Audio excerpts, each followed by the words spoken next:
Naruto Fouth Reborn, by PlanePluto. Chapter 1 The Change.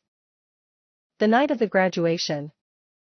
Iruka was facing down Mizuki and Naruto was next to Iruka slightly behind. Naruto, you want to know why the village civilians hate you? The traitor asked, making Iruka wide-eye. You can't, Mizuki. The Chunin roared. Naruto, you know the Kyuubi, 9 tails, that was killed. He was cut off by Iruka lunging forward to stop the traitor from talking further. I guess I can't talk since. He was interrupted again from talking. Naruto was listening to every word Mizuki said, but it seemed Iruka didn't want to let Naruto know.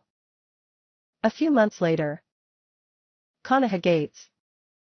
Finally we're home, Naruto exclaimed. Shut up, Naruto, Sakura said as she bonked Naruto on the head, which Naruto quickly rubbed, trying to nurse the lump on his head. Well, since we are all home, I will have your money sent to your house tomorrow, so for a week I want you all to rest and just take it easy after this. Rank the Jonin said. The responses from his 3 genin were sure. Sensei from the pinkette, yes, I can finally get ramen, from his blondie, and a simple grunt of acknowledgement from his raven-haired genin. Overall his team was not the best, but they made it work, especially after surviving in a rank mission. As Kakashi shined away, Naruto went on to his routine of asking Sakura on a date, which she rudely denied with an exclamation of "No, you idiot," before smacking him full strength on the ground. Naruto sulkingly got up and slowly walked off towards his home, wondering why he got no attention from Sakura or any girl for the matter, while Sasuke outright denied the girls that fawned over him. Naruto's home. As the blonde slowly walked up his stairs, he found the door to his house locked up, and he knew he could easily break the lock, but he guessed it was from his landlord. He then walked towards the apartment of his landlord and knocked on it. The door opened to reveal a woman in her late 40s glaring at him. Hi miss, my room is locked and I can't open it, he asked with a smile. Yeah, it's locked 'cause you forgot to even pay my rent, she roared at him fierce. I'm sorry ma'am, but the money is in the house. I just went on a mission with my team, he replied, frowning slightly. She tossed him the key. Go get the cash now. He nodded and quickly went to grab the cash that he hid under his mattress. As he ran back, he handed the cash to the landlord, who quickly started counting it, making sure he didn't mess up. Naruto remembered the time he forgot to get the proper amount and his landlord kicked him out for a week, so he always brought the perfect amount. Ma'am, you don't have to count every time. I promise I would never try to trick you, he said, trying to ease the tension and make small talk. Shut up, you filth, you're lucky that Hokage-sama forced me to give you this house, or you would be living on the streets, she said as she finished counting. She got back into her house and slammed the door in his face. He quickly ran to his house, hoping to just sleep away the sorrows of the pain. He got into bed without even changing, just got in and started to sob slightly. The sobs then turned to full-out wails. After an hour or so he went to sleep and he dozed off. 3 hours later. As the blonde groggily got up from his nap, he went to make some lunch while thinking just why everyone hated him so much. Why couldn't anyone help him or care? Slowly he went back to the phenomenon he had on the wave mission when he thought Sasuke died. It felt like a super adrenaline rush. It was like he felt anger and bloodlust at everything and he wanted to just destroy. He started to wonder, is that why everyone hates me? He questioned himself, then remembered the ink that always appeared on his chest whenever he used a large amounts of chakra. He recently learned about seals, which then turned into him learning the thing on his chest was a seal. A seal for what, he did not know. He then started getting curious, and when he got curious he needed answers. Since he was a shinobi now, he could easily get to the library without the stupid librarians getting in his way. As he ate up his pork ramen, he quickly leaped out of his balcony and went straight for the Konoha library. Konoha library.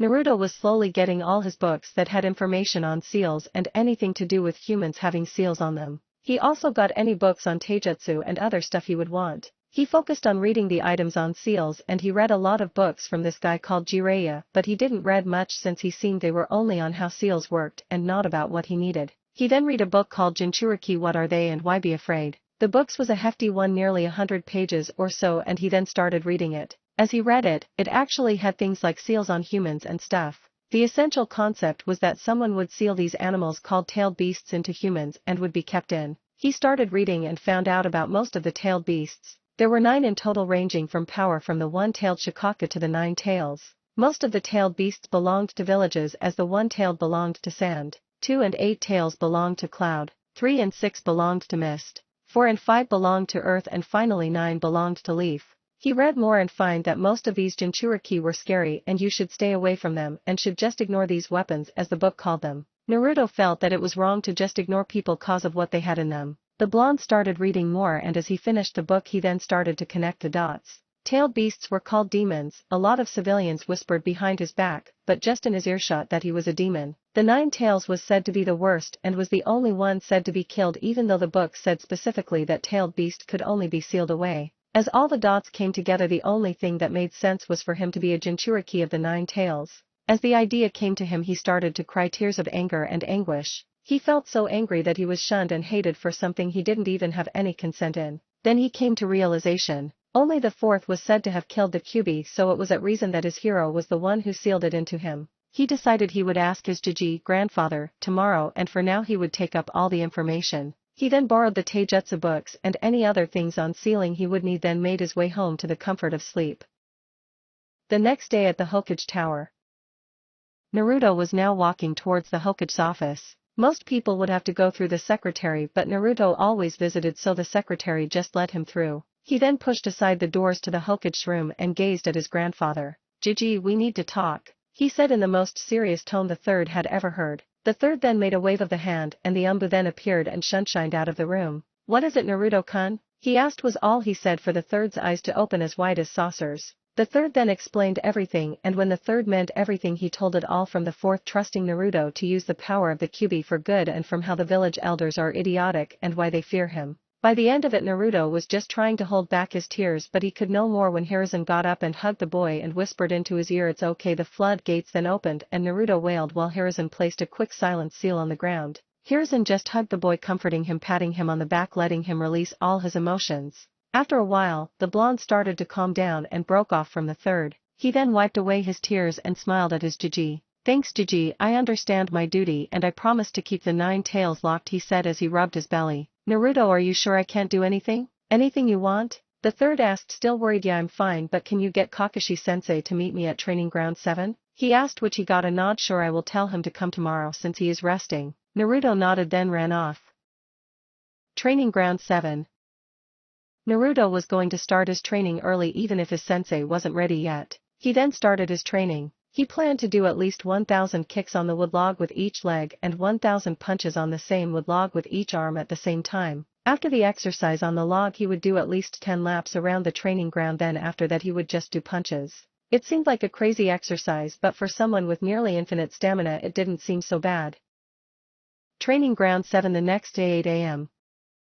Kakashi was now walking up to the ground he was called to by his blonde genin, Naruto. As he walked up, he looked shocked as he saw Naruto on the ground passed out. He quickly rushed out to grab the blonde and checked his pulse. It seemed that the blonde was fine and passed out from exhaustion. He then looked up to the wood log and saw it had punch marks from the blonde's punches. He then looked at the blonde's arms and his knuckles, which had dried out blood. The silver-haired jonin then decided to come to a conclusion that the blonde wanted training. He then started coming up with a training regimen for Naruto. In 2 hours the blonde fluttered his eyes open and heard a lazy "Yo, you're awake" from his favorite sensei. "Hi sensei, so I guess you get what I was doing," he said sheepishly as he rubbed his neck. "Yeah, here, think fast," he said as he tossed a scroll to the blonde, which was opened immediately. "Okay, so I probably wrote this cause I'm too lazy to explain it all. Shadow clones work for training since you get all their knowledge. Make 500 clones, then split them up to 10 groups. Under this is a sealing scroll that has a chakra paper, and use a bit of chakra on it and we can see what chakra affinity you have.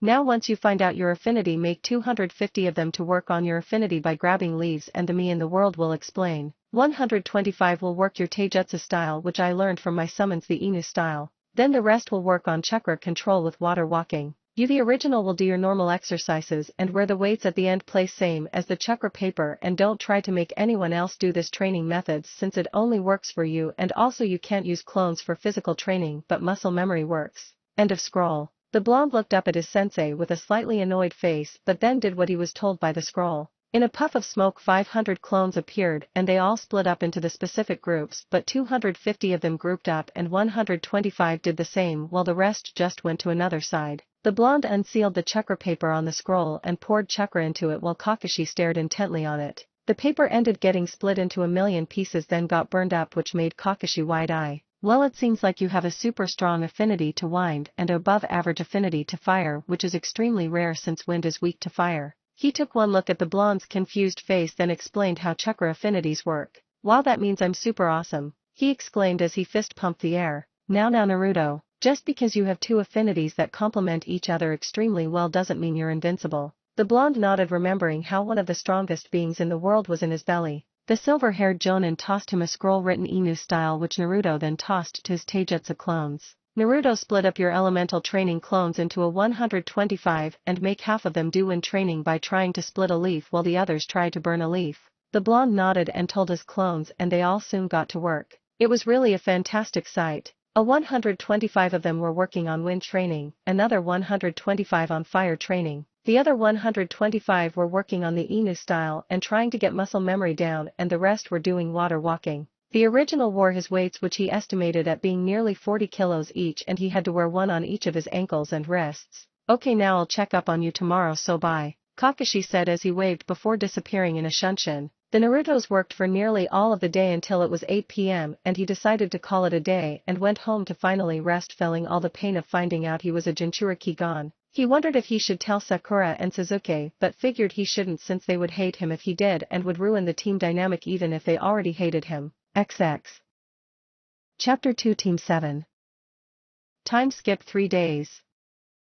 Team 7 Training Grounds.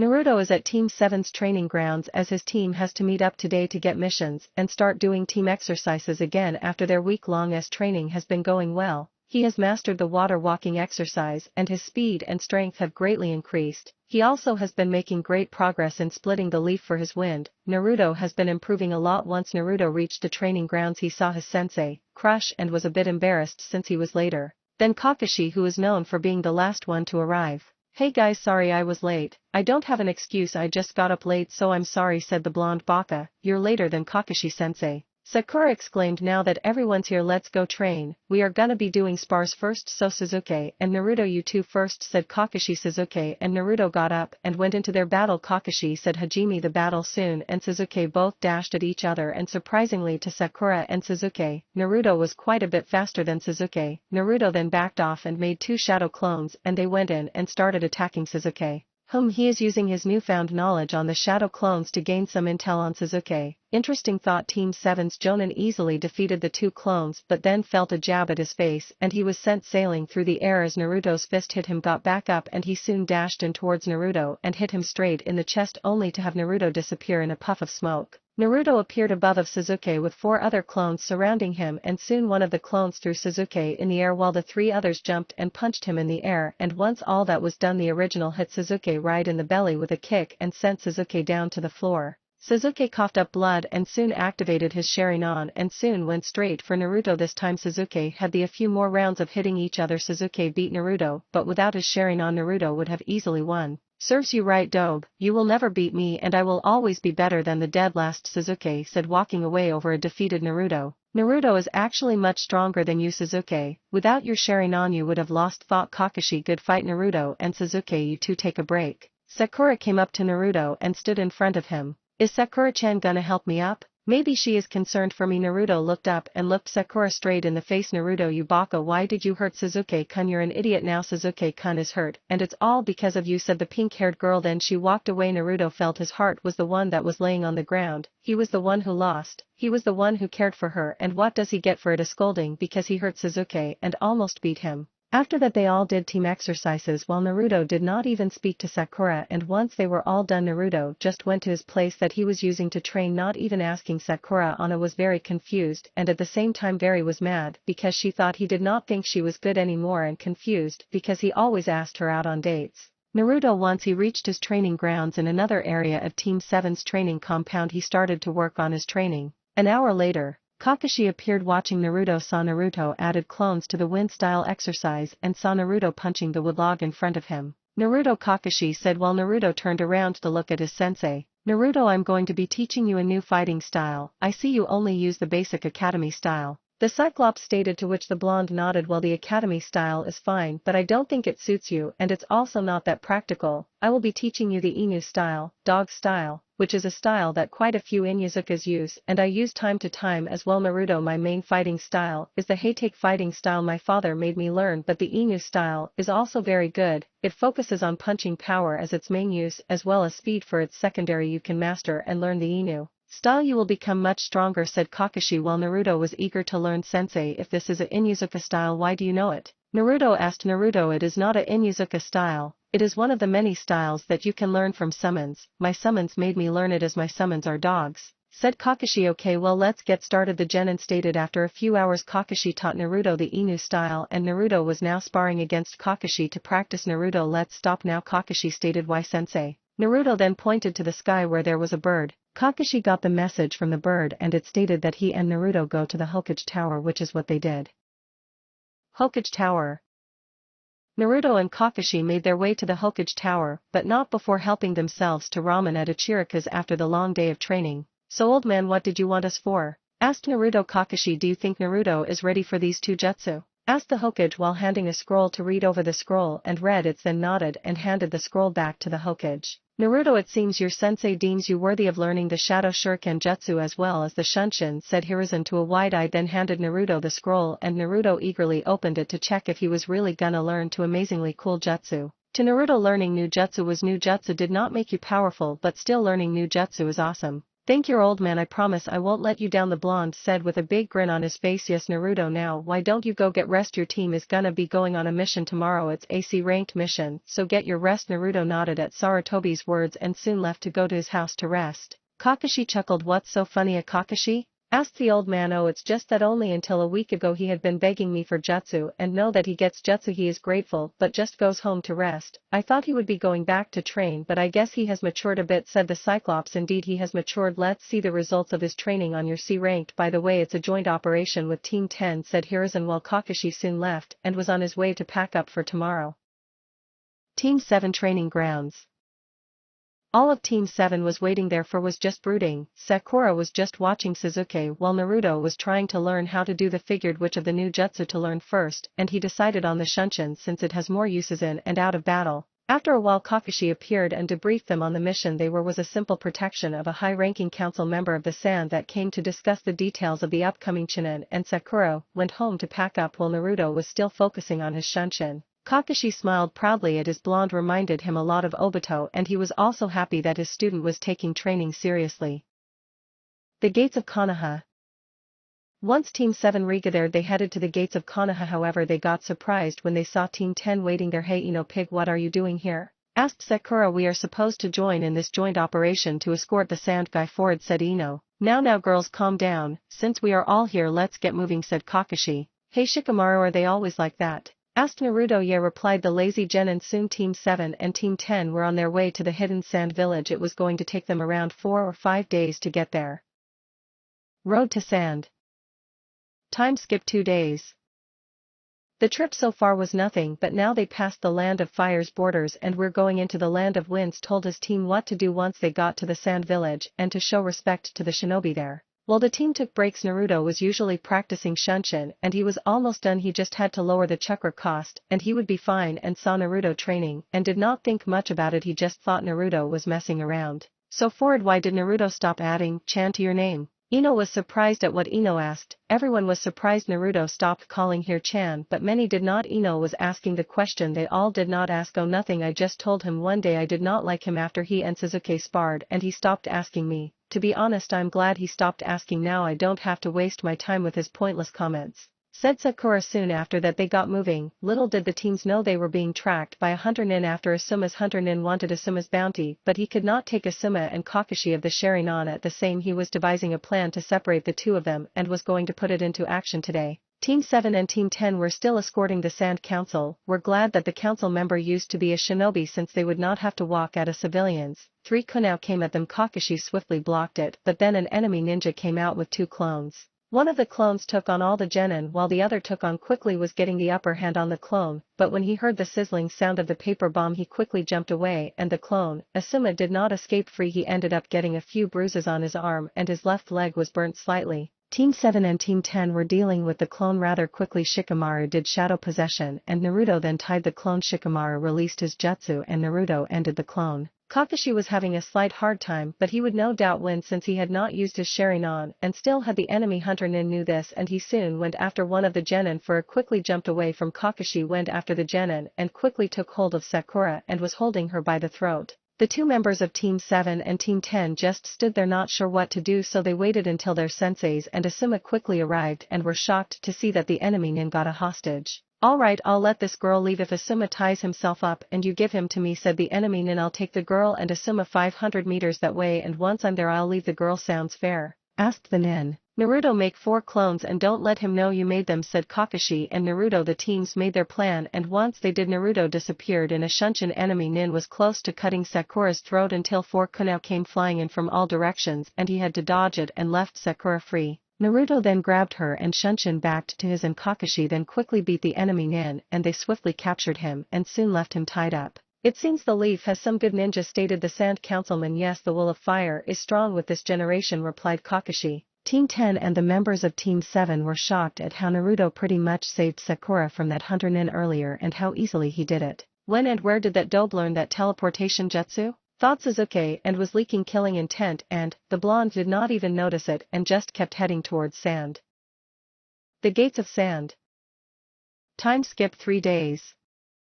Team 7 and 10 were arriving at the gates of the sand, were glad they got to take a break, but some were just happy they could rest for a day. Or soon told his team and Asuma's team to go to the hotel and rest up. He and Asuma were going to report into the Kaze cage. Once the teams reached the hotel, the boys got one room while the girls took. Boys were a little mad since they had to have 4 people in one room while the girls only had 2, but Naruto did not get. They all got settled and they decided to call it a night.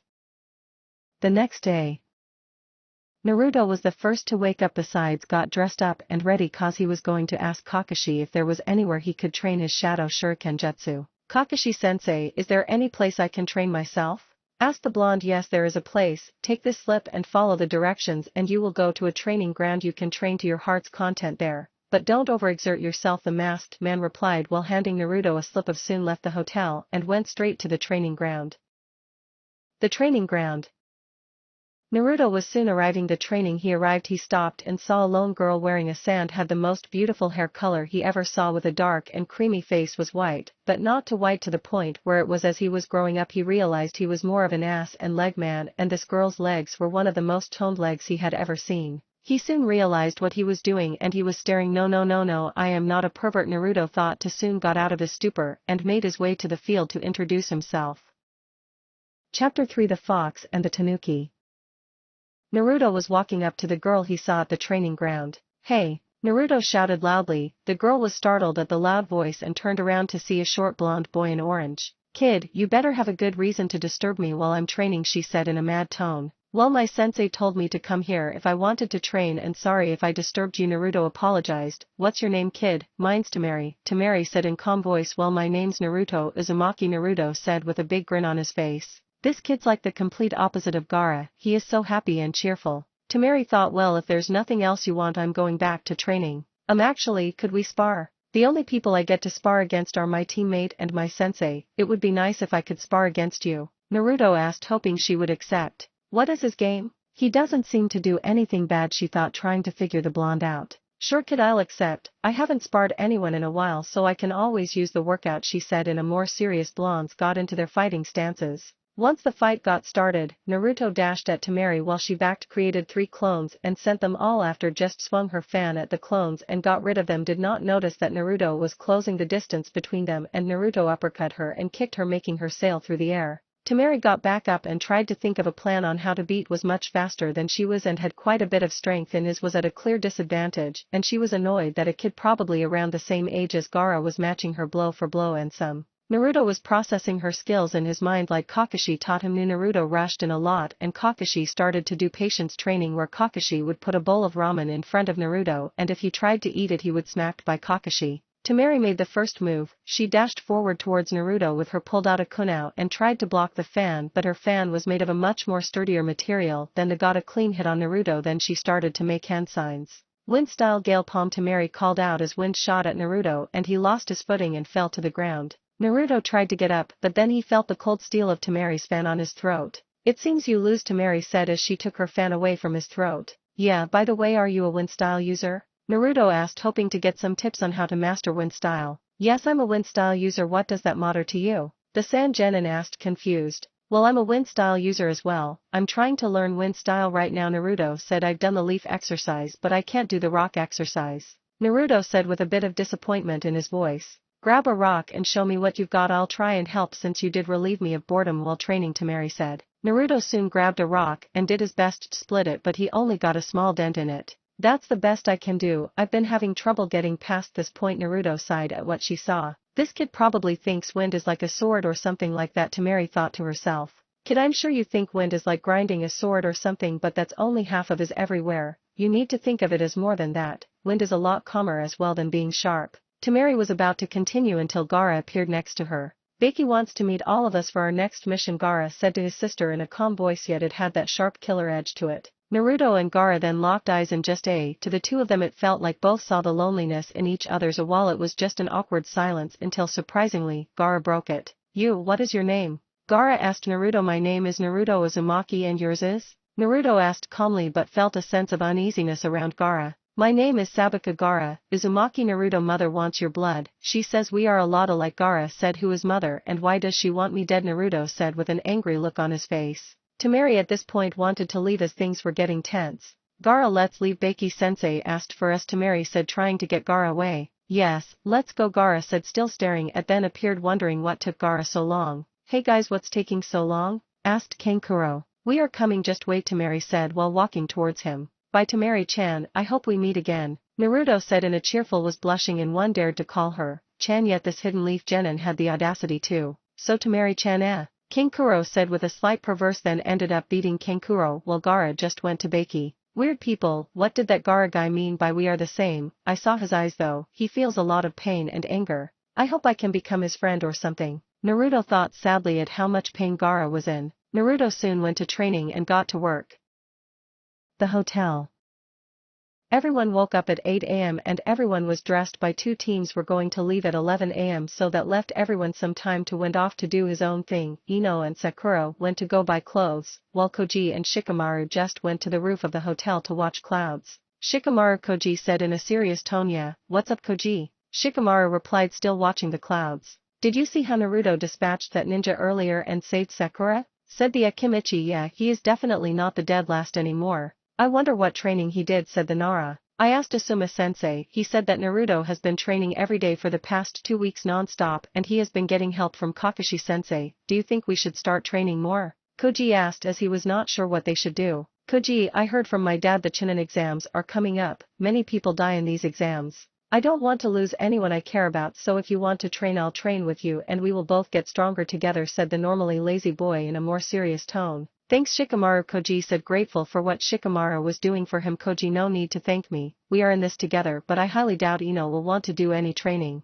They both chuckled at Shikamaru's last statement and soon went back to relaxing. After a few hours, Team 7 and Team 10 were gathered up with their sensei and were heading for the gates of the they were heading out. Naruto saw the same girl he saw from the training ground at the everyone was filling up the documents to leave the village. He walked up to Temari. Hey Temari-chan, Naruto shouted as he walked towards the now angry girl. Hey kid, stop calling me Chan, I don't like it, she said in an annoyed voice. Nah, I'ma just call you Temari-chan, Naruto said as he chuckled at the faces she was making at him. I'm leaving the village, so I guess we won't see each other again. Naruto said sadly. Naruto, we will meet each other again cause I am going to be coming to the leaf for the Chunin exams, so you better get stronger, she said while she walked off with her team away. Naruto felt really happy that she encouraged him to get stronger and saw that she called him. Did not know why he was so happy, but he just who was watching the scene was grinning perversely at the interaction. Maybe he is growing up, physically and emotionally, Kakashi thought after everyone did all their forms were heading back to however did buy a few sealing scrolls that were in sand as he wanted to improve his Fuinjutsu.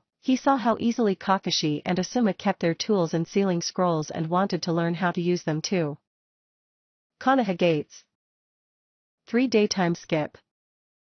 Along the way home, Naruto was still doing the rock exercise for his wind style and he followed Temari's advice and he actually made a bigger dent in the rock. He almost completed the Shadow Shuriken. Did ask Kakashi if anyone ever used the Shunshin in battle as he felt it could be used and said there was one person who used Shunshin in battle and his name was Shishui. Called him Shishui the teleporter because of his prowess in using the Shunshin, but he was only so good because of his Sharingan. Naruto thought about making the Shunshin battle usable and was now trying to perfect the Shunshin for battle and was nearly ready to learn wind style. Far everything was going fine for the blonde. Once Team 7 and Team 10 got to the gates of Konoha, their senseis let them go home and rest. Naruto soon went to Ichirika's to get ramen and he brought Shikamaru and Koji with him.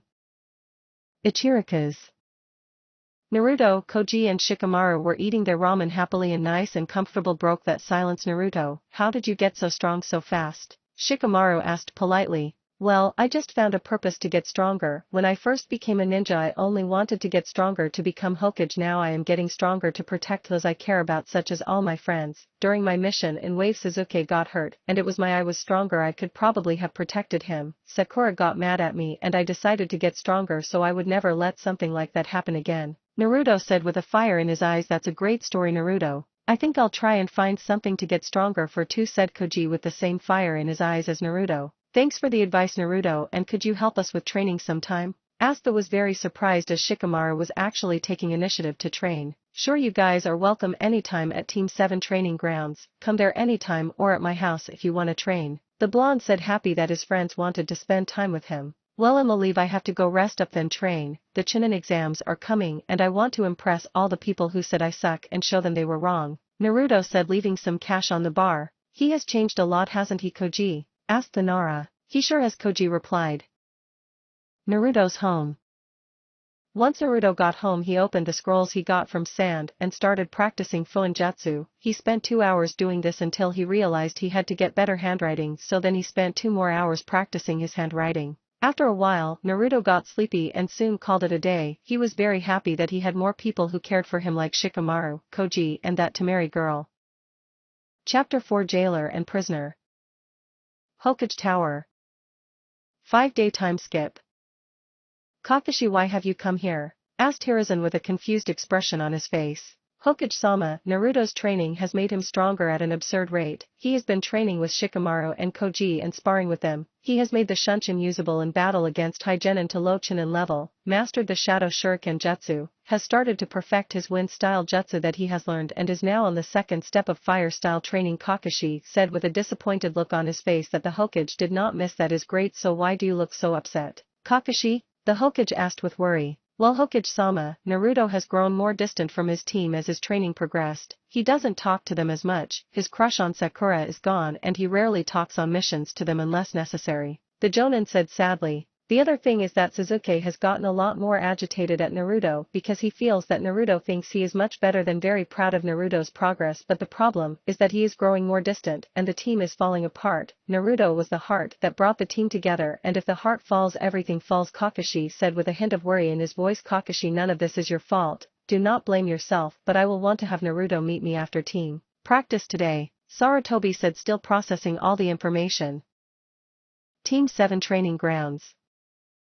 Sasuke, haven't you noticed things have been different with Naruto? Sakura asked her brooding teammate HN. Like I care about him, Sasuke said in hurtful tone. Naruto was still training. All he did now was train, eat, sleep and sometimes hang out with Shikamaru, and friendship with them has risen a lot and all three of them have gotten much, even got Asuma to help Naruto with his wind style. Alright, it seems you're all here now. Today we're going to be doing spars since we haven't done that in a while, said smirked at the 5 days after the sand mission. Sasuke has wanted nothing but to spar against Naruto. He has seen all the training Naruto has done and he wants to prove that he is stronger than Naruto. Has refused all requests Sasuke has done because he says he doesn't have time to fight him and he needs to get stronger to protect those precious to him. Kakashi knew one of the reasons Naruto grew distant is because he realized that Sakura and Sasuke never cared for them, disregarded them as not precious, and has a list of his precious people including Shikamaru, Koji, Asuma, the third Kakashi, Iruka, Ayame and Toki as well as Anko. Surprisingly, after Naruto graduated from the academy, Iruka felt more relaxed knowing that Kakashi would protect Tsunade Anko, and they hit it off and now are dating, and Anko had a lot of similarities and they usually have a lot of fun with each other. Anko also started teaching Naruto how to evade and dodge Kunao, and Naruto has been dodging Kunao and Shuriken a lot easier. Also bought Naruto new clothes and saying that his old clothes were too bright and pretty much made him a beacon for everyone to target. He now wore a black t-shirt with small orange stripes on the sleeves with the Uzumaki symbol on his back. He now had gloves that made it easier for him to throw Kunao as there was more friction, and his pants were a dark maroon that showed off his leg muscles quite nicely. Overall Naruto was around mid-Chunin level and was progressing fast. The first spars will be Naruto and Sakura, said the god into his stance for the Inu style that he had grown a liking to and changed it a tad bit to suit him. Was still going with the basic academy style and it already showed Naruto as a better ninja. Once Kakashi signaled the fight to start, Naruto immediately used Shunshin to appear in front of her and put a kunao to her neck before she could even move. Yield was all that Naruto said in a calm voice. Surrender, Sakura said, shocked at how fast she was defeated. I knew he was strong, but he beat me in matter of seconds. How strong are you, Naruto, thought the pink-haired girl. Well, that was quick. Sasuke, you're up next, the Jonin said. Dope, I've wanted this for a week now and I'm going to get it. Sasuke said, happy that he got his chance to beat Naruto. Yeah, Kakashi-sensei, just start the match, the blonde said. Hajime said tried the same move that he used on Sakura, but it did not, was sad that he couldn't finish it, through two kunao at Naruto, which Naruto easily evaded, and threw his own pair and then started doing hand signs. Wind-style Gale Palm, the blonde exclaimed as the kunao that were heading towards Sasuke sped up and cut the Uchiha in each of his, grabbed his shoulders in pain at the blood that was coming out. Naruto then grabbed Sasuke by the neck and threw him away. You say that you are the best because you're a, know what I think? I think you're an idiot. I've seen how you only train for 2 hours a day and all you do is try to make your fire style stronger. You think you're great, well face the facts, you're not, and Koji are stronger than you for sure, cause at least they can make you some effort. I just used 2 jutsu and some simple taijutsu and you're now, I would rate you mid-genin, the blonde said in a mean tone. Sasuke glared at Naruto for the words he was speaking. I am an Uchiha, I am great, the great Uchiha thought. Shut up, you know nothing, Sasuke said while making hand seals. Fire style fireball jutsu, Sasuke exclaimed and sent a fireball straight at Naruto. Naruto started to make his own hand seals. Fire style fireball jutsu, Naruto said calmly while making a fireball nearly double the size of Sasuke's. Kakashi had to step in to get Sasuke out of the way of the fireball as it was clear that Sasuke had lost. Naruto, why did you try to hurt your friend? Kakashi stated in a loud voice. Kakashi-sensei, I did nothing of the I did was self-attacked me first with a dangerous jutsu meant to hurt me, all I did was defend myself, Naruto stated while smirking. Kakashi knew Naruto could have just shunshin away but he didn't, and Kakashi did not know why. Why is Naruto doing this? The silver-haired man thought. Sakura, take Sasuke to the hospital and make sure he gets treatment. Kakashi left but not before she glared at Naruto with piercing cold eyes. I can't believe I had a crush on her, the blonde thought. Naruto, we need to talk, Kakashi stated. Sure, go on, sensei, Naruto stated calmly. You have been growing a lot distant these few days and that last stunt was, and I both know you could have easily dodged that, but you wanted to show Sasuke your prowess. Kakashi stated furiously. Sensei, I'm sorry, Naruto stated while looking down, which shocked Kakashi a lot. What do you mean? The masked man asked, confused. I know I did something wrong, it's just that Sasuke always calls me mean names and I've been trying to let that not get to me, but I just wanted to be mean to him once. I am sorry, and I know that I've been not talking to Sakura and Sasuke a lot, but that's because there's nothing to talk about. It's blatantly obvious they don't want to talk to me, so I did what I should have done a while ago. I stopped talking, Naruto stated. Kakashi-sensei, I have a confession to make, the blonde stated with a little worry. What is it, Naruto? I'm sure it can't be as crazy as anything else you've said, the Jonin stated. Well, you see, once we came back to Konoha I did some research on Jinchuriki and tailed beasts. I found out there are 9 of them and that Jinchuriki can talk to their tailed beasts. The Jonin stated, still with a hint of worry in his voice.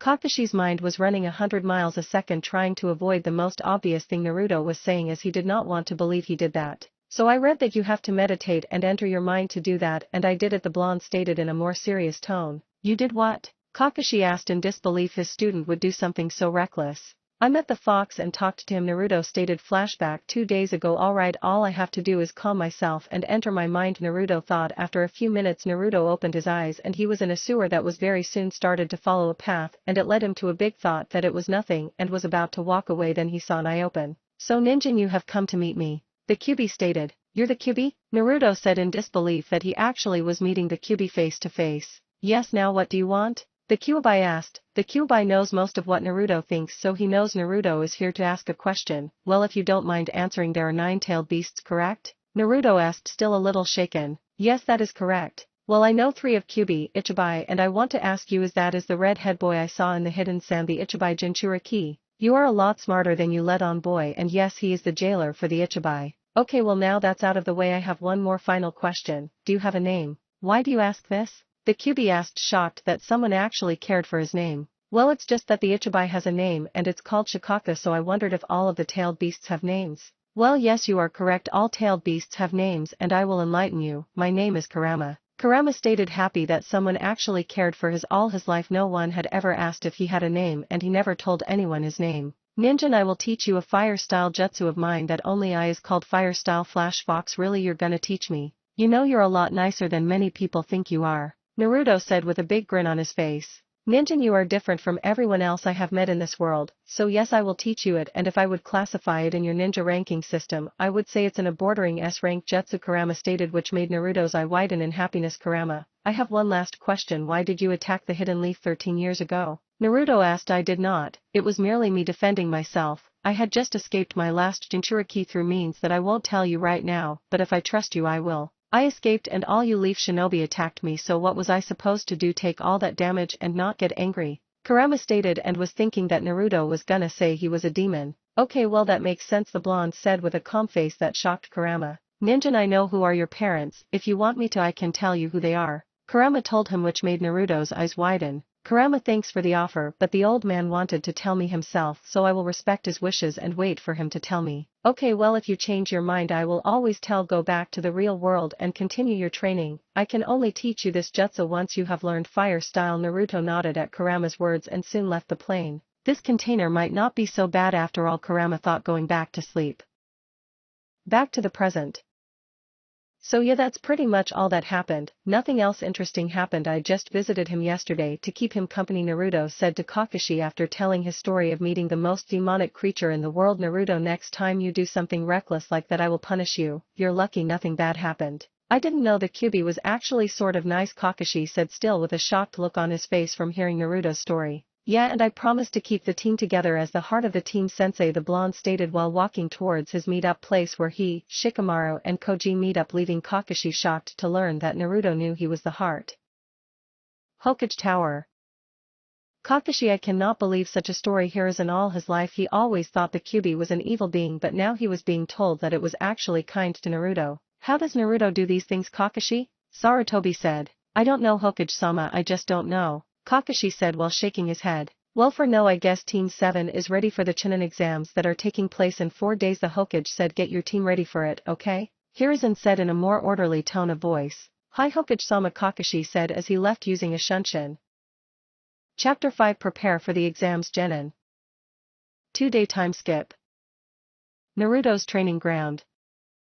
Naruto, Shikamaru and Choji were all getting ready for the Chunin exams that they heard was hopeful that he might take another step to becoming Hokage. Shikamaru didn't care either way, but Choji surprisingly wanted to become a Chunin so that he would prove his clan was a strong one and that he was prepared to become the clan head. At the moment Shikamaru was playing shogi with Naruto to help improve his mind and his strategizing. 7 had no one that could make a plan, so Naruto decided to ask the Nara for help since he heard from Asuma that the Genin had an IQ of 200. Choji was learning how to do earth style as he learned that was his affinity and was slowly learning how to progress with were all mostly Chunin level. While Naruto was trying his hardest to beat Shikamaru, he smelled a familiar scent that he hated. Sasuke, come out, the blonde stated simply. Sasuke came out of the woods with an annoyed look that Naruto found him so easily. How the hell did you find me so easily? Sasuke shouted. Easy, I trained with Kakashi-sensei to enhance my smelling ability. He said that if I didn't have my eyes I needed to have another sense to rely on, and I chose smell. Can you go away, Sasuke? I'm trying to make a crack in the earth where you're standing, the Akimichi said, a little frustrated he couldn't train properly. Naruto, fight me, Sasuke said while charging towards said blonde. Sasuke fell right in his tracks when Choji pulled him by the ankles. Sasuke, I will say it one more time, go away, the chubby Genin said as he threw Sasuke aside like he was nothing. How have the dead lasts gotten so strong? Sasuke thought at seeing how easily Choji beat him. Naruto, that Uchiha is going to be a problem in the Chunin exams for you if he doesn't calm down, the tailed beast said in Naruto's mind. Yes, I know, I'll tell Kakashi-sensei after our training session today, Naruto replied. The fox and Naruto's relationship had grown and they had started going on a first-name basis. Sasuke, I'm sorry if you're mad that we are stronger than you, but there's nothing we can do when you're so weak, Naruto said with a smirk appearing on his face. Sasuke growled at the three and soon started leaving to find Kakashi and train. Naruto, I feel sad for you. You have to deal with an annoying fangirl who never takes your side and always sides with that brooding bastard even when he is wrong, Choji said with a sad tone. It's fine, I've tried to talk to them and become friends again, but all my efforts were nothing. It seems that me training to get stronger so that they liked me only had the opposite effect. No matter, let's get back to training, guys, then we can go eat a chirikas, the Genin said with a smile at the last statement he made. Somewhere in Konoha.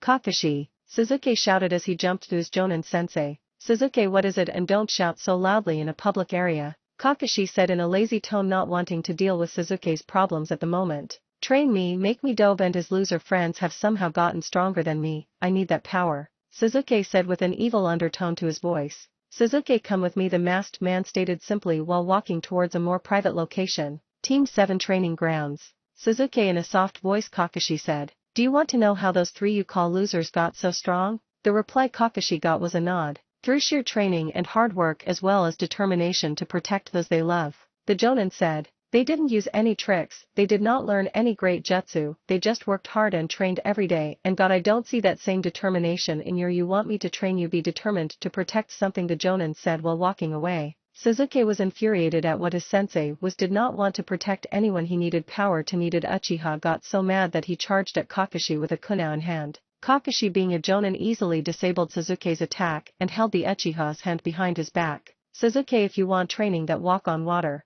The Jonin said while tired of these antics of Sasuke. Kakashi then showed Sasuke how to walk on water and Sasuke then tried to do it and fell into the had to bit his lip to suppress the laughter he had. Kakashi left disappointed at the evil that Sasuke was becoming, and if no one stopped him he was going to go on a bad. Had tried to listen to his sensei and communicate with his reply, but in an angry tone and with a glare so cold it could kill. Sasuke however never replied, only talking when in a mission or absolutely necessary.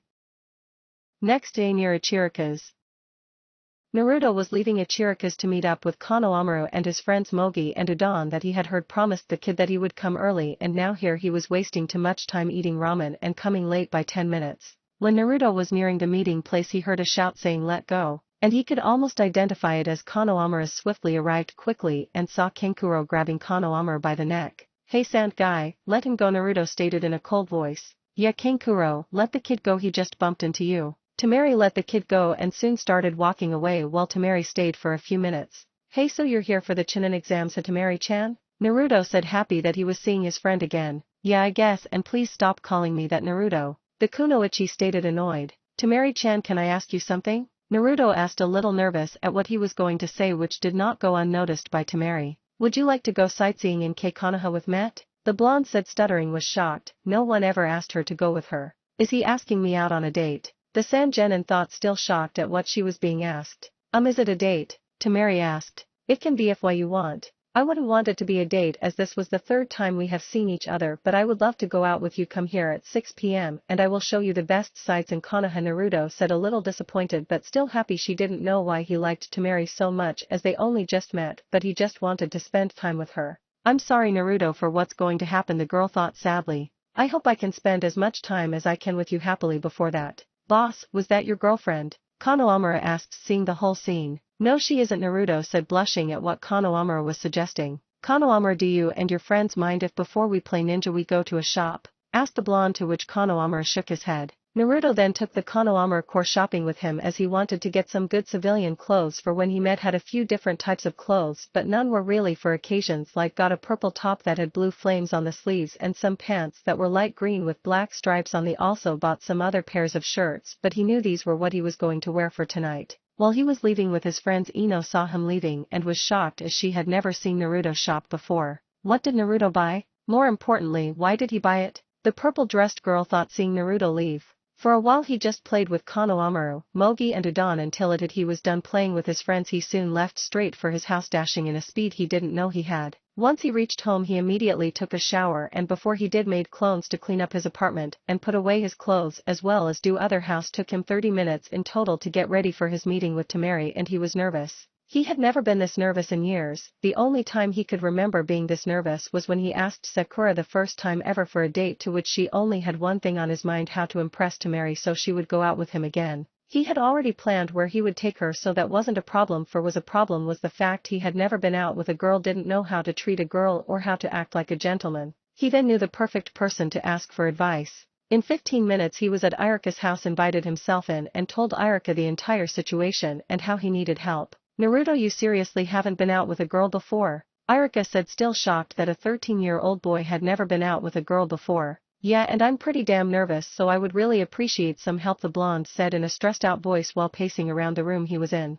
Firstly, calm down, Naruto. I'll tell you how to act polite with this girl. Irika started. For 10 minutes Irika just taught Naruto all he could about being a polite, that Naruto just went straight to where he and Temari were meeting each other. Naruto arrived 2 minutes before 6 and was now waiting for his date, still quite arrived, wearing a light blue kimono with a slight tint of yellow, with her obi being yellow. Naruto probably skipped a heartbeat at how beautiful he thought she looked. "Hey, did I keep you waiting?" Temari said, blushing slightly at how Naruto was staring. Naruto was broken out of his stupor and was embarrassed at what he was doing. "No, I just arrived like 3 or so minutes ago," the blonde said with a grin. "So do you want to go eat first or go straight to sightseeing?" the boy asked. "Let's go eat," Temari said. "Okay, follow me, Temari-chan." Naruto soon grabbed Temari's hand and started to walk towards where the restaurant was. While they were walking, Temari saw the glares and looks of confusion that the villagers were giving her and Naruto, but mostly towards the boy. Is this what Gaara meant by both of them are the same? The kunoichi thought, trying to piece the puzzle. "Temari-chan, we're here," the blonde said, knocking Temari out of her thoughts for the time being.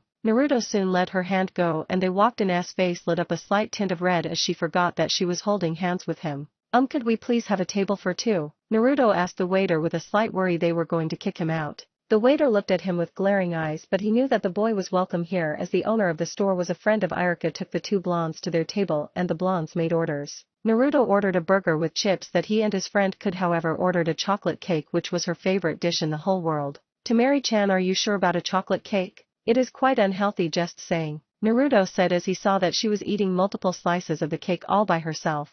"It's fine, I rarely eat it, so I don't think it will cause that many problems," Naruto said, still eating. Soon they both finished their meals and Naruto paid for the didn't know how much the cake cost, and it pretty much made his gama empty. Gama is his wallet. Naruto then took her hand and they started to go. First place they went was a small pond near a park that had many colorful fish from red to blue. Temari had a fun time with the fish, as in the desert you don't get to see many. Was happy that she was having fun since he was worried she might not be happy, but all worries washed away as he saw the face Temari had. Naruto then took her to two more sites, being the academy and some of the training. Also added if she wanted to train she could use Team 7 training grounds if she needed to. Naruto was now talking her to his favorite place in the entire village. As the sun was setting it was going to be even more, made it up to the Hokage monument and he showed Temari the view. "Naruto, this view is amazing, the sunset as well is so beautiful," she said with a slight on her voice. "Yeah, come on, let's sit down," he said as he sat down on the fourth's head and patted a spot next to it. The two just sat there until the sun set completely and just stayed there in a comfortable silence, for it was the one who got up first, saying it was getting late and she was going to go back to her hotel. "Temari-chan, do you mind if I walk you home?"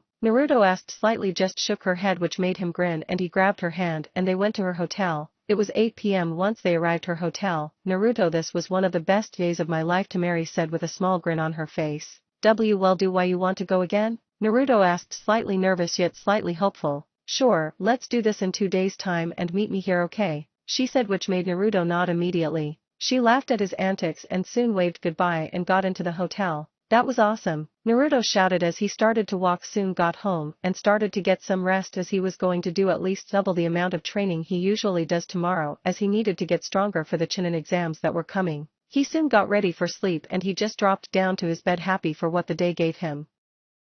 Chapter 6: The turmoil builds up. For daytime skip. Hokage Tower.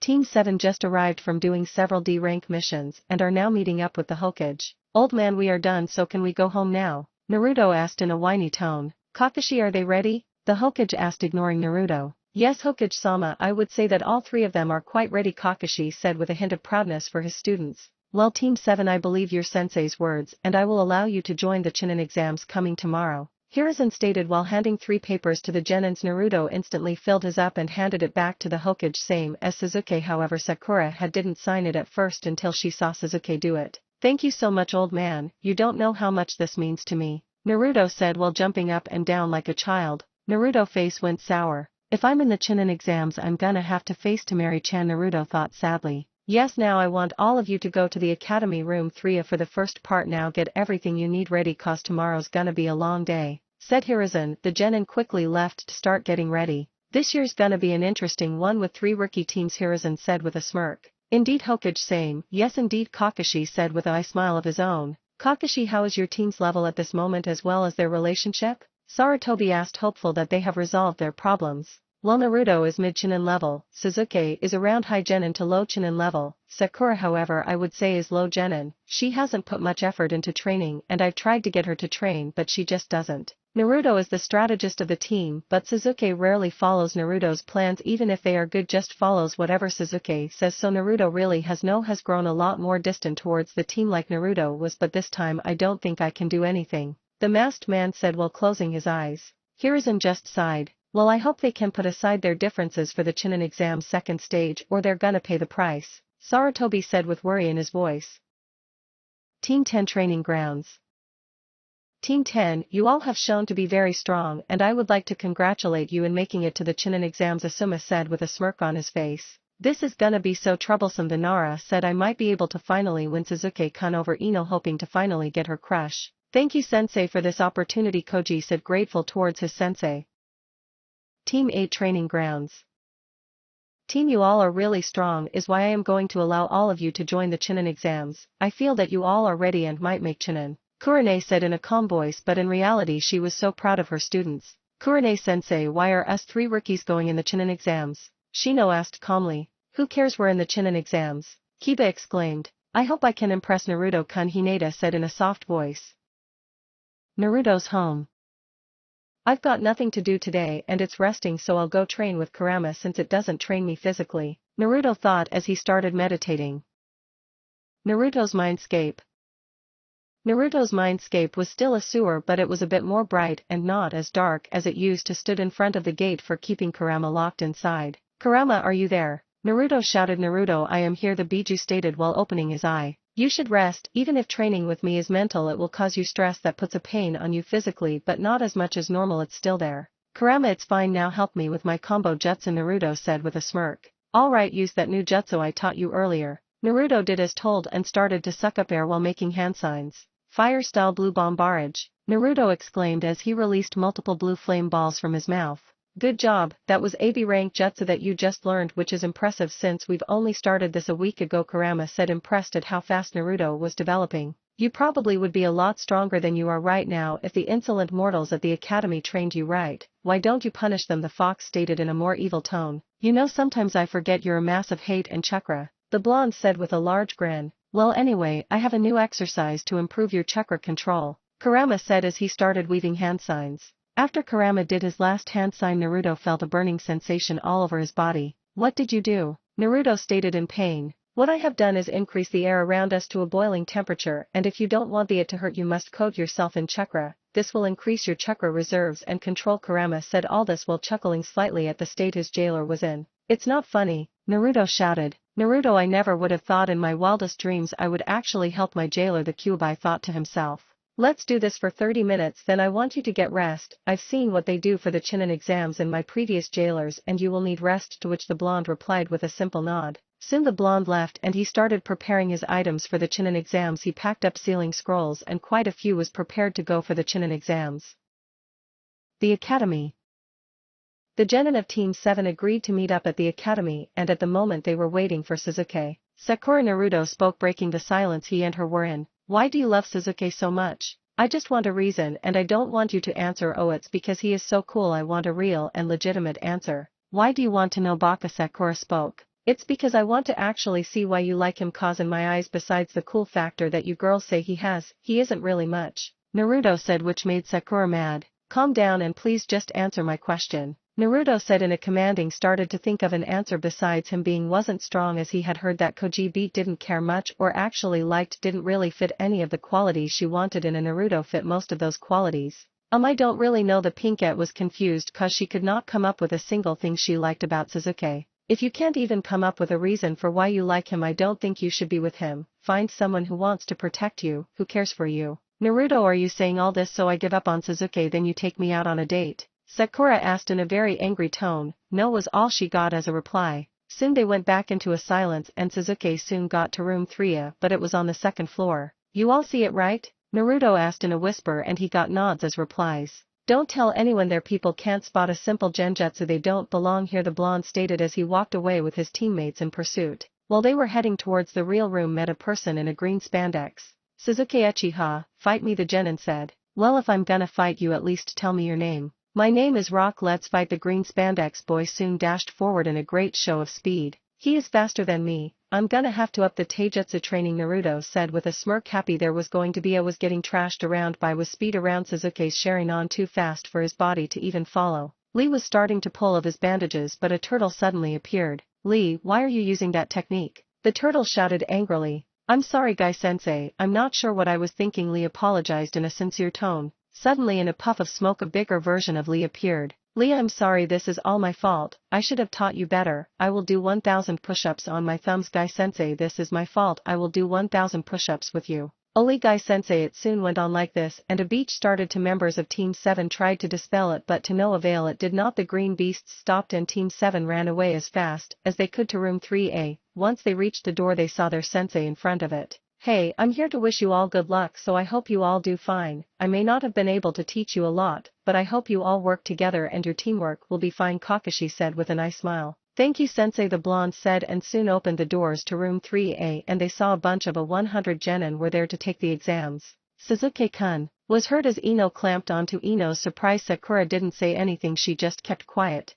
Maybe my words did get through to her was all Naruto thought. This is so troublesome was heard from the laziest genin in Konoha. It's gonna be fine, Shikamaru Koji said. Hey guys, how have you been doing? Naruto said as he saw his two best friends. It's been good. The two teammates arrived to make a full reunion of the Rookie 9. Hey Naruto, why are you probably the weakest out of all of us, Kiba said chuckling, which made a tick mark appear on Naruto's head. Hi Naruto-kun, Hinata knew she had a crush on him, but he wasn't going to say liked Hinata as a friend, but he never felt anything like that about also doesn't like the fact she is so shy towards him. Hey guys, I guess this is a reunion, the blonde said with a big grin on his face. Naruto, please kill that Inuzuka brat, the Kyuubi said in an evil tone which just made Naruto smirk. Hey, you all better keep it down, everyone staring, a white-haired teen said. Who are you? Was what Kiba said. Is Kiba really this much of an idiot? Was I like that before? Am I still like this? Naruto thought with worry at being an idiot. Kiba, he is obviously a genin taking the Chunin exams. Yeah, your blonde friend is right, and look around you, everyone is looking at you 9 rookies with disgust. He said gesturing around the room. Yeah, I guess you're right, and could you tell me your name? Kabuto Yakushi, Naruto Kabuto said, which made Naruto a little shocked. How do you know my name? The genin said, as slightly worried if this guy knew about his secret. I have info cards on everyone who is entering the exams. I made them when I was entering the exams for the third. Have data on almost everyone here. Kabuto said with a hint of proudness in himself.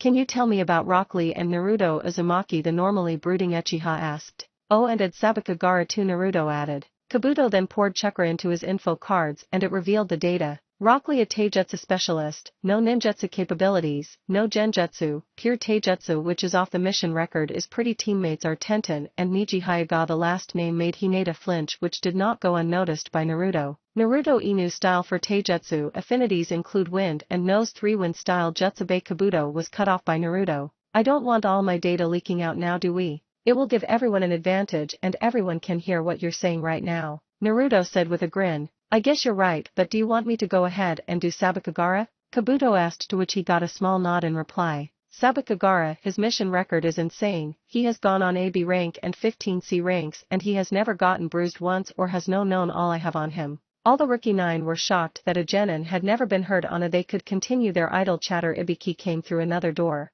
Listen up maggots, I'm the proctor for the first round of the Chunin exams, so take a seat. Ibiki saying all this in a commanding, the genin do as told instantly. Alright, the first test is a written test and there is 10 questions. You will get the last question at the end. 10 minutes before you get caught cheating 3 times you will be kicked out immediately, Ibiki said, which caught the attention of a certain blonde. They are letting us cheat, but if we get caught 3 times more means they want us to cheat to gather intel, as a lot of chunnies are gonna have to collect intel. Now I'm going to pass out the papers, you can read it, but if I see you writing you're gonna be kicked out immediately, Ibiki said as he started passing papers. Now all of you have your papers, you may begin writing, Ibiki said, which instantly got pencils moving. How am I gonna cheat? I don't have any subtle moves, all my jutsu are brawling jutsu, Naruto thought worriedly. Naruto, I can help, I can possess the mind of someone using chakra, but I won't have any movement in them, but I can see sense in their body. It only works when the target is not using chakra, so I will. Kurama said. Alright Kurama, tell me when you do it, cause I don't want a proctor thinking I'm cheating, so I'm gonna have to be in a proper stance. Okay, 15 minutes passed and Naruto hadn't filled up a single, was waiting when until others had filled up their papers, and it should be around now. I'm going in now, the voice of Kurama echoed throughout the blonde's head. Kurama's consciousness soon left towards their target, who had a Chunin vest outline on his. The Chunin lost consciousness and Kurama went in. These answers are weird. Kurama soon memorized the answers and left the Chunin's body and went back to Naruto. Kurama, how do you have the ability to leave my body and can't we use it in battle? The blonde asked. Firstly, I don't. If there is even a slight use of chakra I can't possess the body and it only works against weak-minded fools so it can't be used in battle against a strong opponent. Kurama soon told Naruto all 9 answers and he copied it down and in 15 more minutes he was completely done. Sakura should be fine with her insane brain, Sasuke probably could use the Sharingan so I think we are more than fine. Soon it was time for the last question. Alright maggots, this last question is optional, if you don't want to take it you don't have to but if choose not to you're immediately disqualified which shocked many genins and whispers of why the hell would we say no or he must be an idiot if you choose to accept and you answer wrongly you will never be able to take the exams again and you will forever remain a genin. So all the 9 questions before this was pointless? Kiba shouted to which his reply was a nod. This is such a fun game you're playing Ibiki Marino, I wonder if I should play shogi with will get a lot of people but not part of the test is to see if you can make hard decisions for the greater good, great mind games this man plays Naruto thought a smirk appearing on his face. Alright all those who don't want to take the question please raise up your hand. Ibiki said making more than half raise their hands up. Thankfully For didn't raise her hand. 15 teams those 15 we knew Rookie 9, Rock Lee's team, the Sand team and Kabuto's team. Alright you all pass. Ibiki said which shocked many people yet at the same time not many people. Anko's gonna kill me when she finds out this many people are left if on cue a black ball came crashing through the window with a banner saying sexy Anko Mitarashi at your service, winky face no why is she the second proctor? Naruto thought horrified at all the times he, her and Iruka spent together. Maggots I'm your second proctor Anko Mitarashi meet me at training ground 44 in an hour. Anko's voice echoed throughout the room. Ibiki how could you pass so many of them? Anko said disappointed in her INT department co-worker. Well what can I see I guess they're not as dumb as many think Ibiki said. Well they're at least gonna drop to half the teams Anko said while grinning. Outside the academy many teams were leaving to get on the other hand was waiting for his sister figure Anko to come. Anko came out a figure shouted hey. As the figure ran up to her she saw that it was her favorite blonde. Hey kid what's going on? Anko stated grinning at the flustered look he had. Nachin you never said you were going to be the second proctor. Naruto said mad now let's go get dango and some ramen in these 1 hour, I'll take you with me to the forest of death later, she said while putting Naruto in a headlock and dragging him to her favorite dango store. Chapter 7 Snake, Ally or Foe?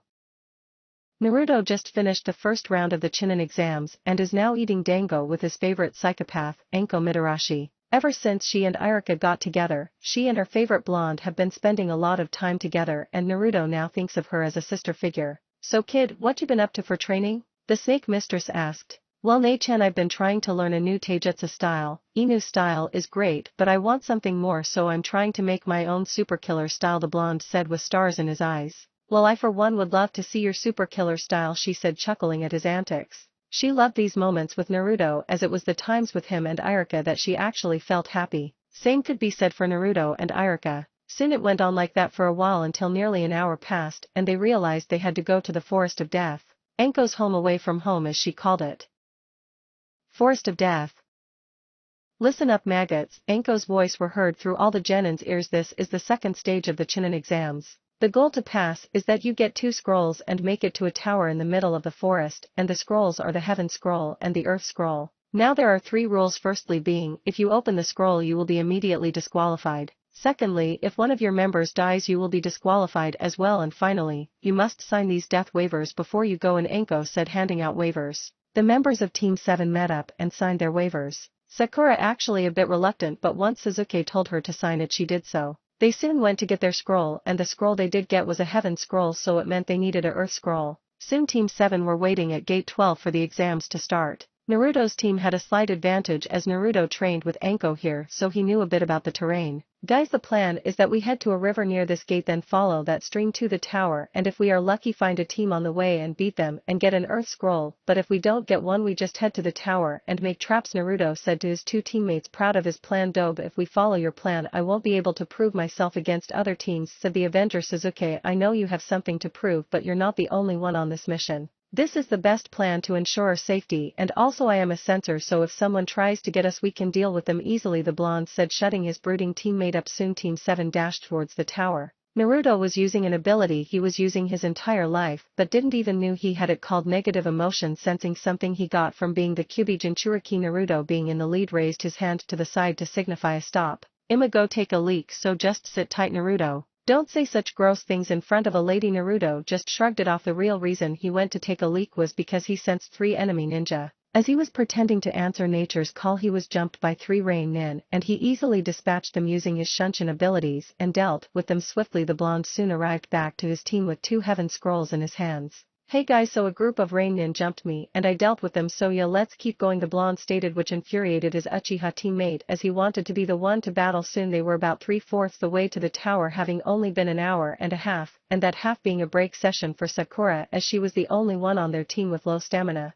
They got on the move after their 3rd break, and Naruto told his team he sensed a battle up ahead which Sasuke seemed eager to go to. They got to the battlefield and there was the team from Sound and a team that seemed to be 2 or 3 years older than Naruto's team. Naruto's team just observed while Naruto formed a plan to easily dispatch of the Sound team, as they were the ones who were winning. Soon the Leaf Nin dropped from exhaustion and Naruto then was about to enact his plan. These Leaf Nin are the boy that had no bandages on was cut off as a rain of 100 kunao came at them from all directions. The 2 boys were lucky and was able to not get wounding cuts, but their kunoichi got her leg pinned to the ground with a kunao and she got hit by all the kunao, effectively mortally paralyzing her. A huge fireball came shooting at the boy without bandages, who then raised his arm and blew a ferocious wind that broke the fireball, but he was surprised when shuriken were in the fireball still coming at him. He was barely able to dodge the shuriken, but he then got stabbed in the back by a blonde holding a bloodied kunao. You're not gonna die, but you're wounded to be out of this fight, the blonde said calmly. The blonde turned his gaze to the last remaining member of the Sound Nin.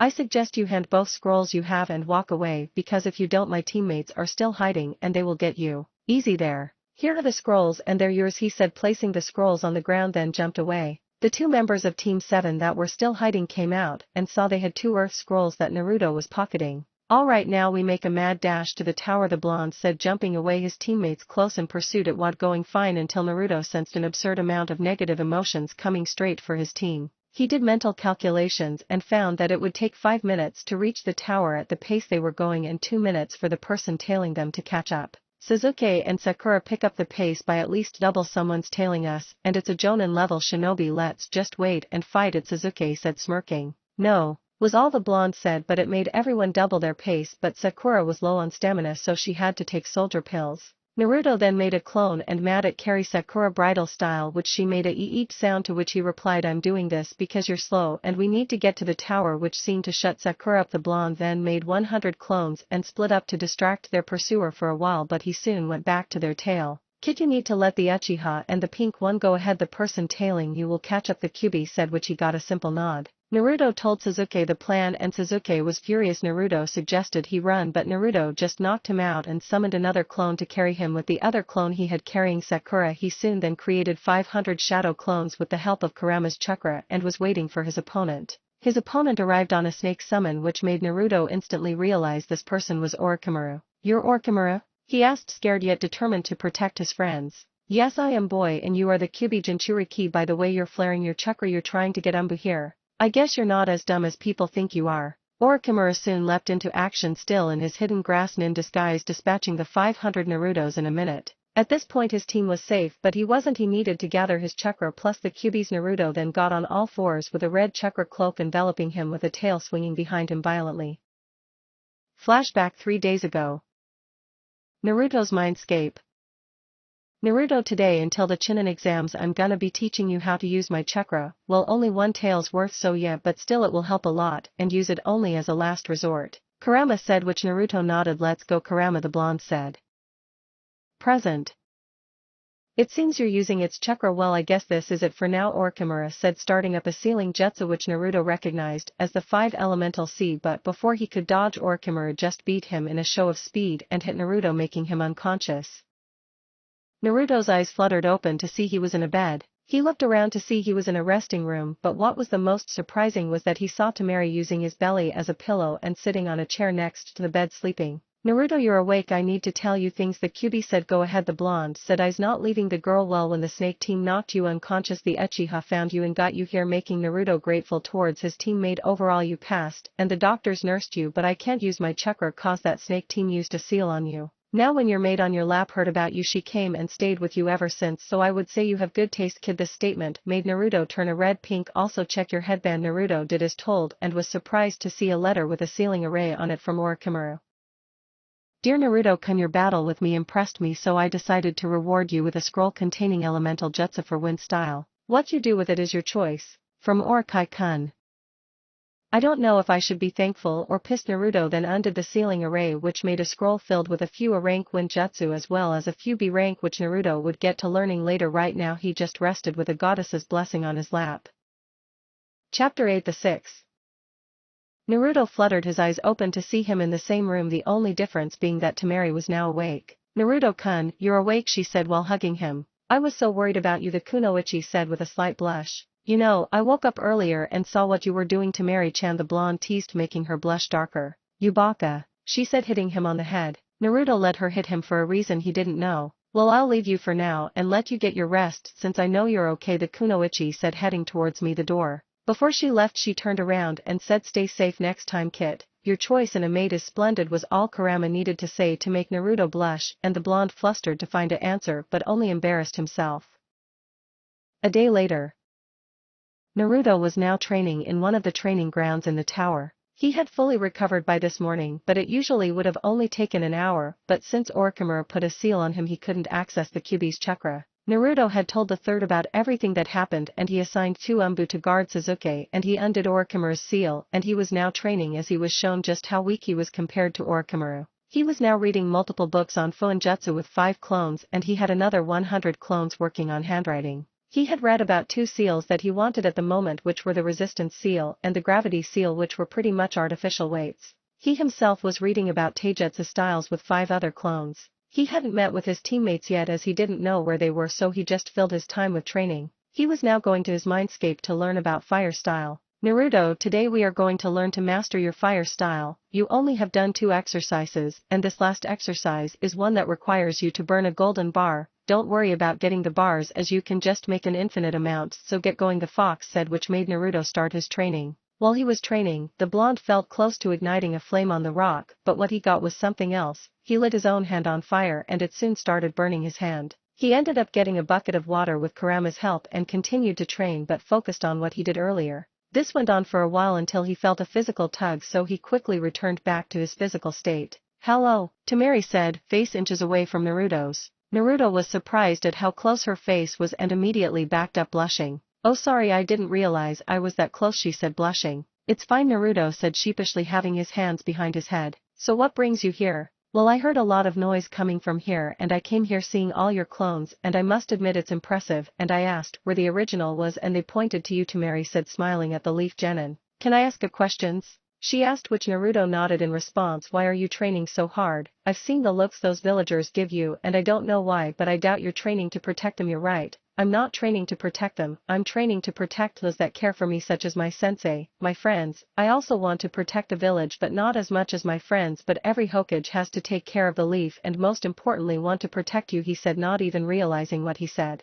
Naruto-kun, you're so sweet, and I wouldn't mind if we hanged out during these days till the preliminaries, she said, bluntly wanting to hang out with the blonde. Sure, Temari-chan, he said, grinning and also happy he got to spend more time with his friend. I'm so sorry, what's going to happen in a month, Naruto-kun? I have no say in the matter, all I hope for is that you don't die, she thought while wiping away a lone tear. The rest of the day progressed the same. Naruto left his clones to do training and he spent time with Temari. He also sent a clone to tell the Hokage about Orichimaru and him being after Sasuke and advised the Hokage to put an Umbu watching Sasuke. While they were walking around the tower they saw Sasuke and Sakura. Naruto rushed wanting to thank Sasuke for what he did. Sasuke, Sakura, how are you guys? The blonde said, holding Temari's hand. Naruto, who is this girl? Sakura said with a harsh tone, but she didn't know why. Oh, Sakura, this is Temari-chan. Temari-chan, this is Sakura, the blonde said, introducing them. Sasuke, thanks, Naruto said to Sasuke, who smirked in response. We're gonna go, and by the way, Sasuke, that grass nin was Orichimaru and he was after your sharing on, so be careful. Why is that girl holding Naruto's hand? He also calls her Temari-chan. The pinkette thought Shanaro. She is probably just using him. Naruto is such an idiot, no one wants him in her. Sakura told her normal self, you're probably right, she thought, and disregarded it. Why did I feel mad? That thought she kept with Naruto and Temari. So does everyone fawn over the Uchiha? Temari asked. Why do you ask? And the answer is yes. Naruto responded, shocked. I don't know, just felt it, but I think you're way better than emo people like him. Auvu, thanks Temari-chan, that means more, a lot more than you think it does, he said, grinning at how kind she was. Well, I'm gonna go now, it's almost 6 and I guess you have to get back to your team, so I'll see you tomorrow, the blonde said, walking away. Why did I get attached to him, she thought, crying as she was going to let one of the few people she ever cared for die. Time skip 3 days. Preliminaries arena. All the genin teams that had passed the second round of the exams were gathered with all their jonin sensei. The teams were the Rookie 9, Team Guy, the Sand team, Kabuto's team, as well as a Mist team. There's 20 people here, so I'm guessing they're having preliminaries cause at most they only have 5 matches a year for the third round. Naruto thought, kid, this exams is probably gonna be the most fun Chunin exams I've ever seen, the QB said, grinning like a madman. Is that cause of 2 Jinchuriki? No, it's cause there's 3. Naruto's eyes widened at the fact of hearing 3 Jinchuriki in the same place at the same time. Who and which team? Which team do you think he is on? Naruto soon ran calculations through his head. Seeing that Gaara was the Ichibai, that mean Ichibai was out. Nibs couldn't be possible since the Nibi belonged to Kumo, Cloud, and Haxabi as well. Gobi and Yanbai were out of the question as they were from Iwa, Earth. That left the Sanbai, Rokubai and the Nanabi. Sanbai was owned by the Mizuki Gyagura, so it was Rokubai or Nanabi. It's on the Mist team and it's either the Rokubai or the Nanabi. Good deduction skills, kid. It's the Rokubai and it's the boy with golden eyes and brown hair. Naruto immediately searched for said person and saw him. The boy was around 2-4 years older than Naruto and he had a tall and thin figure. He didn't show much emotion, but that was expected of shinobi. What abilities might he have? He will probably have water style and he might have this bubble ability, but don't think they are ordinary bubbles as they have capabilities. Thanks, Kurama, you can thank me by releasing me, Kurama said with a smirk on his face, while Naruto just chuckled. After a while, the Hokage arrived and sat in front of all the teams. Naruto stepped forward to tell the Hokage about the Rokubai. Old man, you know that golden-eyed Mist genin? Well, he is the Rokubai Jinchuriki, Naruto whispered in the Hokage's ears, making his eyes go wide. What proof do you have?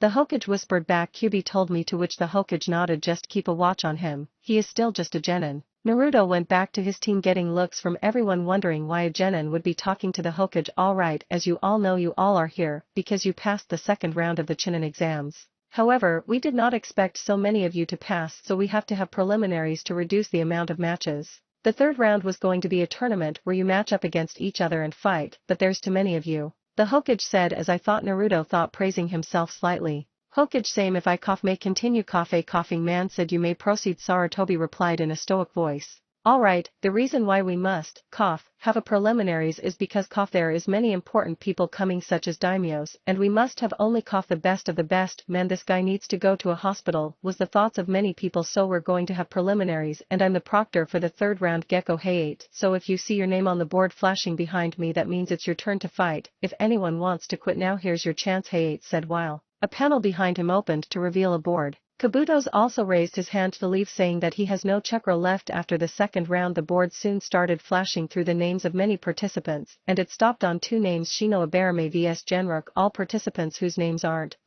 on the board, please leave.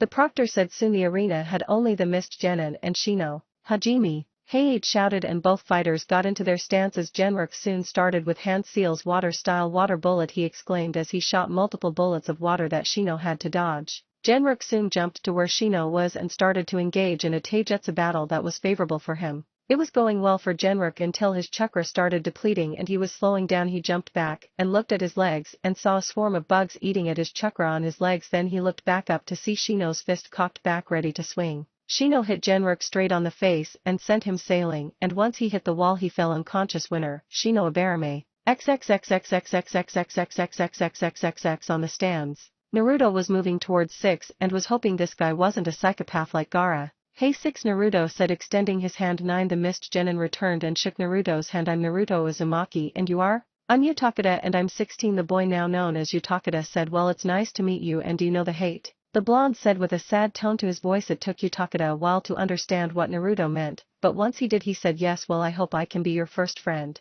Naruto said with a big grin and extending his hand again to help a fellow Jinchuriki. I would like that, Naruto said, smiling happily at the possibility of finally having a friend, and quickly shook the blonde's hand. By the way, the red head on the sand team is number 1, which made Utakada wide-eyed. The next match was soon starting as the medics took Genrook away and the board flashed more names. Naruto Uzumaki vs Sasuke Uchiha. Their reactions varied from person to person. Sasuke smirked at finally being able to fight Naruto again. Kakashi sighed, hoping this didn't happen, while Naruto just hoped it didn't make their relationship worse. The two rivals soon got to the arena. Naruto, it seems I finally get the spar I've been asking for, the Uchiha said, grinning like a madman. All he got for a reply was Naruto sighing, let's get this over with. Chapter 9 Rivals Turned Enemies. Naruto and Sasuke were in their stances. 3 minutes ago Hayate had started the match, but both of them hadn't moved an inch. Naruto was just waiting, having already formed a plan for everything Sasuke could do at that point, so he was just waiting. Sasuke on the other hand was slightly annoyed seeing no weak points in Naruto's guard. He had wanted to win without using the Sharingan, but he realized he was going to need it to win. The stands were mostly quiet, all just expecting Sasuke to win, but a few did expect Naruto to win. The stands. Naruto is unlucky having to fight the Uchiha. I feel bad for him, Kurama said to the other Jonin sensei, who could only chuckle. Kurama, don't judge a book by its cover. I'm wondering how Naruto will beat Sasuke, Kakashi stated with a nice smile which made the Genjutsu mistress wide-eye. I agree on you with that, he is most likely the strongest in these exams, the Sarutobi said. I don't believe you, but I guess seeing is believing, Kurama said, turning her gaze to the two shinobi on the arena. Dobe, why don't you make a move? Sasuke said, trying to taunt Naruto, which just made Naruto sigh. Does he think I'm an idiot? Naruto asked his tenant, please beat this Uchiha. I hate them, they are the worst of the worst, Kurama said with the most evil glare Naruto ever saw him give, which sent a shiver up his spine. Yeah, sure, I'll use that dance, the blonde said, which made Kurama grin evilly. Dance of the teleporter, Naruto exclaimed, disappearing from where he was and then reappeared. Naruto didn't seem different, but Sasuke had multiple bruises on him. What did he do? I felt so many punches hit me, but I didn't even see him, Sasuke thought, shocked. Naruto proceeded to disappear and reappear, giving Sasuke even more bruises, and this continued, slowly damaging the Uchiha. XXXXXXXXXXXXXXX the stands. What is he doing? Kurama asked, wide-eyed at how easily the blonde was putting down the Uchiha. Naruto is cheating, Sakura and Ino said in unison. I'm sorry to say, but Naruto is not even cheating. He is only using one of this techniques, Asuma said, smirking at how strong the blonde was. He is using a technique that a person used a while ago that made him known as Shishui the teleporter. The statement made all people who knew that name wide-eyed at how the dead last recreate one of the most strongest techniques the Leaf ever had. You're telling me he is using the same technique Shishui Uchiha the legend did? The pink kid asked with utter disbelief in his voice. Yes, but albeit on a more lower level, but in a while it will be better, Shikamaru said, now joining the conversation. He is probably the strongest person in our generation now. By the way, what you're seeing is only one of his new techniques, the Nara said, smirking at the looks they were giving him of utter shock, disbelief and denial. The fight. What are you doing, Dobe? Sasuke exclaimed, furious at the fact he hadn't landed a single punch on the blonde, but he on the other hand was close to losing. Nothing special, I just read a book on a few great people that had cool techniques, and I saw this guy called Shisui Uchiha, and I just saw his technique and more or less copied it, the Genin said, infuriating Sasuke. How did he learn Shisui Nii-san's technique? No one in our clan could do that, and the Dobe of all people is doing it, the Uchiha said, his anger boiling. Fire-style Phoenix Flower Jutsu, Sasuke said, shooting multiple balls of fire at Naruto, who started making his own hand signs. Fire-style Blue Bomb Barrage, the blonde said, shooting his own blue balls of fire at Sasuke. The balls of fire were fighting for dominance, but the blue fireballs easily beat Sasuke's fireballs, and a few of them hit Sasuke and he soon fell to the ground. Proctor called this match. I am in perfect condition and he is in no condition to continue to fight, Naruto said, not wanting to fight anymore, seeing Sasuke could not fight anymore. No, Sasuke shouted, running at Naruto doing his own hand signs. Fire-style Blue Bomb Barrage, the Uchiha said, doing Naruto's technique only to have it explode on him. You're really dumb, you know. You expect that if you see me do hand signs one time, no practice, you think instantly you can copy a jutsu, Naruto said with a hint of disappointment. Why? Sasuke said, increasing his voice. Why am I losing to the Dobe? Sasuke shouted, anger clearly in his voice. Almost all of the Rookie 9 were shocked at how easily Naruto disabled Sasuke. Sasuke was the strongest of them and miles ahead of Naruto, and seeing the same Naruto surpass all of them in just a few months was surprising to say the least. Proctor, Naruto said in a commanding tone. Call the match winner. Hayate was interrupted by a kuno sent his way by the last Uchiha. He hasn't won, Sasuke shouted, hurting the ears. Kakashi soon appeared behind Sasuke and backhanded him, making him fall unconscious. I'm sorry for his behavior, just call the match, Kakashi said, swinging the unconscious Sasuke on his shoulder. Okay, like I was saying, winner Naruto Uzumaki, the third round, Proctor said, making Naruto instantly shunshin to the stands. The stands. Naruto appeared on the stands and all the Rookie 9 were staring at him with the exception of Shikamaru and Koji. What do I have, something on my face? The blonde asked calmly, what do you mean? You just beat Sasuke Uchiha, the strongest of all of us, like nothing. Kiba said, well, he wasn't really much of a challenge. I could have just used Dance of the Teleporter and won the match by hitting an important part of his body, but I wanted to do it slowly for fun, he said, grinning at the wide-eyed look Kiba gave him. So you're telling me, you didn't even try that much? Yeah, pretty much, the genin said. Naruto soon slid over to where Utakeda was to talk to his new friend, and in a while the board started flashing names again, which made everyone eye them carefully. Gaara Sabaka vs Koji Akimichi. Koji, be careful, he is like me, Naruto said in a serious tone. Koji knew what he meant, as he knew Naruto was a Jinchuriki being told by him a while ago. Same with Shikamaru. Don't worry, I'll be fine, Koji said, smirking. Naruto knew Koji was at least Chunin level, but Gaara was a Jinchuriki, so he was not to be underestimated. Will the contestants come to the arena? Hayate asked, and God answered as Gaara appeared in a swirl of sand and Koji jumped over the railing and hopped onto the arena.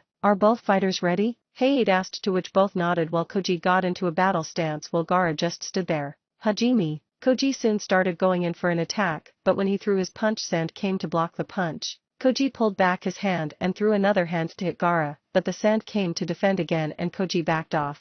It seems he has a jutsu where sand can block any attack I send, but each defense has its limits, the Akimichi heir thought, smirking. Partial expansion arm, Koji said, making his entire right hand expand to a large size. Koji smashed his arm into Gaara. The sand tried to block Koji's attack, but it was just too strong and it demolished the sand, pummeling Gaara. This gave looks of shock to the sand siblings as well as their sensei, having never seen anyone who broke Gaara's sand shield. Gaara at the moment was using all of his force to support his sand shield by putting more chakra into it, trying to block Koji's arm, but it was useless as it soon pummeled Gaara right in the face, but Gaara luckily had his sand armor. How do you like that? Koji shouted, happy he landed a hit. What is wrong with this guy? I know Jinchuriki live bad lives, but man, the Akimichi thought. If I didn't train, I definitely would not have even been able to hit him then. Koji soon withdrew his large hand back into normal size. That jutsu took quite a chunk of my chakra. When Koji withdrew his hand, he saw Gaara on the ground, skin shedding into sand, which made Koji's eyes wide. You're strong, Akimichi. No one in a while has forced me to use my sand armor.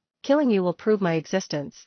Gaara said like a madman, and his sand started moving around trying to grab Koji, who had to take evasive maneuvers to dodge the immense attack from the sand. You're insanely strong. I don't think I can beat you, but to prove that I'm a strong clan heir for the Akimichi clan, I shall beat you, Koji said, now charging at Gaara. Partial expansion leg. Koji's leg soon grew to the size of a giant. Koji brought it down in an axe kick motion, smashing Gaara's sand shield again. However, Gaara dodged the kick when it burst his shield, but Koji was pursuing his attack with a giant punch, hitting Gaara straight on, breaking his sand armor, but not enough to damage him yet. Damn, what do I need to do to break that shield? I'm almost out of chakra. I'll put this into a final attack, Koji thought, reaching into his pouch and finding a casing holding 3 pills, being a green, yellow and red pill. Koji soon took the green pill out of its casing and eating it. His chakra soon flared, making his chakra nearly triple in power. Many who did not know what that pill was were now shocked at Koji's power. The stands. Shika, it seems Koji is using the spinach pill. I guess Gaara isn't a pushover, Naruto said. It's not that Gaara is damaging Koji overall. At this point it's a test of endurance for who can outlast the other, and for Koji it seems the odds don't seem good. That sand is most likely reinforced with chakra, and a lot of it at that. Gaara's chakra is definitely depleting, but since he is a Jinchuriki his chakra reserves are high, so I don't think Koji can win. Not trying to sound sour, Shikamaru said, breaking down the battle and Gaara's abilities. I hope Koji knows when to quit or he can get seriously hurt, especially when eating a pill. The blonde said, worried for his friend. What exactly does that pill do? It seems like a really good use in battle as it nearly tripled your friend's chakra. Utakeda asked Naruto and Shikamaru. Well, Koji just ate one of the 3 colored pills. The 3 are the spinach pill, yellow curry pill and the red chili pill. The effects range from massive exhaustion to death. He ate the weakest of the pills, so he isn't going to die, but after the battle he is going to be weakened, Nara said, to which Utakeda nodded in understanding. The battle. Koji was now charging up his chakra for an attack that he learned but could only do once he used the spinach pill. Gaara could sense the chakra building in Koji and decided it wasn't a good idea to let him continue, and soon started to trap sand around him. Shocking Gaara, Koji just stood there. Gaara didn't care as he would get an easy kill and wrapped Koji in the sand. Sand coffin, he said. He was going to say sand burial, but Koji soon used the jutsu he was charging up for super expansion jutsu. Koji exclaimed, bursting out of the sand in a huge size that was insane. Everyone was wide-eyed at the fact that Koji just did the super expansion jutsu on a lower scale but still did it. Koji's entire body was now on the size of all his other limbs when he did partial expansion. Koji was now swinging his arms at Gaara, breaking his sand shield and hurting Gaara's sand armor. He did not stop punching his continued assault, pummeling Gaara. At this point it was a test of endurance, as Shikamaru stated. If Koji got out of his super expansion jutsu he would lose. If Gaara didn't sustain his sand shield and sand armor he would lose. Koji kept pummeling Gaara, who kept reinforcing his sand armor each time he got hit. Gaara's reserves at this point were close to done, but the same could be said for Koji. Koji, reaching his limit, knew it was now or ever. Giant slam! Koji exclaimed, jumping into the air and body slamming Gaara with all his might. No one knew what happened, as Gaara was under Koji's massive body and Koji was just laying there. Soon Koji started going back to his normal size. When he returned it showed Gaara and Koji, they're both bleeding. Gaara on a lower scale but still bleeding. The Sand siblings, Baki and Gaara himself, were wide-eyed at the fact that Gaara was bleeding. Gaara had never ever been hurt. Gaara was mad at the fact he was bleeding. He soon saw the form of Koji on the ground. Gaara sent his sand to Koji and the sand encompassed Koji's right arm and his left leg. Gaara spoke 2 words and Koji's right arm and left leg were destroyed. Sand burial. Gaara stated, making his right hand move into a fist. He was going to continue the burial, but Naruto jumped in when the sand was approaching his friend and just hit the sand away. Naruto had tears in his eyes at the state his friend was in. He should have intervened earlier. Naruto, despite not being a medic, knew for some reason that Koji might not be a ninja again. Why did you do that? You had one. Naruto said, trying to choke back sobs. Why did you protect him? Gaara said, questioning why someone would protect anyone other than themselves. I did it because he was my friend and he was precious to me. Now answer my question. Naruto said, shouting with an intense amount of killer intent. I did it because I needed to prove my existence by killing him, Gaara said calmly and stoic. I swear in the 3rd round I will beat you. Naruto said, cutting himself with a kunai and making a blood oath. Shikamaru in the stands was crying as he saw his best friend hurt, and he swore he would hurt Gaara. Temari and Kankuro appeared at Gaara's sides, taking him away to medics. Alright, Hayate stated, a little shocked at what happened. Winner is Gaara Sabaka, he said, albeit a little unwilling. Hiruzen was sighing as he was going to have to deal with the council at letting a Sand Genin injure a clan heir. Hiruzen saw the wounds Koji had suffered and knew it was severe. Naruto returned to the stands crying. A lot of the Rookie 9 were shocked as they never saw Naruto cry, and he was always the happy knuckle-headed idiot. Naruto turned his gaze to Shikamaru. I swear I will beat him for Koji, he said. Same here, Shika said, still having to hold back his sobs. Chapter 10. There was silence as Koji was carried off by medics. Naruto and Shikamaru had cleared their tears and were determined to defeat Gaara. Alright, I will now begin the next match, the proctor said as the board behind him flashed the names like before. Temari vs Tenten, just like canon, not even gonna waste your and my time. Nice job, Temari-chan. Naruto exclaimed, happy his other friend won, but he was a little unnerved and decided never to anger her. Does my blonde genin have a new crush? Kakashi thought perversely while giving a soft perverted giggle. Soon Tenten was carried up by medics and it was time for the next match, and the board flashed again. Kiba Inuzuka vs Yurui Akado. Alright, it's my turn, Kiba said, jumping toward the arena eagerly while Yurui just walked there. Hajime, Hayate said as both fighters were ready and the fight commenced. Kira charged in like a madman, using his clan techniques to transform Akamaru, his dog, into himself, and they were now attaching Yurui. Yurui's abilities were impressive, but when he had to fight 2 opponents at once it was a bit hard, but Yurui was managing. Both Kibas backed off and were now on all fours. Fang over Fang. The original Kibas shouted, now spinning vertically towards his opponent with Akamaru. Yurui kept dodging, but his reserves were low and he didn't know how long more he could keep it up. Both Kibas soon crashed into Yurui, smashing his glasses and making him bleed. Once Kiba stopped spinning, Yurui fell flat to the ground unconscious, not able to handle all the damage from Fang over Fang. Yatta! Kiba said, now running all around the arena, and soon went to the stands to be greeted by Hinata. UMG, good job Kiba-kun.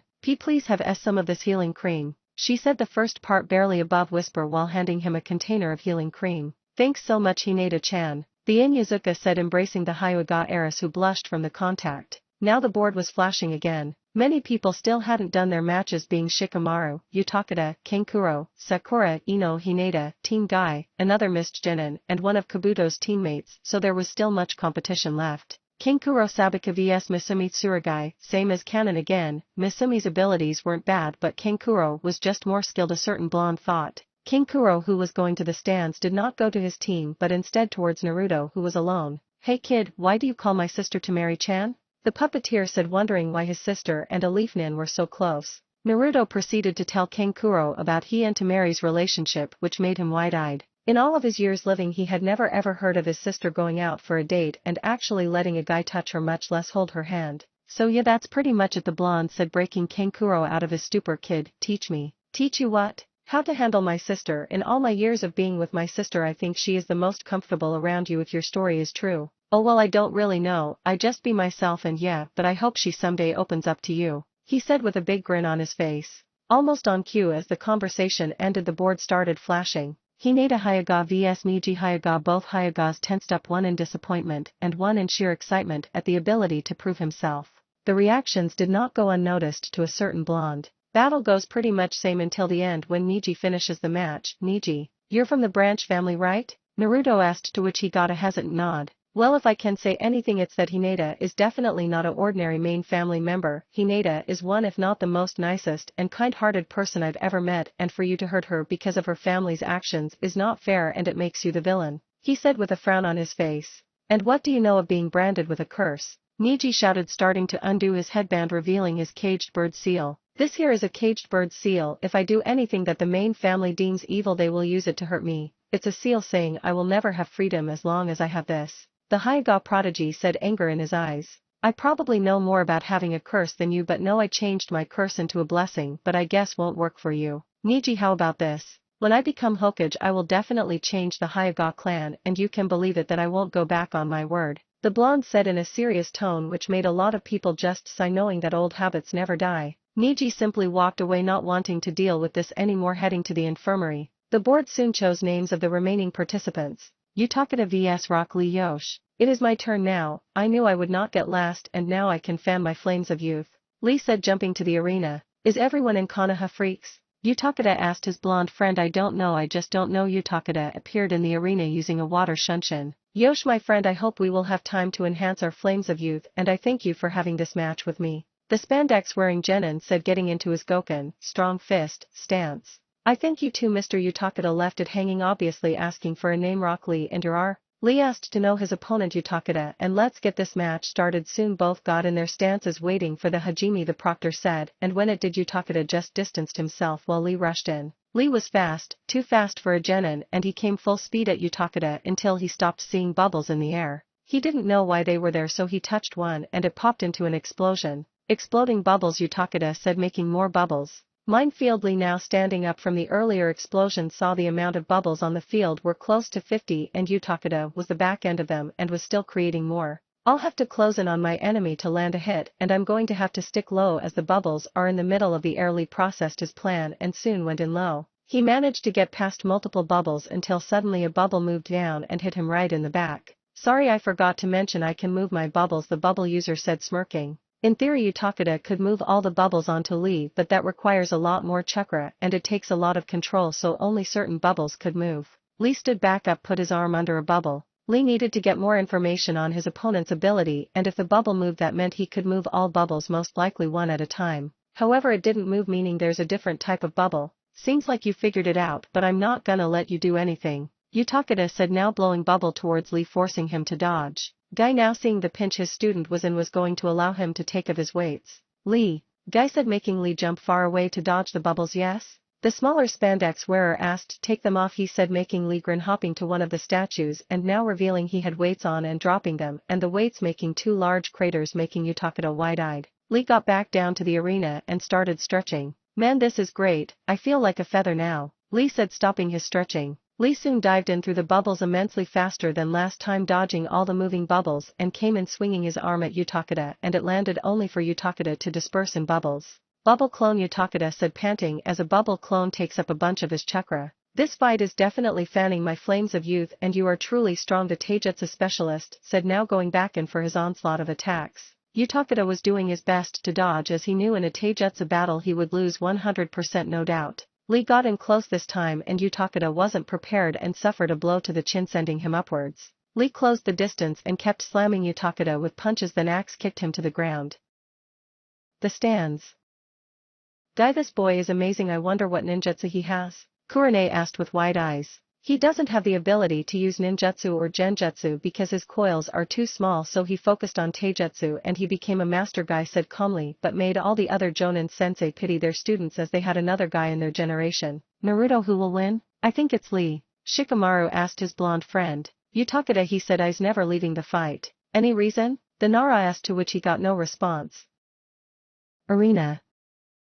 Lee was now panting with multiple bruises from the exploding bubbles. Utakata was in a slightly better shape than him but more or less the same. At the rate they were going it was going to be a tie. Most of the bubbles on the field were gone as Utakata could only hold a bubble for 5 minutes maximum. Lee soon went in again, but this time Utakata went at him head-on, blocking Lee's strikes but getting hit himself, then quickly hit Lee in the hard R and jumped away. Lee tried to jump after but he couldn't move, he felt slippery and wet. He looked at his hands and saw they were encased in bubble. Bubble encasing, Utakata said while keeping his hands in the boar hand sign. This jutsu is going to slowly drain your chakra and I doubt a genin can break it. I'm sorry to beat you in a way but you're very strong. The mist genin said, disappointed in himself for using this jutsu. I guess I have to use my trump card, Lee thought. Kaimon, gate of opening, Lee said and continued. Kyemen, gate of healing. He again continued. Siamen, gate of life, his skin becoming red. Shomen, gate of pain, Lee shouted, panting slightly, and finally Tamen, gate of limit. Now chakra flowing out of him and evaporating the bubble that was around him and all other bubbles on the field just with his chakra.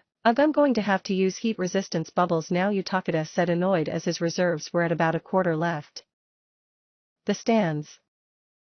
Gayu taught him the 8 gates. Kakashi said, disappointed in Guy. No, I don't regret it as it was my decision and I deem him worthy to use it. In a louder voice than Kakashi, making everyone return to the fight. The arena.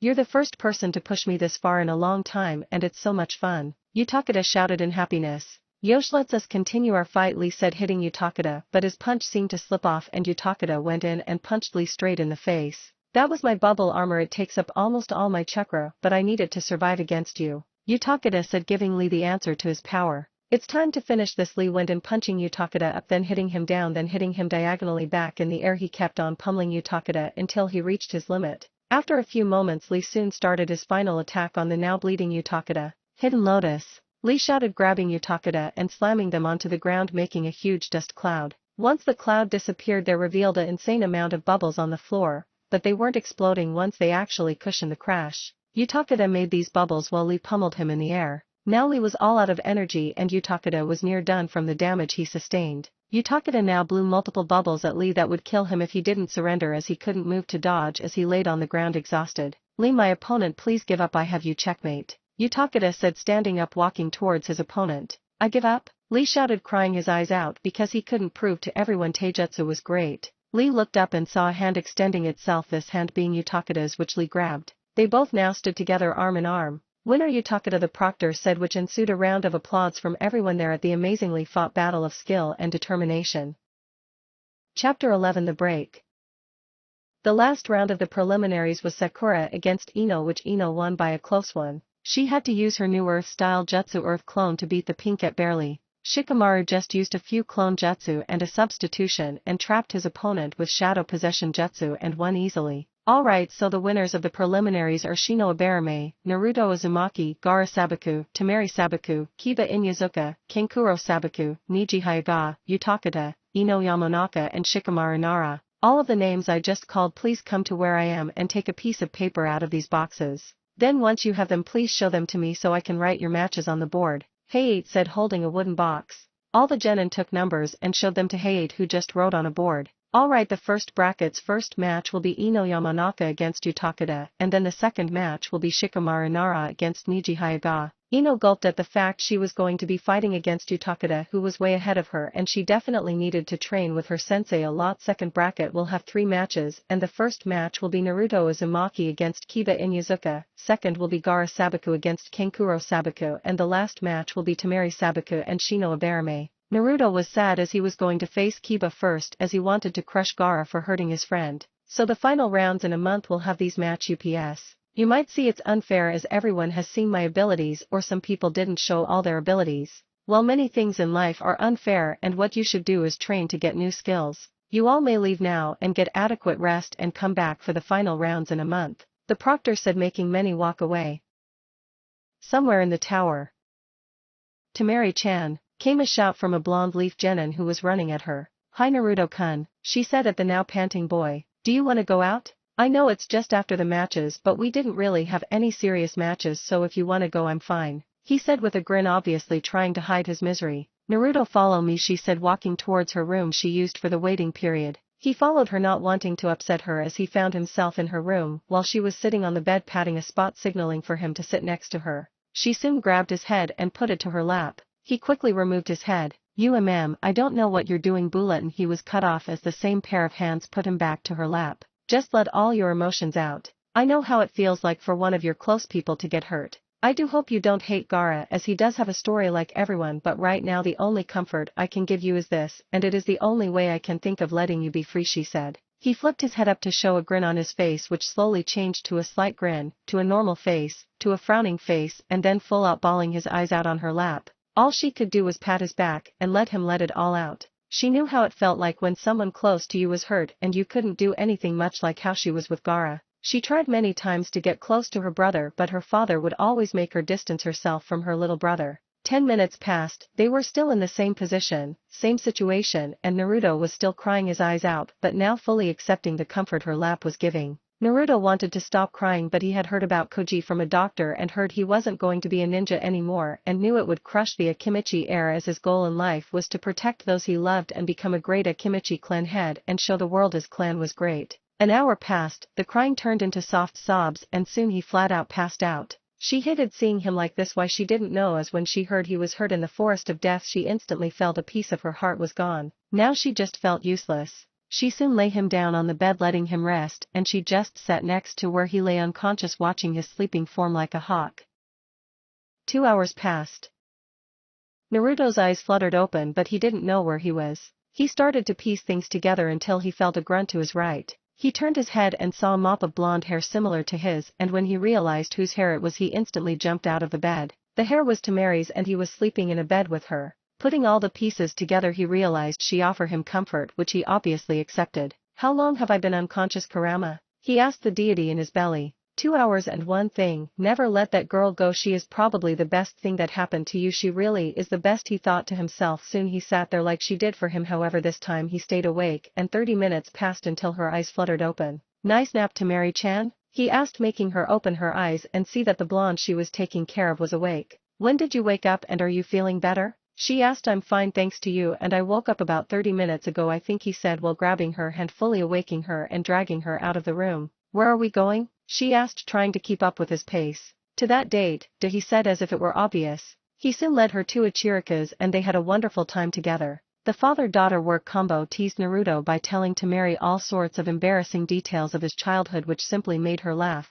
They did an eating contest which Naruto easily won with a score of 34, which made Temari feel like dying at the end. That was fun, Temari-chan, we should do that next time, the blonde said, making the other blonde gag. Naruto just chuckled at the antics of his blonde companion. Unbeknownst to the blondes, they were being watched by two perverts. Seems like the kid has found his Kushina, a white-haired tall man who wore a kimono and mesh armor. Yes, Jiraiya-sama, that girl definitely reminds me of Kushina. Seems like Naruto is a lot like his father at choices for woman, Kakashi said. Yes, and I wonder if she will have jugs as big as Kushina as well, the man known as Jiraiya said with a perverse grin. Jiraiya-sama, Kakashi said in a more serious tone. He is definitely talented, but I feel he can reach his full potential under you, and I wish I could train him, but the council wants me to train Sasuke. I'm sorry to push Naruto off to you, but please train him like you trained sensei. The masked man said, bowing at Jiraiya. Kakashi, no need to bow. I would probably have trained him anyway even if you didn't ask me, but thank you for giving me your permission. The Seinen sage said. I'll approach him in about 3 days. Until then I'm going to be doing some things for my spy network, so just tell him to rest, cause my training regimen is going to be hard, so just give him his rest for now. Jiraiya said, disappearing in a swirl of leaves. Might as well do it while that girl is around so she can keep him in check, the Jonin thought, also using a shunshin. So ya one time say so. Naruto was cut off as he saw the form of his Jonin sensei entering Ichirika's. You Naruto, I knew I would find you here, he said with a wave. Oh, Kakashi sensei, can you train me tomorrow please? Naruto said, using the puppy dog eyes jutsu. Naruto, I won't be training you, I have to train Sasuke, but I found an even more amazing teacher than me. The teacher I found for you is probably the strongest shinobi under the Leaf Village, Kakashi said, now not wanting to say what he was going to say. Naruto, take a rest for 3 days. Your sensei won't come until then, so just take a break from all your intense training. No, it's not fair, Sasuke gets training and I don't get any from you, and I have to wait for tea. He was cut off as he got smacked in the head by a fist from a blonde to his left. Naruto-kun, listen your sensei please, she said in a sweet yet definitely monster voice. Okay, he squeaked out. Seems this girl has a tight lock on my blonde Jen, and Kakashi tuffed smirking under his mask at the young love. Well, I guess that settles it, so yeah, I'm not forbidding you from training, but just train at least 3 times less, Kakashi said before using a shunshin. Well, I guess that's that, and I won't be training for a while. Will you be free tomorrow? He asked, hoping he wouldn't be alone tomorrow. Yeah, I'm free tomorrow, Naruto-kun, she said like she was talking to a child. Now let's go home, she said before grabbing his hand and walking out of the store. Seems our Naruto has grown into a fine man, Tuka said before chuckling. Yes, he has, that girl is perfect for him even if she is older than him. Ion thought, reminiscing the first crush she had and still had. Somewhere in Konoha, Naruto and Temari were walking hand in hand in a comfortable silence as friends. Many people sent glares to them, but Temari already got over it but still didn't know why they did it. Temari-chan, Naruto said, breaking the silence. Thank you for what you did earlier. What do you mean? All I did was let you use my lap as a pillow, she said calmly. I don't know, but I just felt like I could let out all my feeling there and then, so thank you. I have forgotten about revenge, as that was all I thought at that time. I still will have that feeling in me as I'm human, as your brother probably didn't have to do that, but like you said, everyone has a story, he said, completely shocking her as no one had actually accepted Gaara. By the way, I'm the same as Gaara, he said in a mysterious tone which made her mind run a mile a second. She had just gotten a clue to find out why Naruto was hated. When she found a logical solution, her eyes widened. Naruto, are you a Jinchuriki? She asked, to which she got a simple nod. Do you hate me now? If you do, it's okay, I understand, he said, and disappointed as he heard silence. Temari wasn't silent because she hated Naruto. No, she was silent because of what he said, making her feel so sad for the boy. No, I still like you, Naruto. I think being a Jinchuriki has only increased my respect of you. You have to deal with all this shit and you don't even care and live your life as happy as you can be, she said, squeezing his arm tighter in her grip. She soon started hearing drops that got increasingly more often, and she turned her head to gaze her blonde friend. Her friend was crying tears of joy and happiness that someone accepted him for who he was, just like Iruka-sensei, the third Hokage, and Kakashi-sensei. Thank you, Temari-chan, he said, rubbing his tears away. They continued to walk in silence, feeling more at ease with themselves. Naruto didn't know why he told her he was a Jinchuriki, he just felt like he should at that point. Well, this is my hotel, Temari said, stopping the walk and turning towards her friend. Thanks for walking me here. I hope you feel better about your friend. She soon pulled him into an embrace and pecked him on the cheek. Bye, he managed to stutter out at the leaving form of Temari. His face was a shade of red that made tomatoes look pale. Maybe me and Temari-chan being a couple ain't bad. Do you think we would work, Kurama? Naruto asked, starting to get thoughts about his friend as more than a friend. Kid, I've been telling you since the Forest of Death, she is the best thing that happened to you and you should seize the opportunity. Me and Temari-chan as a couple. Naruto soon kept thinking about it and blushed at some of his thoughts. Maybe I should try it. Chapter 12, The Sage Appears. It's been 3 days since Naruto had taken his rest and now was waiting at his home for his new sensei. He mostly worked on reading taijutsu scrolls and chakra control. During the night, he would go out with Temari and they would just walk around the village. Naruto thought about asking Temari on a date, but he never knew if she liked him like that. His tenant called him a wuss and he just blocked of the connection. Kakashi said that his new sensei would come around 12 and now it was 1. Needless to say, he was getting very tired of senseis that come late. He was just working on his chakra control until he heard a knock on the door, and before the person could knock again, Naruto opened it. His gaze met one of the people who wanted to meet the most. Jiraiya, a level 10 seal master. Are you my sensei, Jiraiya-sama? He asked politely. Oh yeah, kid, I'm your sensei, alright. Now I'm go. He was cut off when Naruto replied. Jiraiya-sensei, please teach me Fuinjutsu and Taijutsu, please, I need to work on those the most, Naruto asked in the most polite voice he never even knew he had. Jiraiya didn't know what to say. He was going to teach the blonde how to use the Kyuubi's chakra, but Fuinjutsu might not be so bad. Kid, I'll teach you that only after you can do the summoning jutsu, the sage said, taking the scroll on his back off and unrolling it. You're giving me the toad contract. The blonde shouted out in sheer happiness and shock. Yeah, I need someone else to take care of the toads when I go, so who better than my new apprentice, he said in a calm tone, before he was tackled to the ground by his apprentice. Thank you, Jiraiya-sensei, he said, still hugging the man tightly. Arg, get off, kid, I only let girls do this to me, struggling to get the blonde of him. Naruto soon got off Jiraiya. He signed the toad contract and Jiraiya explained that he could only have the toad contract unless under special circumstances. Naruto then started the hand signs for the jutsu. Boar dog bird monkey ram summoning jutsu, Naruto exclaimed, smashing his hand on the ground. In a puff of smoke, a small frog appeared close to a toad, but not the right one. Good first try, kid. We will work on this until you can summon a battle-ready toad. Your chakra might not be enough, so use some of the Kyuubi's chakra, the sage said. No, I only use the QB's chakra when it's needed to save a friend. The QB is a nice boost but I don't want to depend on it.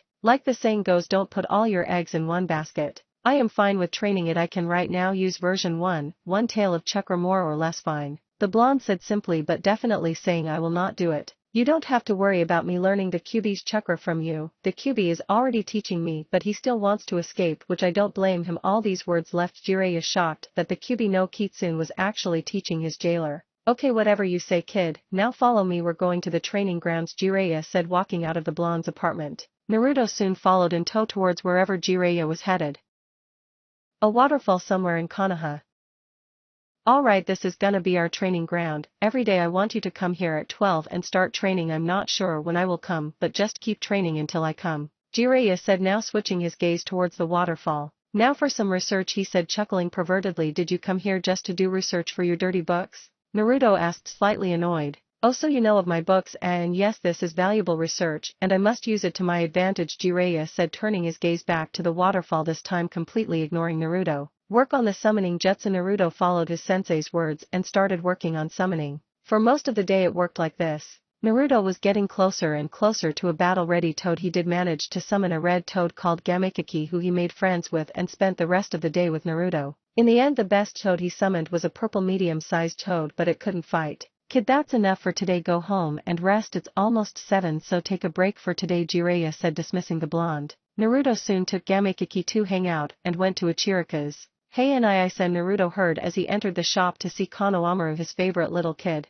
Oh hey Konohamaru, you see this toad? Well, he is Gamekiki, and Gamekiki, this is Konohamaru. The blonde introduced each other. Hey, I also call Naruto and Sen, so I guess we're like brothers together, Gamekiki said, chuckling playfully. Yeah, let's all eat ramen together, the food of gods, Naruto said, placing orders. The rest of the day Naruto just hanged out with his younger brothers and they had much fun together, and Naruto enjoyed the companionship of his new friend and Gamekiki. When it was getting late, Naruto decided to call it a night and just rested. Time skip 3 days. The waterfall. Yatta! Naruto shouted, which startled Jiraiya, who almost fell over the cliff they were on. What's up, kid? The sage asked. I summoned a toad who can battle, see, he said, gesturing towards a orange toad next to him. Yes, Jiraiya-sama, I can battle, the toad said calmly. Well, good job, kid. I'll teach you how to do Fuinjutsu now and also Taijutsu. So how far are you in Fuinjutsu? The sage asked. Well, I'm able to make my own exploding tags that are twice as potent as the normal ones, and I have perfect calligraphy, but I can't do any complex seals. The seals I really want to do right now are resistance and gravity seals, so I can increase my speed and taijutsu, but besides that I don't really know much, the blonde replied, disappointed in his ability. That's pretty good if you thought yourself. I'll teach you how to make gravity seals and resistance seals, but don't use gravity seals until you reach at least level 6 of resistance seals, and until then just wait till LVL 8 to make sure it's safe, Jiraiya said, sitting on the ground, showing the blonde what he needed to do, and Naruto soon made nearly 200 clones that shocked Jiraiya. Kid, you can make this many clones? I guess you're gonna use them for training, right? The sage asked. Yes, and half of them are gonna be test subjects for the seals in case something goes wrong, the blonde said, to which he got a nod. Naruto soon started getting to work. Jiraiya told him that level 1 gravity seals weigh slightly more than a ton. Resistance seals level 1 weigh around 10 kilos, so I should start with level 3 resistance seals once I can make them. By the end of the day he could make level 1 resistance seals, but not gravity seals, and he would work until he could make level 10 resistance seals and level 2 gravity seals. Then he would just work on taijutsu, as that's what he needed the most. Time skip a week. Somewhere in Konoha. Ero-sen, where are we going? A blonde asked. Stop calling me that, and we are going to finish your wind-style training. The sage replied. You can't mean? The blonde asked, shocked at what Jiraiya was suggesting. Yes, I have someone who can make a waterfall for you with a place to do the exercise. His name is Tenzo and he is a wood-style user, and he has the ability to use it because he was an experiment of Orichimaru's. The blonde nodded, not needing to ask any questions, as he was going to finish his wind-style training. By the way, how is your Fuinjutsu seals going? Oh, I got level 15 resistance seals I can make, but I can only use level 5, and I can make level 3 gravity seals, and I want to make it to level 100 of resistance seals before I move to gravity seals, and also that I learned that gravity seals hurt your growth rate, and I also started working on my other seals. Jiraiya nodded, proud that his apprentice was moving fast, but he would never admit that. Oh, I also summoned Gamabun, Naruto said with a smirk at how his sensei tensed up. Let's just go to the training grounds. Naruto just chuckled at his sensei's antics. Training ground number 25. Hey Tenzo, so did you do it? The sage asked the panting Umbo. Yes Jiraiya-sama, he managed, spit out in between pants. Alright Naruto, go train your wind style. I know you're done with fire style, so just do wind style, and I know you want to finish early, so just do this for 2 hours then you're done. Thank you Jiraiya-sensei. Konoha's hotel district. Naruto was walking through the hotel district, not receiving as many glares since many foreigners were in town for the Chunin exams. He was walking this path to meet his favorite foreigner Temari, and he was going to hang out with her brother Kankuro as well. Hey Naruto-kun, he heard and turned his gaze towards the form of Temari waving at him, and he dashed towards it. Hi Temari-chan, you too Kankuro. Hi, just so you know I didn't want to come. The puppeteer said. So you guys got a place you wanna go? The blonde asked, to which Temari nodded and started to lead the way. She also grabbed his hand. Geez, what is so special about that kid? Why does Temari like him? Kankuro thought, not understanding why she liked him. They soon reached a diner that sold many different kinds of dishes. Obviously Naruto tried to order ramen, but he got a punch to his head for that and he had to order sushi. The two sat on one side of the table while Kankuro sat on the other side. So how have you guys been training? The blonde asked, trying to make some small chat. I don't think we're gonna tell you our abilities, Kankuro said, chuckling. Temari, can you follow me to do something? The Sangenin asked, trying to get his sister away from the blonde. What Kankuro? She said in a slightly annoyed voice. Why are you getting so close to him? He asked, slightly concerned for their plans. Don't worry, I won't do anything that will change our plans, she said calmly, but inside getting torn up. I'm worried for you, you act a lot more different around him. Kankuro said, but his sister didn't respond.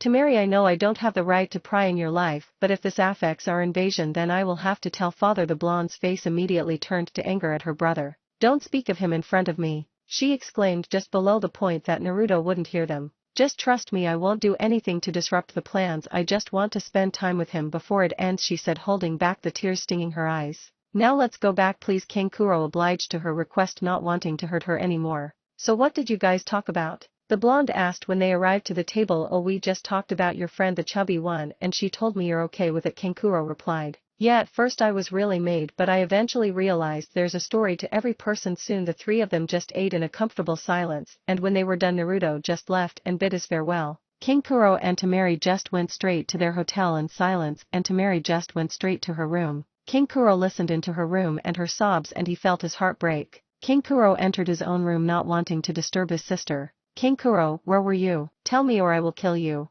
Gaara said in a stoic voice. I went to eat, nothing big, he said, sweating nervously. Gaara didn't respond, so he just went to the bed, still sweating but calmed down after a while. Naruto's home. Naruto was waiting at his home preparing to sleep. Before he did sleep he went to his mind and wanted to train with Kurama to get 2 tails of version 1 cloak ready to use. Hey Naruto, Kurama, help me please, I got 1 tail down but I need 2 tails now, the blonde asked in a pleading tone. Sure thing kid, now just try to pull 2 tails of my chakra. Naruto did as told and he got 2 tails behind him. I see, can't control it, I'm gonna go out of control, he spit it out. Just keep maintaining it for as long as possible. Naruto could only hold on for 2 minutes until it went away and he dropped to the ground exhausted. Why can't I control the chakra even with your blessing? 1. You have evil thoughts even if you don't realize it. 2. I don't give you full blessing, I just let you use my chakra. If I really let you, you would have tailed beast mode and could transform into me. Why does everything have to be so hard? The blonde said to his tenant while jumping back up. Just keep doing it until for 2 hours, then just rest up. The blonde did what he was told and he did keep increasing the time he could hold it, and he was going for a solid 10 minutes before he started fighting shadow clones using it. I wonder if this kid will be the one who does it. I wish father was alive. If he was alive no wars would happen, the QB thought as he watches jailer train. Chapter 13 Preliminaries start. It was a fine day in Konoha for young Sasuke. He was always praised by all the villagers and he was treated like a prince in Konoha. Sasuke was the polar opposite to Naruto in many ways. Naruto craved attention, Sasuke got attention but wanted it to go away. Naruto craved companionship, Sasuke got companionship thrust upon him. Sasuke in many ways was what Naruto wanted to be, besides having to stick up his ass. Sasuke was no wondering how the blonde, dead last of his class was able to beat him. Sasuke trained, he trained more than the average person his age should, but somehow he got completely mopped by Naruto. The Uchiha was now going to a training location to train with his sensei Kakashi, even though it seemed that the masked man did not want to train him. Alright Sasuke, we are going to learn about chakra control and speed, Kakashi said like he was talking to a child. Teach me strong jutsu like the techniques the dobe used, Sasuke said in a commanding tone. Well, even if I knew how to do those techniques I probably wouldn't teach you cause it's his jutsu and he is the only who has permission to pass them on. Teach me any jutsu that will destroy the dope Sasuke right now, you're a flight risk for the village. I'm gonna be honest, I didn't want to train you but I have to cause the council forced me. Now do you want to accept my training or not? Sasuke, albeit annoyed that Kakashi wanted to train Naruto, knew that he had to follow Kakashi as no one else was willing to train him, so he just nodded reluctantly. Good, now wear these weights and start doing this training regimen, Kakashi said, handing Sasuke a slip of paper which he scanned through quickly. 25 laps around the training ground, 250 sit-ups, 250 push-ups, 500 kicks on the log with each leg, 500 punches on the log with each hand. Are you crazy? This training regimen is insane, Sasuke exclaimed, as it was nearly 4 times harder than his normal regimen. Sasuke, Naruto does nearly 10 times harder stuff than that with heavier weights than you, the Jonin said, which made the genin quickly get to work. This is gonna be a long week, Kakashi thought, reading his book. Team 10 Training Grounds.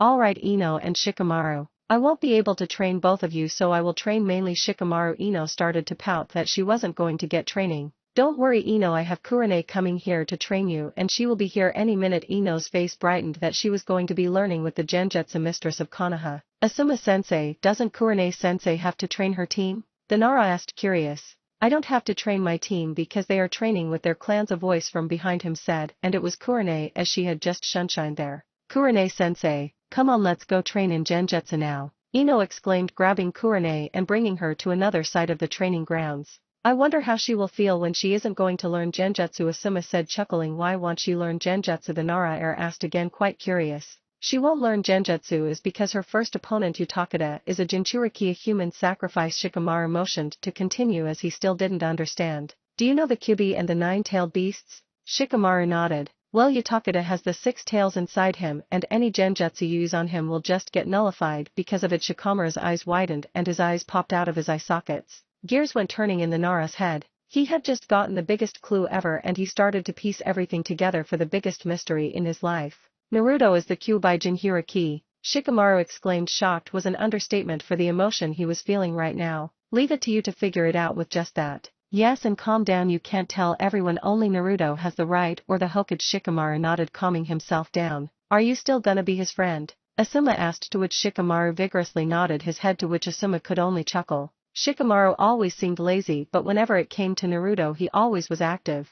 Now no point dwelling on that. Let's continue your training, Asuma said as he charged the Nara.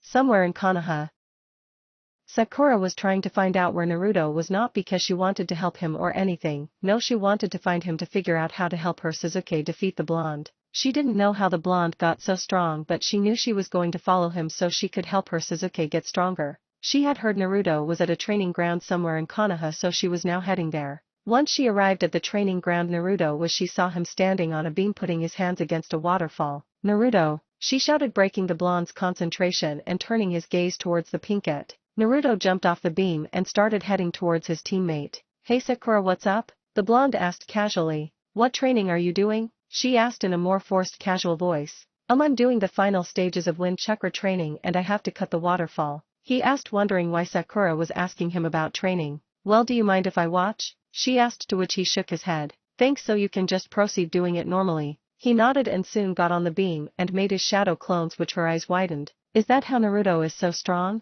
She wondered, as she, being the nerd she was, knew almost all ninjutsu there was in Konoha. Naruto, you feel it too, right? The Kyuubi asked its jailer. Yes, she is exhibiting quite a fair bit of negative energy just for a visit. Just let her be, she isn't doing anything harmful. Naruto mentally nodded towards his tenant. Sakura was amazed that Naruto actually dented the waterfall. She counted there being nearly 75 clones in total and 25 on each beam. She was amazed that Naruto could do all this and not seem the slight bit exhausted. After an hour, Sakura was getting bored, not seeing anything that would help her Sasuke-kun. Naruto soon decided to take a slight break and got off the beams, leaving his clones, and he picked up his clothes and walked towards Sakura. Sakura, wanna go get some ramen? I'm a little hungry and I'll pay, the blonde asked, not wanting to eat alone. Sure, Naruto, lead the way, she replied, following the blonde.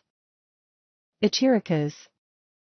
Naruto, why don't you ask her now? The blonde nodded after finishing his 13th bowl of ramen while Sakura was still on her second only. Sakura, he said, making him have her attention. I know you didn't come to just watch me train, he said, making her sweat nervously. I don't know why you're talking about, she cursed that she had stuttered slightly. Sakura, I'm a sensor and I can sense negative emotions. When you came to watch me train I could clearly sense your malice, so what is the real reason you wanted to watch me, and don't try lying since I'll know it, he said in a calm voice but leaking a bit of killer intent to intimidate her. Sakura didn't want to reveal why she was there, so as she was about to start talking she bolted out of the store. Naruto just sighed and told Ayam to put the food on his tab. Sakura was running away as fast as she could to her home as she knew Naruto had no right in her home, so it was safe from him. She was just about home until Naruto suddenly appeared in front of her, stopping her right in her tracks. Now Sakura, I will ask again, why did you come to watch me train? He asked, leaking a much more potent killer intent that made many civilians around the area run into their homes.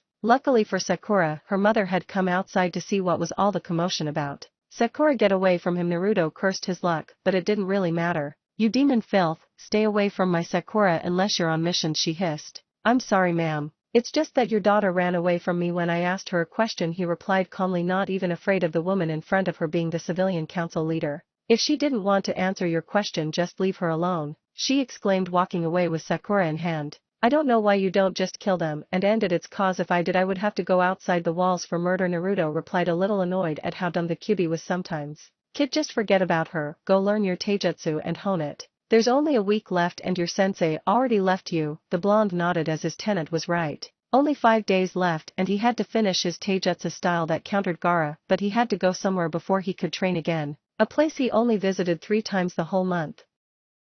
The hospital. There weren't many nurses or doctors in the hospital at this time. Gaara was sneaking around it unnoticed, heading towards Koji's room. Koji was broken. He had heard that he wouldn't be a ninja again, but he didn't give up and he started training again, but the nurses said he wasn't in any shape, but he would keep training through the pain. Gaara was now nearing the room of the Akimichi, who was resting. He was now in the room, scent crawling all around Koji, about to crush him and kill him for good. Gaara was about to crush Koji until he couldn't move. Shadow possession success, Shikamaru stated in the entrance of the room with Naruto. You bastard, what were you doing? Naruto shouted, holding back his urge to pummel Gaara for nearly killing his friend. I was merely killing him to prove my existence, Gaara said in a stoic voice with zero life in his eyes. Naruto lost all his anger. Gaara was a Jinchuriki just like him, but he had no one. Naruto could have easily turned into Gaara, but he had friends. I swear I will beat you, but not out of revenge or anything, but to set your ways right. You say to fight for yourself and I say fight for your comrades, the blonde said, making Gaara grin psychotically. Uzumaki, I shall kill you and I promise you I won't kill this one, but in exchange I will kill you in 5 days. Be ready and provide me entertainment, Gaara said, chuckling evilly while walking away. Do you have a plan for him? Shikamaru asked, worried as Gaara broke his shadow possession like nothing. Oh, I have not just a plan, I have a complete counter to his defense. I read all the books about his magnet style and I have a complete counter, he said confidently, and Shikamaru just placed his fate in his blonde friend. They soon sat there watching Koji for the whole day, scared that Gaara would come back. 5-day time skip. Chunin exams arena. All the participants of the exams were at the arena. These genin were fighting for the rank of Chunin, and Naruto felt something was off.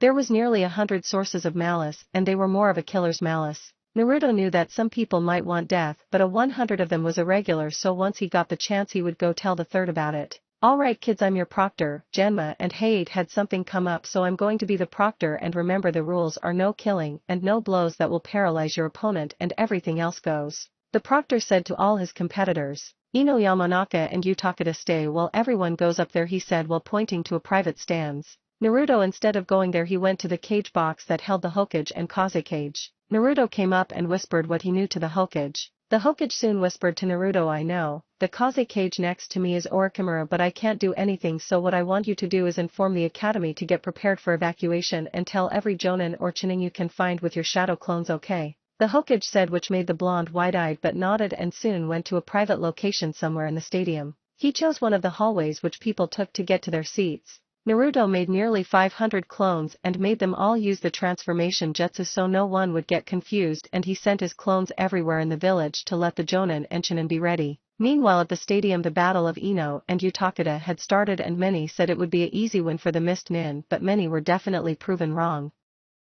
Chapter 14 Genius No More.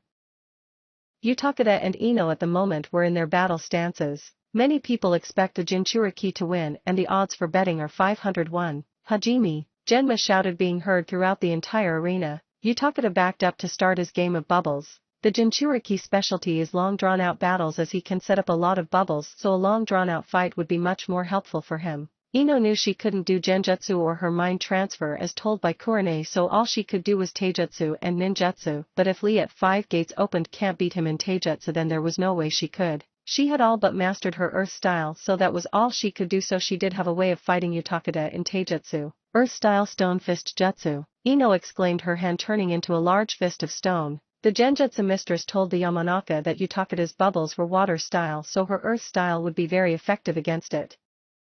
Cage box. It seems wise to use earth style, definitely, the thought was put into that, the Hokage said to the silent Kaze cage.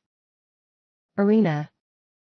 Ino was now charging full speed towards Utakata, who was surprised at how fast she was moving, since she was moving at him as fast as Lee was with his weights. She moved past all the bubbles relatively quickly by smashing her fists into the bubbles or dodging them. Utakata now dodging the onslaught of attacks from the Yamanaka, trying to get away. As he got away, he started his hand signs for one of the stronger water-style jutsu. Water-style water dragon jutsu. A large dragon with blue color dashed towards Ino. The Yamanaka did her own hand signs and called her jutsu earth-style earth dragon jutsu. She said, amazing the audience at her mastery of earth style at such a young age. In a beautiful battle, both dragons collided, water and rocks of the earth dragon going everywhere. Eventually both dragons died out and came Ino again, not letting Utakata get any rest. Ino was getting tired fast at the fact she had to keep her hand stone for such a long time, and she only landed 3 clean hits. She pulled back and started her next jutsu. Summoning jutsu, the blonde shouted, smacking her hand on the ground. In a puff of smoke appeared Ino. Summon an eagle.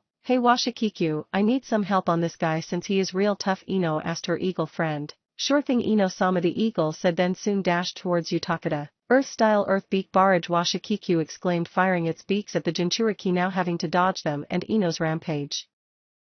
The audience stands. Kakashi just arrived in a shunshin with Sasuke in hand. Hey sensei, a pinkette said. So did you train Sasuke to be stronger than Naruto? She asked, making the masked man wince slightly. Sakura, I am meant to make my students stronger, not to make them stronger to beat one person, he said calmly with a slight edge to it that Sakura didn't notice. Sasuke-kun, she said in a fangirlish tone, Naruto has to fight Kiba, who should be easy, but I bet if you fought him again he would get destroyed. Shut up, he exclaimed, making a few of the people nearby gaze at him, then turn back to the fight. Well, anyway, how is Ino doing? Kakashi said, trying to break the tension. She is doing fine against that Utakata guy, but I think she will lose since she hasn't landed a critical blow and she is running out of chakra fast, Sakura said, explaining the match soon after. Ino is impressive, holding her own against a Jinchuriki. The Jonin said, happy the next generation was gonna be strong. A Jinchuriki? Sakura asked, interested what that might be, as she wanted to make Sasuke a Jinchuriki if he could be as strong as that Utakata guy. Kakashi just waved her off, not answering her questions about Jinchuriki, but just watched the fight intently. Arena. I must admit I wasn't expecting this much of a challenge. I applaud you since you actually pushed me quite a bit, but long drawn out battles like this are great for me, and I'm pretty sure you know about my status since you haven't used your clan technique, Utakata said as he was now at a safe distance from Ino. I can tell you're exhausted since you're panting heavily, and I have more than a quarter of my chakra left. This left Ino wide-eyed, wondering how someone could have so much chakra. I truly think you are a strong opponent, but please just forfeit since we both know you will lose. Ino closed her eyes and raised her hand. I forfeit, she said reluctantly. Utakata soon appeared in front of her using a water shunshin. You were one of the most strongest people I ever faced. Let's do it again sometime, Utakata said with a smile, a real happy smile, as he extended his hand towards the blonde. Ino could only smile back and take his hand as they both disappeared with a water shunshin to the contestant stands. Winner Utakata. Will contestants Niji Hyuga and Shikamaru Nara come to the arena? Both contestants appeared rather quickly on the stage, glaring at each other. What you did to Hinata was wrong, and I know all about your hatred for the main branch, but it's not fair to Hinata as she has done nothing wrong, Shikamaru stated in a serious voice while leaking killer intent. Many of the civilians in the audience shivered at the killing intent both contestants leaked, showing this fight was going to be a strong one. Genma could see there was bad blood and started the match, not wanting to prolong it any longer. As the match started, Shika charged in using the same jutsu Ino did to make her fists stone. It was one of the only jutsu both of them learnt since Kurama thought it might help him. Niji was caught off guard and he had to use his jutsu he wanted to save for earlier. Kaiten rotation, the prodigy stated, spinning in a 360 degrees, sending chakra out of all his tenketsu, chakra points. As Shikamaru's fist collided, the shards of his fist started bursting. Shikamaru saw the Kaiten was going to win and backed up, starting to strategize in his mind of all the possible jutsu Niji might know. Since he did know Kaiten, Shikamaru decided it would probably be best if he stayed out of Niji's taijutsu range, since he might have the main branch offensive technique. Shikamaru started his jutsu hand signs and roared fire-style fireball jutsu. A massive fireball launched at the Hyuga. Stands. Asuma and Kurane were sitting together, shocked at how determined Shikamaru was at beating Niji. They never saw the Nara passionate about anything, since he was known for being lazy. Cage box. Hokage Dano, it seems that one knows when to back off and what to do. As for his plans for me, I think he would be a very strong Chunin, the Kaze Cage stated. I think you are right, Kaze Cage Dano, Hiruzen said, nodding. Arena. The fireball was closing in towards Niji, who started his rotation, breaking the fireball. His mistake was stopping his rotation, as once the old fireball dispersed, another came right at him. He got a few burn marks but stopped it. Until he couldn't move. He started struggling to move, but he couldn't. Don't even bother, I have you under shadow possession, the Nara said, now back to his lazy tone. When Niji demanded an explanation, the fireball created a shadow. I knew you would use your Kaiten to block the first one, since you were so proud of showing it off. So I made two, and they both extended my shadow long enough to reach you. It's really simple when I break it down like that, and I'm pretty surprised you fell for it, since you're a so-called prodigy, Shikamaru said, infuriating the prodigy. Proctor called a match, I got him. It can only go downhill from here. Genma nodded in understanding. Winner Shikamaru Nara. We will take a 10-minute break to rest up, then continue on with the second bracket. The crowd applauded Shikamaru and cheered for him at how he defeated the Hyuga prodigy. I can't believe I lost, it was fate for me to win, Niji mumbled to himself. Niji, don't believe in fate. The only fate we all have is death, everything else you can change and make into what you want, Shikamaru said. Then again, Naruto changed his fates, so if he can, I assume you can, since you're a prodigy, the Nara said, chuckling while walking away. Can I really change my fate and be free? Niji wondered as he looked up to the sky and saw the birds. Meanwhile in Konoha, Naruto's clones were telling all the shinobi they could find about the invasion, and most did not believe him until he showed them the Hokage signature and started preparing for the war that was coming in minutes. A lot of the civilians, such as children and elderly, were already moved to the shelters. Shinobi were at the walls prepared for an attack, but not showing it off, as they wanted the element of surprise of being ready. Naruto had also sent a clone to Jiraiya, who he heard was coming home soon. If he knew Jiraiya right, then he would probably be on the way home at a walking pace, but they needed him home fast. The lives that were going to be lost were going to be significantly reduced thanks to the blonde. The original was still at the stadium, slowing, getting reports from his clones. Naruto had told most of the shinobi out of the stadium, but he couldn't do it in the stadium without arousing suspicion. The blonde told his senseis about the invasion and hoped they could spread the news without alerting enemy shinobi. Hey Umbu, Genma whispered towards a Umbu in a cloak. There's going to be an invasion, so tell all the shinobi you can, but make sure you don't alert the enemy, Genma said, soon jumping towards another Umbu. They found out. I guess we will have to speed up the invasion towards the end of the first round during the break, Kabuto thought, smirking under his mask at the blunder the leaf just made. Chapter 15 Power of the Heiken. Will Naruto Uzumaki and Kiba Inuzuka please proceed to the arena was heard throughout the arena by the speakers. Many civilians and shinobi alike definitely expected the demon brat to lose against a clan heir like Kiba. Kiba and Naruto were fairly similar in the academy, aside the fact Kiba was a clan heir. Now standing in the middle of the arena with the attention of the audience were the clan heir and the dead last. You're going to go down, Naruto, Kiba exclaimed with a smirk. We shall see, the blonde stated, which infuriated Kiba. Genma started the battle, and to Kiba's surprise the blonde just stood there without his guard up, which made Kiba angry. The Inuzuka charged in, fist cocked back to hit the blonde, but to Kiba's surprise the blonde just titled his head. Kiba, I wanna show everyone my new taijutsu style, but it might hurt. You okay with that? The blonde had to dodge a series of punches as he finished his sentence. I'll take that as a yes, Naruto said, leaping away from Kiba, who was panting slightly from exhaustion. Kiba, be glad you're the first I'm using this against. It took me a while to get it down, but I admit it's definitely a strong ability. I bet it's not even a good technique. My fang over fang would destroy any technique you make, he said in an arrogant tone. All right, Naruto said calmly. The blonde lifted his arms to the side. Heiken. Naruto shouted as both his arms lit up in flames, entirely covering both his arms, which made everyone go wide-eyed. The stands.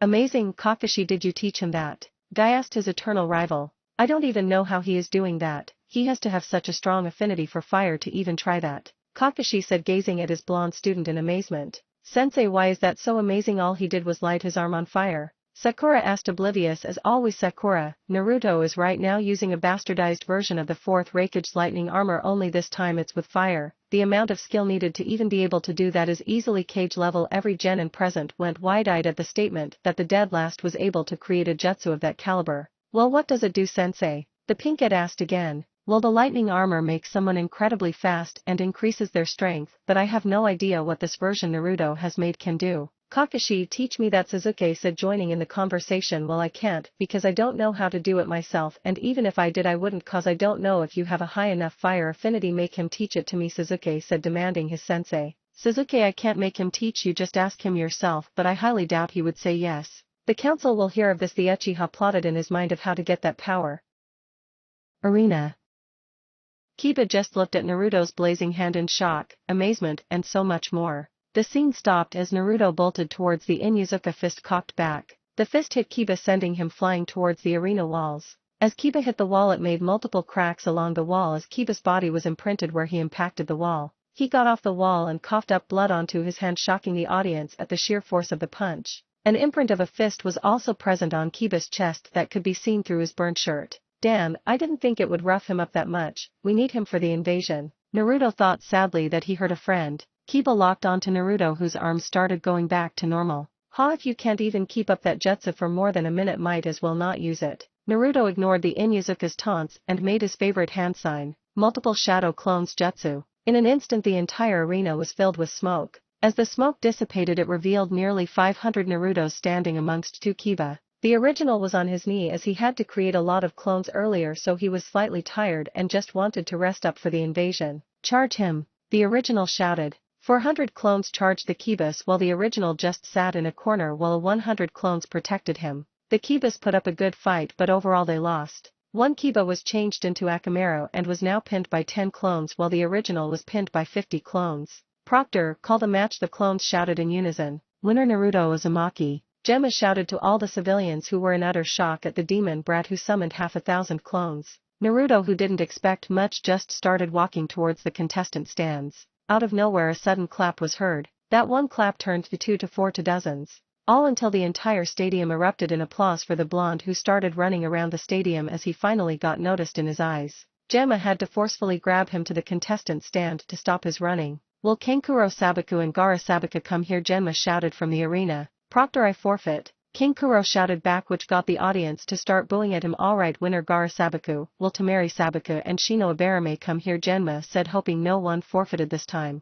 Both contestants arrived on the arena and got to their battle stances. As Genma started the match, both fighters backed away from each other, both being long-range fighters. Shino started sending his bugs at Temari, who swung her fan in return. Surprising the blonde, the bugs just went at her again after a knockback. The bugs just kept coming at her, so she just stopped swinging her fan and leapt over the bugs towards Shino. She now was attacking Shino in taijutsu and she hadn't made any progress. She was losing her momentum and Shino was taking over the fight. His bugs came at her from all directions, making her more on the defensive when she didn't want to be. Shino suddenly jumped at Temari, kunai in hand. The sounds of metal clashing were heard throughout the arena. Temari was actually losing against Shino in strength. You're wondering why I'm beating you in strength now, right? The Ibarame asked rhetorically. Well, it's because my bugs drain your chakra, and slowly but surely my bugs attached themselves to you and drained your chakra. Shino then pinned Temari against the stadium wall with a kunai to her neck. Naruto in the contestant stands was being restrained by Shikamaru, who was using Shadow Strangle to stop him from going down there and beating up Shino.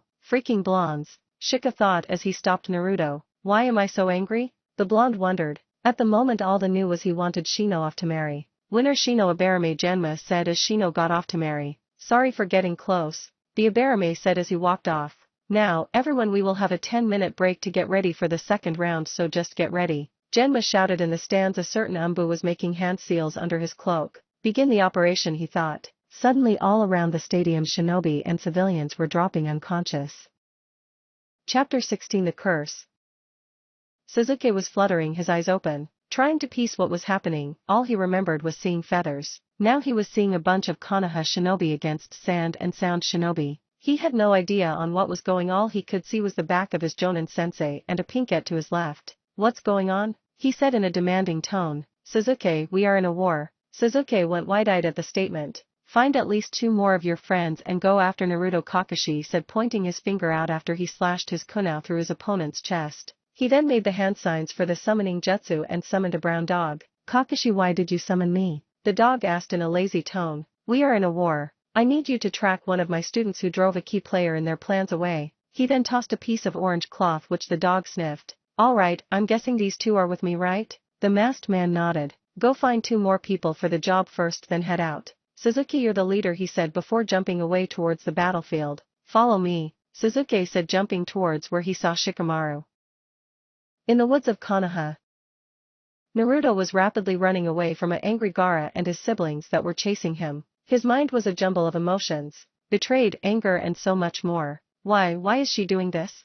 Are we not friends? He thought, asking his tenant. Kid, I can assure you that she doesn't want to do this. I can feel her emotions and the strongest one is sadness. Naruto calmed down somewhat, trying to focus on his emotions. Then he got back to the problem at hand. A half-sand Gaara charging at him. In hindsight, maybe his way of getting Gaara to follow him was a bit over the top.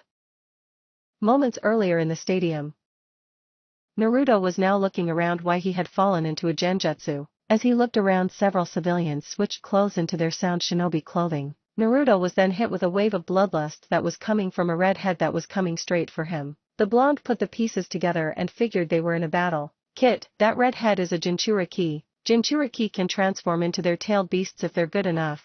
Keep him away from the village if you don't want everyone to die, Kurama said, which Naruto understood was an order, not really advice. Naruto then turned around to his rear, turned his face to Gaara and started spanking his own rear. Come on Gaara, you know you want it, Naruto said as he started to run. The only physical change Gaara had was a slight flinch, but the bloodlust was now 100 times worse. Back with Naruto. Naruto knew he didn't have to run all the way, he just needed backup. He could feel that there was 13 people following them. 10 of those had bad emotions on him, so he could at least hope for 3 people as backup. It was getting quite difficult to avoid the attacks from Kankuro's puppet Karasa and Gaara's sand, but Temari had yet to fire an attack. If he turned around and looked at her face, he could see she was crying, albeit very little. Stadium. Kakashi and Guy were fighting hordes of enemy shinobi. As they were doing this, the Third Hokage was in a furious fight with the Snake Sunin. It was safe to say all hands were on deck right now. Kakashi was glad that Asuma had gone to support the genin he sent after Naruto. The enemy shinobi did outnumber the Leaf Shinobi 3-1, so it was fair to say they were doing well. Cage box. Well, I'm sad that the third one didn't reanimate, but these 2 should be enough, Orichimaru said as he smirked at his teacher's grief. Well, I have things to attend to, so I must make my leave, he said as he walked through the purple barrier, confusing Sarutobi. What would be so important that he couldn't stay and fight me, the third thought as he fought the first and second Hokages. Sarutobi definitely did not have an easy time, as they weren't legendary for nothing. They were reanimations, so they did have drawbacks, so Sarutobi could hold out for a while. As he fought, he got a light bulb on top of his head. He can't go after that. Not now. He was outraged Orichimaru was going to such lengths. In the forests with Sasuke. Sasuke had gotten Shikamaru and Shino to follow him and take on the Sand Shinobi. He was most outraged that the redhead wanted to fight Naruto and not him. Guys, we have 10 people after us, 9 are close and 1 of them is behind the 8. The 10th is far behind, but he is moving at an absurd rate and he is definitely stronger than Kakashi, Pakken said as the wide-eyed genin. There's no way we can reach Naruto. I'll stay for an ambush, Shikamaru said, breaking the silence they were in. But if you stay you'll die, Sakura exclaimed. I knew what I signed up for, and if I have to sacrifice myself then it's fine. Just let me do this, the pineapple-haired genin said as he stopped. Bye, he said as he jumped back to ambush the enemy. Man who knew Shikamaru had such dignity, Sakura said, surprised he would stay back. Let's all continue, no point wasting time over the dead. This got Pakken to grunt at the lack of camaraderie but just kept quiet. Naruto and Sand siblings. Naruto was sure he was far enough from the village that if Gaara transformed he could take him on without damage to it. He knew he could probably take down Kankuro and Temari 1 against 1. Gaara he wasn't sure, as he didn't know completely what he could do if he transformed into his tailed beast. At the moment he had to somehow disable Kankuro and Temari. He came to an abrupt halt and spun around and nailed Gaara right in the face, sending him flying towards his siblings. Gaara's face was turning into glass as Naruto had used Heiken, Fire Fist. The Sand Jinchuriki was caught by his siblings and he hit them off him like they meant nothing, which disgusted the blonde. So Uzumaki, you're ready to fight, he said with a grin that would cause civilians to faint on its own as he charged Naruto. Naruto was trying to match him in taijutsu, which actually worked to an extent as his Heiken had given him the advantage against the sand. What he didn't expect was a rain of poison darts from his side where a few hit him. King Kuro was smirking as he got the blonde with his best toxin, but what surprised him was that the Jinchuriki just went back to pummeling Gaara in a fist fight. Temari and her brother were wide-eyed.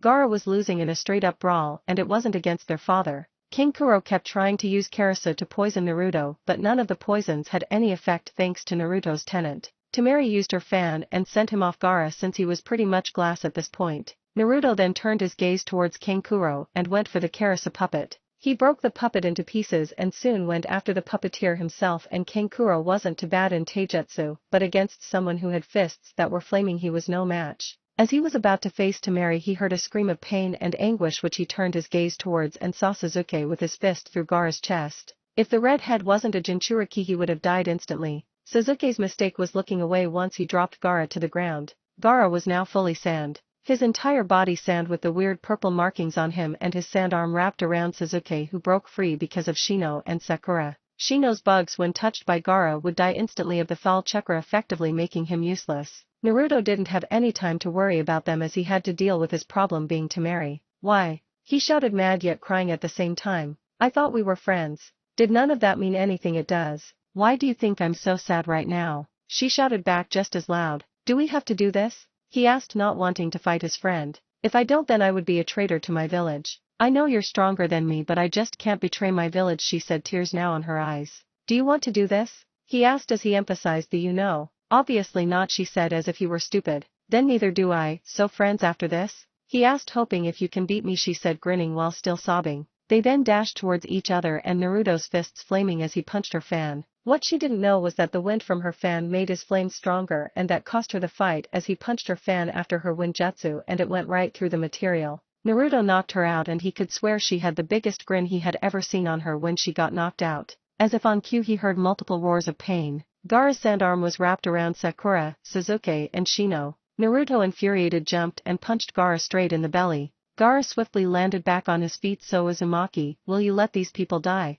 Gaara asked maniacally. The blonde responded with a fist to the redhead's face. Gaara's speed was definitely multiplied, and Naruto was slowly running out of chakra as he had hiken up for the entire fight. He was getting sluggish and Gaara started landing hits on him. He decided to turn off Heiken as that was getting him nowhere, as Gaara was just too fast, and it seemed that he reinforced his sand to make it more fire resistant. Kurama, can you lend me some chakra please? He asked his tenant politely. Kurama responded by giving Naruto chakra, and him having a orange-like chakra shroud him a lot like Heiken on his arms, but this was pure chakra. Naruto then made his favorite hand sign for his signature jutsu, multiple shadow clone jutsu. He roared in a puff of smoke. About 1,000 Narutos appeared, all smirking at the sand monstrosity in front of them. Gaara roared, destroying multiple and sending his stretched arms, but there was simply too many. 100 punches on his left arm, 100 punches on his chest, 400 punches on his face. Gaara's sand was slowly dissipating due to the sheer force of Naruto's punches. Naruto, finish this fast. There's still one more enemy coming, and you won't be able to deal with him. The blonde mentally nodded as a sign of agreement. All of the remaining clones grabbed a explosive kunai and threw it at Gaara, all exploding, destroying multiple trees in the process as well as a few clones. As the smoke was gone, Gaara lay on the ground, no sand, blood around him. Naruto then started to go around and gather his friends and his enemies. He sealed Sakura into a sealing scroll, and he did the same for the rest, and then he got another scream of pain. Geez, how many of these screams are gonna happen? He wondered. He saw that Orichimaru had bitten Sasuke on the neck and wondered why, but it was Orichimaru and he had a reason for everything. He was about to go in to help Sasuke, but Orichimaru just waved by and disappeared with a shunshin. Naruto was confused at this point to no end until he felt an enormous surge of dark emotions coming from the defeated Gaara, who was now gathering sand around him and slowly transforming into a sand beast. A one-tailed beast also known as Shikaku. I'm free, the sand beast roared in a childlike manner. Well, shit was all the blonde could mutter out. Chapter 17, Leaf and Sand. Naruto at this point was scared shitless. He had good reason to be. He was running away from a raging tailed beast that was fire wind bullets at him. Safe to say if he lost no one would blame him. Kurama, I think I might need some help, he exclaimed in a sarcastic tone. Well, do you want to undo the seal? The fox asked. The blonde sighed, muttering, fuzzy bastard. He wasn't going to get help from his tailed beasts, so he had to improvise. No one was in a 300 meters radius of him, and he was pretty sure if any shinobi saw the one tails it would go towards it if he could, so he wasn't gonna get some help anytime soon. Ha ha ha, this is so much fun, Shikaka roared in a childlike manner. Alright Kurama, what can I do that could hurt this guy and how do I beat him? There's no way you're gonna beat that annoying tanuki yourself, so you have to wake up that red head and Shikaka will be gone. Your available moves are fire-type jutsu, long-range jutsu and your shurikens. You could use your summoning contract and try to summon the boss toad Gamabun Ta. Your best option is using Shunshin to get on Shikaku and start climbing to the head. Naruto nodded at the facts at hand and could see he didn't have much options. So all he had to do was wake up Gaara, that bastard. Easier said than done. Time to begin my counterattack, he said to no one in particular. In a swirl of leaves he disappeared towards the tail of his opponent. He started climbing up the enraged Shikaku and was slowly making his way towards the end of the tail. As he reached the end he cut it off using his wind blade jutsu. Now he was climbing up the back of the beast. Sand was trying to get on him and trap him, but he was using his Heiken to turn the sand to glass. He was barely hanging on a thread and trying to climb that thread to the end. He was halfway up the sandy back, he got trapped by the sand. He was slowly getting constricted by the sand and he was getting crushed. Naruto used the summoning jutsu with my chakra. The blonde did as his tenant told, doing the hand seals required. He felt the power flowing through his body. He felt like he could do anything, but he had to do the summoning jutsu. He slammed his hand against the sand that was constricting him. Summoning jutsu, he roared. In a mere second the entire battlefield was filled with smoke. As the smoke was cleared the sight was something else. Naruto was on top the head of a purple toad that had a shield on his back and was wielding a Sajimata. The purple toad was sitting on top of the enraged Chikaka that was struggling against its grip. Where am I? The toad asked. Naruto couldn't answer as the purple toad got flung away by Shikaku, but the toad gracefully used his sword and smashed it into the ground to stop him from getting sent sailing through the air. Mr. Toad, can you help me defeat this guy and I'll explain everything later? He asked. Okay, I will try, and my name is Gamaken. The toad, now known as Gamaken, responded. Okay, the plan is use your sword and hit that guy with it, and I'll jump of you and try to hit Gaara, he said, gesturing towards Shikaku. Okay, I shall follow this plan and you will hit this Gaara person. The blonde face palmed at the simplicity of this toad. Okay, let's do this, he roared as Gamaken charged ahead. Shikaku jumped up into the air and fired multiple air bullets at the toad, which dodged by an inch. Do you know any fire jutsu? Gamaken asked, to which the blonde nodded. Okay, get your strongest fire jutsu ready, Gamaken said as he charged faster against the tailed beast. Toad oil bullet. Naruto was amazed as a stream of oil was shot at the beast. He quickly made hand seals for his strongest fire jutsu. Fire style blue bomb. He roared as he shot a blue fireball at the stream of oil, which turned into a stream of blue fire. Shikaka shot multiple air bullets trying to counter the jutsu, but all he did was increase the flames. As he got hit by the flames, almost his entire front area turned into glass and many sparks of flame sparked of him. Shikaka roared in pain, but he protected his Jinchuriki, protecting the red head at all costs. As he turned his gaze to where the toad was, he was surprised as said toad was gone. He felt a sting on his back and he saw Gamaken's Sajimata through his chest and felt something crawling on his head. Gamaken was now behind Shikaku with his Sajimata through Shikaku to keep him in place, and Naruto jumped off the purple toad and was now on the tailed beast's head, running as fast as he could while panting. Get off my head! Shikaku roared as he flailed his arms around trying to reach his head while using the sand on his head to trap the blonde, but it was all to no avail as the toad behind him had restrained his arm movements, so he could not move his arms to reach his head. Naruto was now next to Gaara, fist cocked back, flaming to punch Gaara. It all looked well until sand appeared and took the punch for Gaara and turned into sand. The sand then wrapped around him and all hope was lost. Is this how I die, trying to fight a battle I should have ran away from? He wondered as his memories of life flashed through his eyes. Don't give up, you're Naruto Uzumaki, the one who will become Hokage. He heard from his tenant, wondering why his tenant cared so much. I believe in you, Naruto, don't give up. You can't die here. He felt glad that someone would be sad if he died. He felt a warm feeling in his belly. It seemed like his tenant was force-feeding him chakra. Shikaku was laughing as he was going to kill this brat until he started feeling chakra more ominous than his. Only 8 people in the world he knew of had more ominous chakra than his, and if he was right, then this blonde kid was a Jinchuriki. The sand that entrapped Naruto exploded in a burst of chakra, and he was there with a red cloak that had a tail that made him resemble a fox. His features grew more feral and his teeth and nails were of an animalistic kind. Naruto in a show of speed burst towards Gaara and smashed him in the head full force with all his chakra. Gaara's eyes opened wide as lids as the force of the punch made all the air in Gaara's lungs leave. Now the sand beast Shikaku's sand was turning back into normal sand and was now falling to the ground.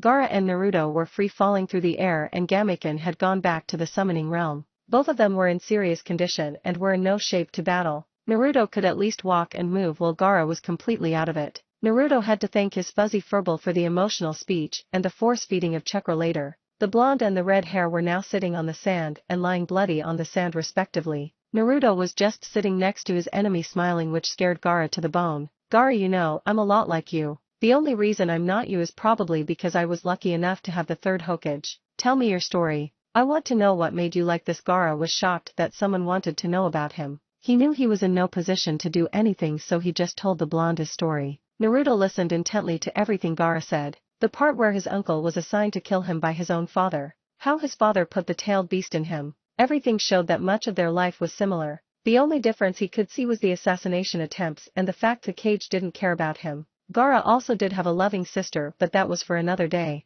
I told you my story. Just kill me quickly and painfully, Gaara said, accepting his fate. As a Jinchuriki, Naruto knew what Gaara felt. He knew the pain of loneliness. Naruto did what he wanted others to do to him when he felt lonely. He embraced Gaara softly as Gaara was still injured. Gaara was left speechless at what an enemy shinobi was doing for him. Why was he doing this? He could have just killed him. No one would blame the blonde if he killed Gaara. What do you want from me? He asked in a broken voice. Nothing, I just want to let you have someone to be there for you, he replied simply. Gaara just let go of him and sat next to the blonde. They sat in a comfortable silence. This was the start of a wonderful friendship between comrades. Cage box. Hiruzen was now fighting the first and second Hokages, and his Umbu were trying to get him out. What could he do to escape? He tried going underground, but the cage had a layer underneath the ground. He used his strongest jutsu on the wall, but it did nothing. Outside the cage there was multiple Umbu struggling their hardest to save their Hokage from the fate of many other cages. The entire Sand Shinobi force had surrendered, so this was the last battle of the entire battle. Kakashi and most of the other Jonin were there. They were scrambling ideas to break the cage. They had combined all their jutsus on one area which scratched the wall. It seemed all hope was lost until one of the Sound Shinobi fell down exhausted and the cage broke. All the Sound Shinobi had to keep up this barrier for the entire war, which had been nearly an hour. They all changed into monsters after a while, and now the female of the group had passed out and their barrier had fell. The Leaf Shinobi charged in, going straight for the cage. The Konoha sealing corps started using their seals they had prepared if they got through the barrier and was now sealing the cage. Asuma had gotten his father out of the battle, who was now unconscious with one of his legs cleaved off. Kakashi and a few of the other skilled Jonin took care of the Sound Shinobi, and Konoha had won this war but with casualties, but in the end they did win. The third Hokage was the biggest loss of this war, as he would never be able to battle again. Sasuke was given the curse mark. Overall things were bad but would be solved. Chapter 18, The Ashes. Naruto was slowly fluttering his eyes open, wondering where he was. As he fully opened his eyes he was greeted by his sensei. Yo, you're finally awake, the silver-haired Jonin said. Sensei, where am I? I remembered being with Gaara. He asked curiously, wondering what happened. We found you passed out next to the red-haired, I'm pretty sure his name is Gaara, and we were fully expecting a fight, but he didn't even say a word. He just put his arms behind his back and surrendered. Naruto wide-eyed at this. He knew he made Gaara stop fighting, but he didn't expect a guy to just give up. As they sat there in just a few moments, realization hit him. Where is my clothes? I had scrolls of the enemy and Sakura in them, and what happened to Sasuke? Don't worry, the enemy are being kept away and Sakura is fine. Sasuke on the other hand is another issue. He trailed off. Orichimaru gave him a hickey. Does that have anything to do with the issue? Spot on as always. Sasuke has a curse mark, which is a special kind of seal Orichimaru made, and Sasuke is unconscious from mental anxiety. The seal in a nutshell is bad news, and it makes him more evil. Jiraiya-sama already put a seal to counter it, but it might fail, so be careful. Sensei, see, could I go see the enemy? He hesitated in asking, which the Jonin noticed, but did push on. Section C12 at the prison, he responded and paused. But you're not gonna go today if I'm here, so go there tomorrow, but not today. The blonde nodded, acceptingly, happy he could see Temari soon. Now he had to get to other matters that he could do at the moment, which was Kurama. He slowly meditated in bed to reach his mindscape, hoping to get to why his tailed beast had pushed him so hard in that last battle. Naruto's mindscape.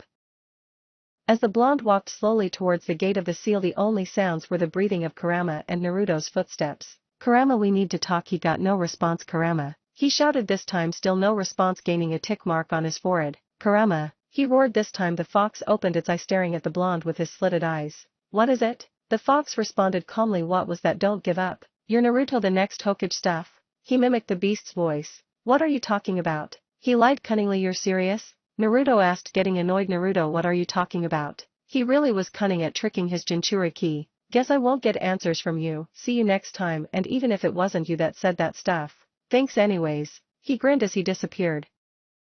The next day at the prison.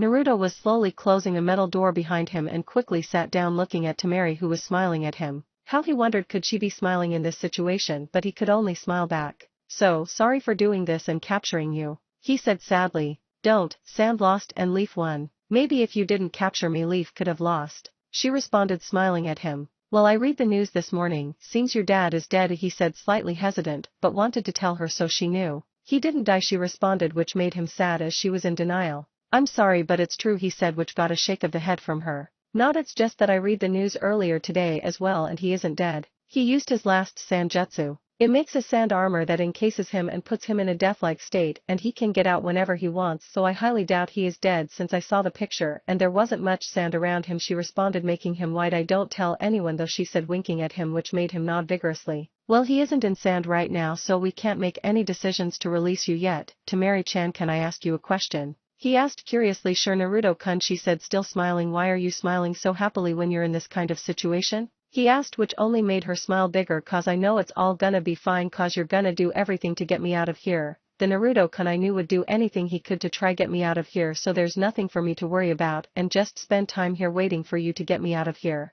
she said, which made him start to sob. She wished she could go to the other side and hug the blonde, but the glass wall blocking them prevented it. She could only watch as the blonde cried tears of joy. As he wiped away his tears he just smiled at her and they continued to chat up, spending their time in the comfortable company of each other. Council room.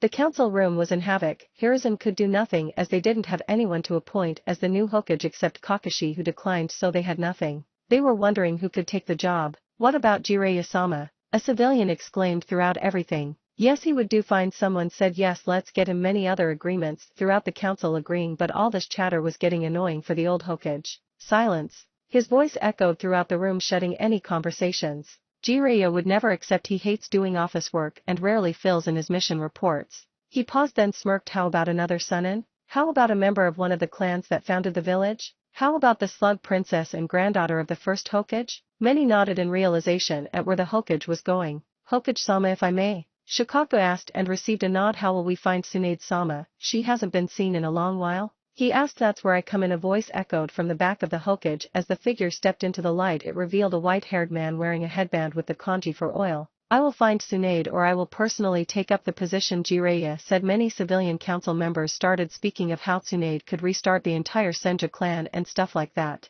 I would like one person to come with me on this mission. Many stopped their chatter wondering who would the gallant Jiraiya want in helping to find Tsunade. Naruto Uzumaki. The two words echoed throughout the silence. Whispers could be heard. Demon, why would Jiraiya-sama want him? A civilian said, why not take Uchiha-sama? Whispers bad-mouthing the blonde could be heard just out of earshot of the Hokage and Jiraiya. Jiraiya, that is not acceptable since it is going to be coming to another council meeting in a few days, Koharu, one of the village elders, stated, which made Hiruzen perk up as he was never informed of this meeting. Well, whatever it is, it can wait since it's probably a medal of honor the kid wouldn't want, Jiraiya casually responded, shocking many civilian council members wondering why the demon would ever get a medal of honor. Jiraiya-sama, pardon me, did you say Naruto Uzumaki would get a medal of honor? The Naruto, a civilian council member, responded, expressing Naruto heavily. Yes, why wouldn't he get one? He defeated the Sand Jinchuriki that would have at least killed hundreds if not thousands, he responded, again shocking the council members. Many of the clan heads could only nod in respect at the blonde's feet. Well, anyway, he cannot come, so we are sorry, Jiraiya, Koharu said, trying to take of the focus that Naruto fought and beat a Jinchuriki. Well, I'm not gonna go unless you give me him, Jiraiya responded, smirking as he knew he had all the cards against the council. Fine, Koharu said hesitantly. Jiraiya then left in a shunshin, annoying Koharu further at the stupid brat, as she would put it. Well, now on to the Chunin exams. Let's discuss who will be promoted. Hiruzen started. Ichiraku's.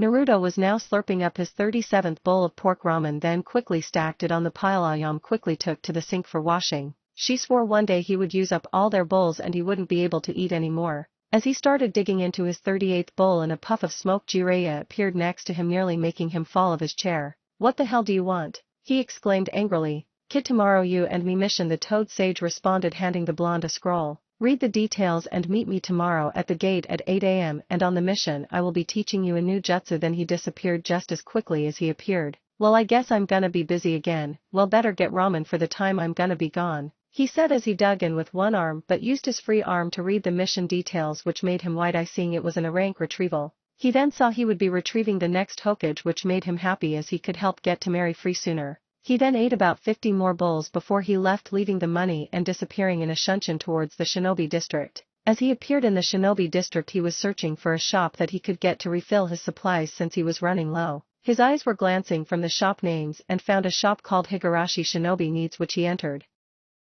Higurashi store. Welcome to Naruto, is that you? He heard a familiar voice say, which he turned his gaze and met a girl with 2 buns in her hair that wore a Chinese-style shirt and pants that were red and white respectively. Hey Tenten, right? He asked, hoping he got the name right to not insult the female. Yeah, so what you doing here? I need to get some equipment for my next mission and I need probably a 2-week supply, he responded as he explained the mission details to her. Oh, that's such a cool mission, she whined. Wish I could go on a cool mission like that, but Lee is still recovering from the effects of the 8 gates, she said as she started walking away and turned around as she realized she wasn't following, then made a come here gesture, which he followed. She led them to the weapons section of the Higurashi store and he was amazed at the sheer amount of weapons, ranging from popular weapons like katanas to unpopular ones like fans that Temari used. He started wondering if a weapon would be helpful in battle, then decided he would ask the weapon specialist that was picking up kunao and shuriken and putting them into boxes for him. Tenten, do you think it's a good idea to buy a weapon like a sword? He asked, to which she turned around and stopped whatever she was doing and nodded vigorously. Yes, now what would you want? She asked eagerly. Well, I'm a wind style user and I think a sword would be nice since I don't really know how other weapons work, plus I think swords are really cool, he responded. Well, the best weapon for you would be a long type, as he looked around the room, but since you asked for a sword I'll get you a long sword, she said as she walked towards one of the walls and took a weapon of the wall and tossed it to Naruto, who wasn't prepared and nearly sliced his arm off. You're a chokuto, Japanese straight sword, she said as she smirked. It's pretty pricey, but... He trailed off as he swung it and smirked. It feels amazing to hold and I think it's the perfect weapon. She squealed at having helped her friend found a weapon. Well, let's get to the counter and get you set up, she said as she nearly ran to the counter with a bunch of boxes on hand. Alright, 2 weeks supply of kuniyas, shurikens, explosive tags, smoke bombs and other stuff, and this chokuto, she said as she sealed everything into a scroll except the chokuto. Naruto smiled as the chokuto shined under the light of the shop. It was really cool, if he could say. The handle had multiple leaves that were pink that looked like they fell from a sakura tree, and the rest was blue like the sky. The edge was sharp, and when he meant sharp it was like it could pierce you just by looking at it. Naruto, why don't you name it? She asked, hopeful he would. Sure, why not, he said as he took a look over the beautiful sword. He wondered what he would name it until a light bulb appeared over his head. Kurikato, clean cut, he said as he smirked. Well, that's a wonderful name. I wish you luck in mastering that thing, and one last thing, thank you for shopping here. She shouted the last part. He went home still holding his sword in hand, looking at it happily. Kurikato, you will be my weapon, he said as he smirked while walking home. Chapter 19, Slug Queen. Naruto and Jiraiya were now fully on the road going towards a nearby town for some information gathering. Naruto actually wanted to help Jiraiya in information gathering once they got there, but Jiraiya simply stated he would be too much of a nuisance, as Jiraiya put it. Aro-senin, pervy sage, teach me something new please? He asked with puppy dog eyes at the white-haired adult. You're a few years too late to try that on me, brat. He replied, but I guess since we're almost at the town I guess you could learn this. Jiraiya quickly ruffled through his bag and found a balloon filled with water. What the hell do I do with this? Naruto asked, annoyed slightly. This will help in your shape manipulation and will also be the first step in learning a jutsu I plan to teach you later. The main thing I wanted to teach you is something I can't teach you here, so you have to wait until I get a lead on where Tsunade is, he said, making the blonde nod in understanding. But you didn't explain what I do with it. Oh yeah, sorry, just try to pop it only using your chakra. They continued on walking. The only sound heard was the grunts of Naruto and him sometimes yelling damn it, making Jiraiya smack him to shut up. So sensei, what are we gonna do for the other jutsu you're gonna teach me? The blonde asked, hopeful he would get some details. Well, it's something only you can do, but keep focusing on that balloon, the sage said before pointing towards the ball in the blonde's hand. The blonde continued to focus on the ball, getting no result, and they were about to be in the town. Naruto, use more rotation, the tenant in the blonde said, making the blonde get shocked slightly. He then did what was told by his tenant, and the balloon actually started shaking and almost broke, but he lost his concentration. Damn it, so close, he roared, but quickly got smacked into the ground by Jiraiya, muttering something about stupid kids. Soon they entered the town and Jiraiya went off to do his information gathering and left the blonde alone to go around to his own activities. The blonde just continued to walk around working on his water balloon. Konoha. Shikamaru was walking around the hospital trying to find his friend's room. Koji Akimichi has been weakened for a while now. Shika has been visiting and keeping his friend company to help the Akimichi to get better soon. Koji was now able to move around with crutches but still couldn't move around fully. Shika was now watching his friend move around in the hospital to see if they could go out and get some lunch. He still remembered his conversation with his blonde friend earlier. Flashback.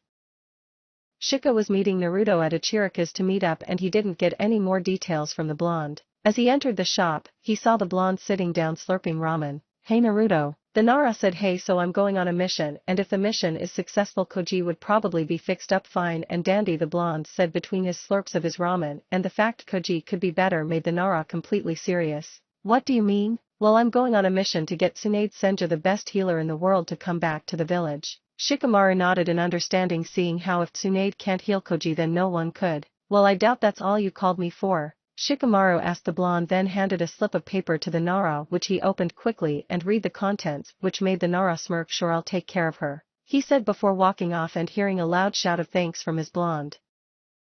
Present.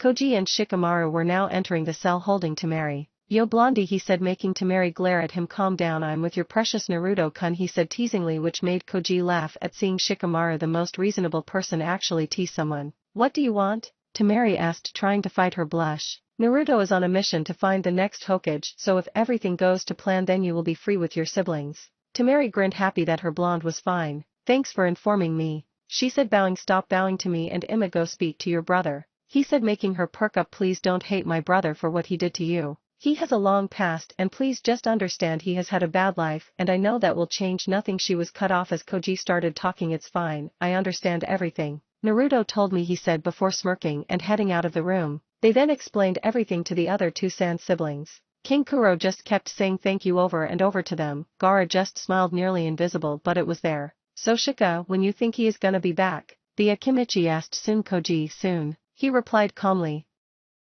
With Naruto. Naruto had popped his water balloon, then found Jiraiya and found him with some girls and drinking booze, and he then got furious at the sage. The sage apologized, albeit reluctantly, and got back to the road, and he told Naruto the next step, and he did get a tip from Kurama, which was to use power. They then arrived in a new town to gather information, where the blonde got a room to rest. He was now about to sleep to take a nap until he heard knocking on the door. Ero-sen, and go away, he shouted angrily. Room service, a feminine voice said. Ugh, the blonde said tiredly. He got up and opened the door, revealing a shark man and an adult Sasuke. I wouldn't guess you have some lunch? He asked, which got a chuckle from the shark. Can I ask a question? Which got a quick nod from Kisame before Ataka could say anything. Who the hell made that feminine voice? He asked. I would guess it's this guy, he said, gesturing to Ataka. Ataka let out a slight chuckle, barely noticeable, but got heard by Kisame, who grunted. Okay, so shark face has a feminine side. Kisame at this point swung Same Hata at the blonde. Naruto at this point was backed up in the room, his back to the wall with Kisame in front of him, ready to swing Same Hata at notice. Naruto-kun, just come with us and there will be no problem. The blonde nodded and started walking up towards the Akatsuki. He then rolled under Kisame and slammed his hand at his balls and started to make a run for it. Kisame was now rolling on the floor, grabbing his crotch in pure anger and slight respect for the child. Itaka chased after said blonde and was about to grab him before a toad blocked his arm. Ugh, finally you come, you fool, Naruto said, crashing on the floor. Yeah, just shut up, Jiraiya said above the blonde, whom I guess it's time to escape, Itaka said before grabbing Kisame and getting away. Kid, why was that shark guy so out of it? He asked. I slammed my fist at his balls, he said, sending a shiver through Jiraiya's spine. Alright, let's go to where I found Tsunade should be, he said, walking away. As they got to the front door they saw Sasuke on the front, unconscious, leaning to the side. Damn, Jiraiya said before summoning a toad to get the raven back to Konoha. So sensei, where we going? He asked, hopeful they wouldn't have to go to far Tanzaka town. It's gonna be at least a day at minimum, the sage replied, to which the blonde nodded. A day later. Tanzaka town. Naruto and Jiraiya were now going at full ninja speed to reach Tanzaka town before Tsunade could leave. As they were entering the town they saw the palace in the middle get thrown down by a gigantic snake. Snake bastard, the master and students said in unison before continuing on at super speed compared to what they were moving at before. As they reached the palace they found Tsunade and her apprentice Shizen there, with Tsunade just staring out into nothing. Tsunade, what's going on? Jiraiya said, revealing himself. It seems I meet both of you today, she said. Now let's go to a bar and discuss stuff. Naruto and Shizen at this point were just following their masters to see their items. Naruto explained what was happening to Shizen, which made her eyes open wide. Chapter 20 Slug Queen's Pain. Naruto, Jiraiya, Tsunade and Shizune were right now in a bar with Tsunade and Jiraiya pretty much drunk. So why did you come out here? The Slug Queen asked as she hiccuped. Well, the old man is going down and it seems you're the one he wants to have take the hat. The Toad Sage replied. Tsunade started laughing heavily, nearly running out of breath. Ha, that's a laugh. Being the Hokage is a fool's ga. She couldn't continue as Naruto decided to step in and was now holding Tsunade in a chokehold. What do you think you're doing, runt? She asked, smirking slightly. Don't you dare disrespect Gigi or any of the Hokage. He roared with his eyes flickering between red and his original blue ones. You wanna take this outside? She asked. Sure, old lady, he said and smirked as he saw her eyebrow twitch slightly.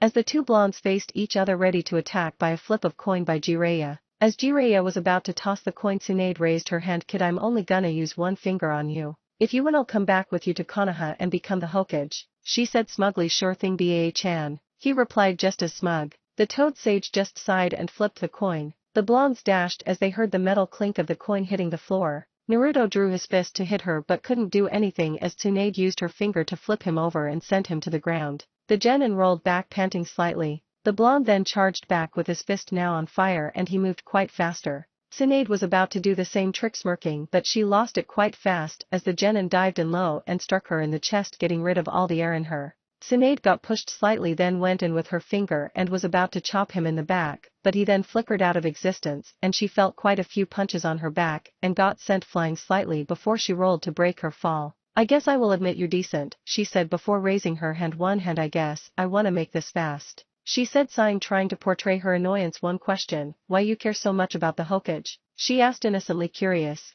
Cause Hokage is what I wanna be, old lady. I will be Hokage, so believe it, he said as he dashed back and he was going in but sent flying into a wall, crushing some of his ribs. Tsunade was about to walk away before she felt a foul chakra behind her. As she turned she saw the once blonde boy that was on the wall now on all fours, encased in a shroud of red chakra with three tails flowing wildly behind him. Jiraiya, she roared. It's okay, he is under control, though I didn't tell him to use it until I permitted him, he replied, smiling. At this point she was slightly afraid since this blonde genin she just met was pushing her pretty far than most shonen had.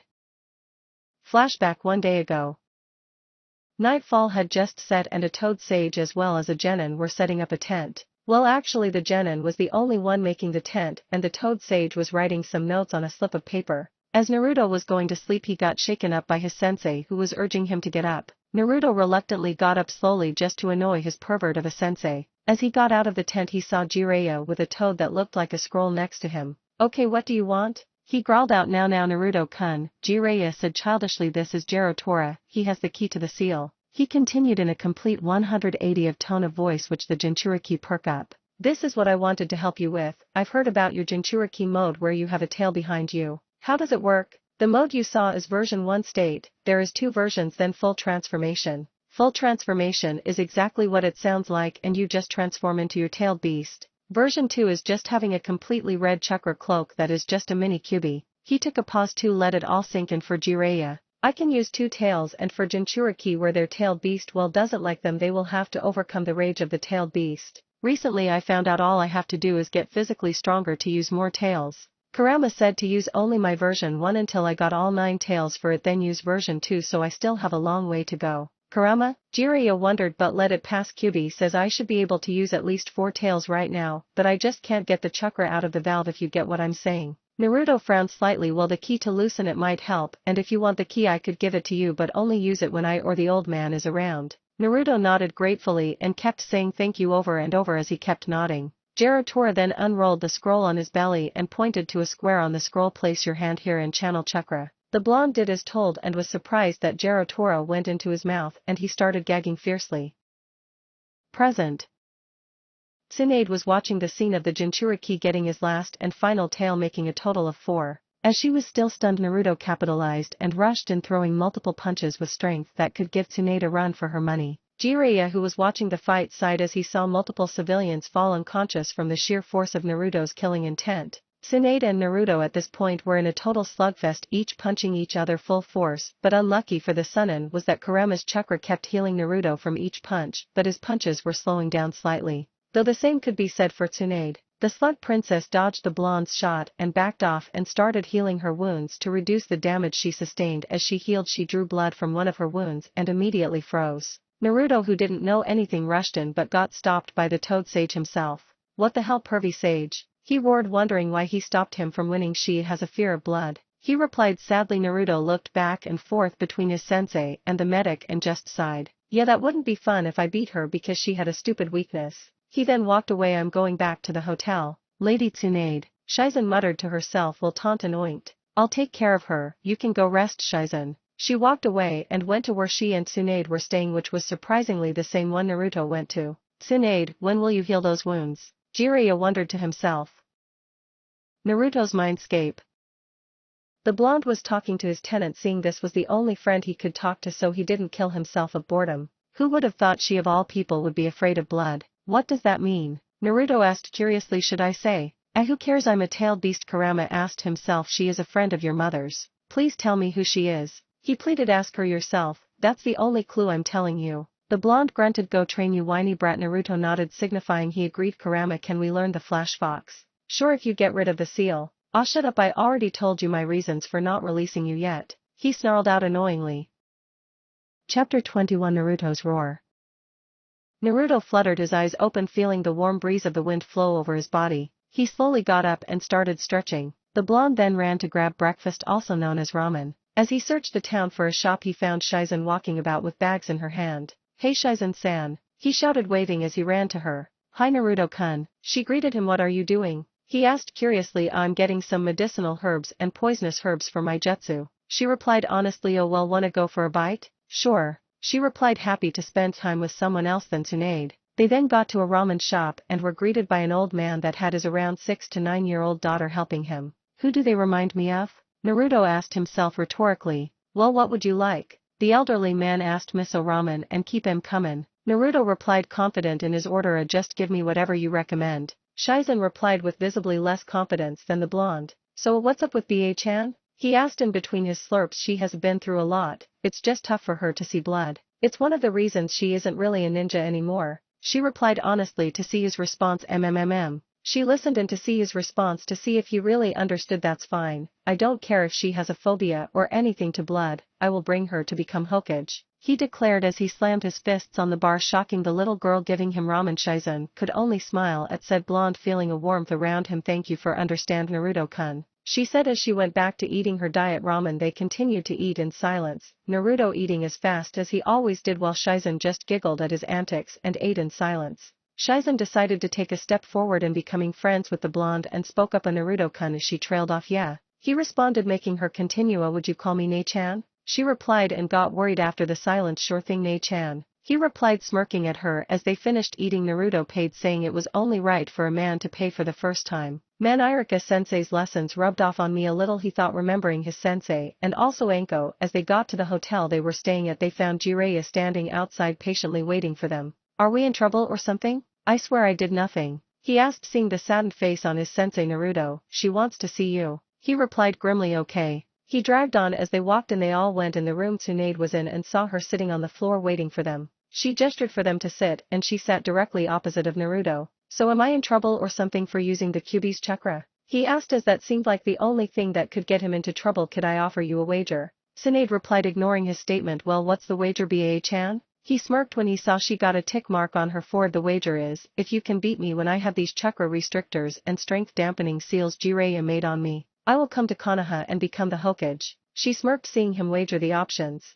They all sat there in silence for what seemed like eternity, waiting for his response. No, he stated, echoing through the room. What? They all shouted. If I beat you I want one more thing, he said. They all nodded, gesturing for him to continue. I want you to let 3 Sangenin in the Leaf prison free, he said as if it was a last desperation. Sure thing, kid, if that's all you want I'm fine with it. Heck, I'll even throw in this, she said as she gestured to her necklace. Shizen and Jiraiya wide-eyed at this. Jiraiya knew it was gonna be bad, but offering the necklace was bad for even Tsunade. Lady Tsunade, you see, she got cut off by a resounding no from the slug princess. So kid, the deal is, we will have a battle in a week and I will wear this chakra and strength dampening seals that reduce my chakra and strength by 65% by the way, and if you win you get 3 Sangenin out of jail, me and Konoha as Hokage, and my necklace. If I win you and Konoha will piss off and stop disturbing me. She ended and raised her hand for him to shake it. After a moment of time he ended shaking it to signify the deal made. Well, that's all, you can all go ahead and do your own things, she said as she walked towards the balcony.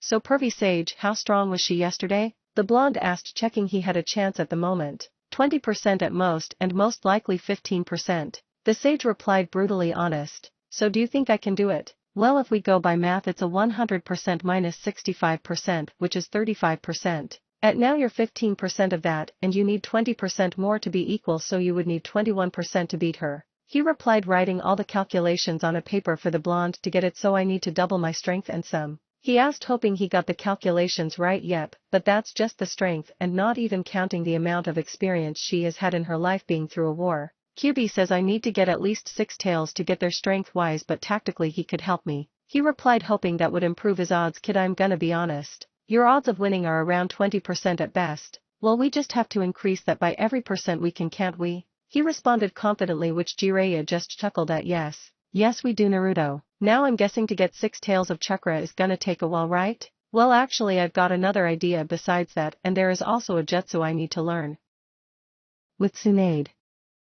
Shizen was now with Tsunade, wondering what she was doing with this wager lady. Tsunade, why did you accept the deal? She asked curiously. Tsunade muttered something that Shizen couldn't get. What was that, my lady? She muttered again. My lady, please speak up. She stated, I don't know. Tsunade shouted. Shizen didn't understand what her master meant. How could she make a decision she wasn't even sure of? My lady, what do you mean? She asked again, curious as always. I don't know why I did it, Shizen. Maybe it's just he reminds me of Noeke and Dan. She replied honestly as tears fell from her eyes, dripping onto the floor of the balcony. My lady, the medic muttered, worried. Shizen, please give me some time to myself.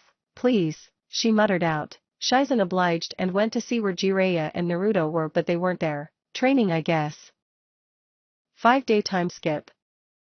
Naruto fluttered his eyes open to see his Nei-chan on the ground of his hotel room unconscious. He then got up and shook her while trying to remember what happened. He remembered last night Shizen brought him back here to heal him, but he didn't remember anything as he slept after he got back. Shizen now opened her eyes open and grabbed onto his jacket fiercely. Where is she? She shouted, worry clear in his voice. Chill, Nei-chan. He replied, calming her down. What's the time? She asked hastily. 9 am, I think. He replied, not understanding anything. Okay Naruto, we need to go. I will explain everything as we go, so let's just go. He nodded, understanding. Before they could leave, they heard a knock on the glass window and opened it to find a weakened Jiraiya, and he explained how the slug princess drugged her and explained the things with Orichimaru. Damn, Orikai-kun. Naruto roared. Orikai-kun? Jiraiya asked, I'll explain another time. Let's go. The blonde then leapt to where they had to go, and Jiraiya and Shizen soon followed.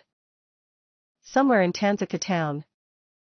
Jiraiya, Naruto and Shizen arrived to a destroyed part of the town and realized Tsunade broke the deal that they had. Okay, let's follow the rubble, it will lead us to her. Jiraiya replied with his expert knowledge in use. Geez, I wish I didn't have to fight her, Naruto whined. Deadlands of Tanzuku.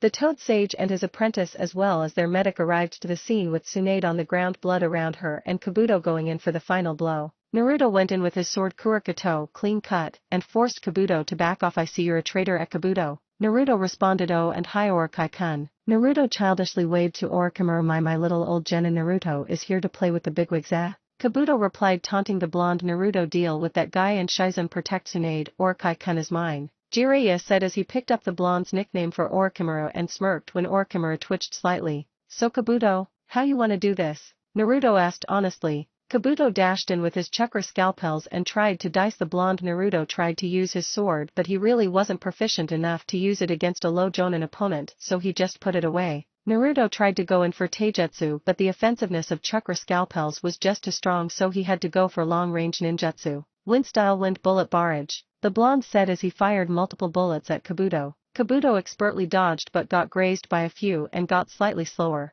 Well, how about this? Naruto said as he sucked in air through his mouth, making his belly enlarge. Wind-style drilling air bullet. The blonde roared as he slammed his hand onto his chest just as he saw Shikaka do in their battle and sent a significantly larger air bullet at the medic who tried to dodge, but it was too late. He ended up having his entire left arm ripped off, effectively rendering his taijutsu useless. Kabuto screamed in anguish as his arm was sent flying off with blood spraying everywhere. Naruto then went in for taijutsu and didn't give Kabuto time to let up and pressured him even more and ended up breaking his right leg using his Heiken, Fire Fist. I'll come back later, Naruto said as he winked and sunshine to where Jiraiya and Orichimaru were fighting, and he saw the snake had summoned 2 snakes. Sensei, Naruto shrouded with a one-tailed cloak of chakra shouted as he free fell from his shunshin position in the air. he started making hand signs to do his jutsu boar dog bird monkey ram summoning jutsu. The blonde roared as used up his cloak and summoned a large puff of smoke. As the smoke cleared, a resounding smash happened, revealing Gamabunta smashed onto the two snakes. Jiraiya quickly jumped on the toad. Good job, Naruto. He complimented his apprentice. Jiraiya, why have you summoned me? The toad boss asked, but then looked at the snake he smashed. Oh, snake team. One, I didn't summon you, my new apprentice did, and yeah, you did get the guess right, so let's go Bunta. Jiraiya shouted. Orichimaru quickly did his hand signs and summoned his own boss summon, Manda. What do you want, Orichimaru? Manda roared, but then saw his meal. I want 500 sacrifices after this. The snake then went in trying to grab the toad, but it couldn't work as Bunta dodged by leaping to the side. As the fight between the summons happened, Kabuto came in and knocked Naruto, who was trying to use an air bullet on Orichimaru. What the hell? He roared, wondering how Kabuto was walking medical ninjutsu. Naruto-kun, Kabuto childishly said. Surprisingly, Naruto and Kabuto ended next to Shizune and Tsunade. Naruto, I can help you, Shizune said as she hopped next to the blonde. Alright, let's go. Naruto dashed in and started taijutsu but backed out as Shizune launched a mist of poison, but what they did not expect was Kabuto to go for Tsunade, and he went for said blonde and tried to kill her with his chakra scalpels.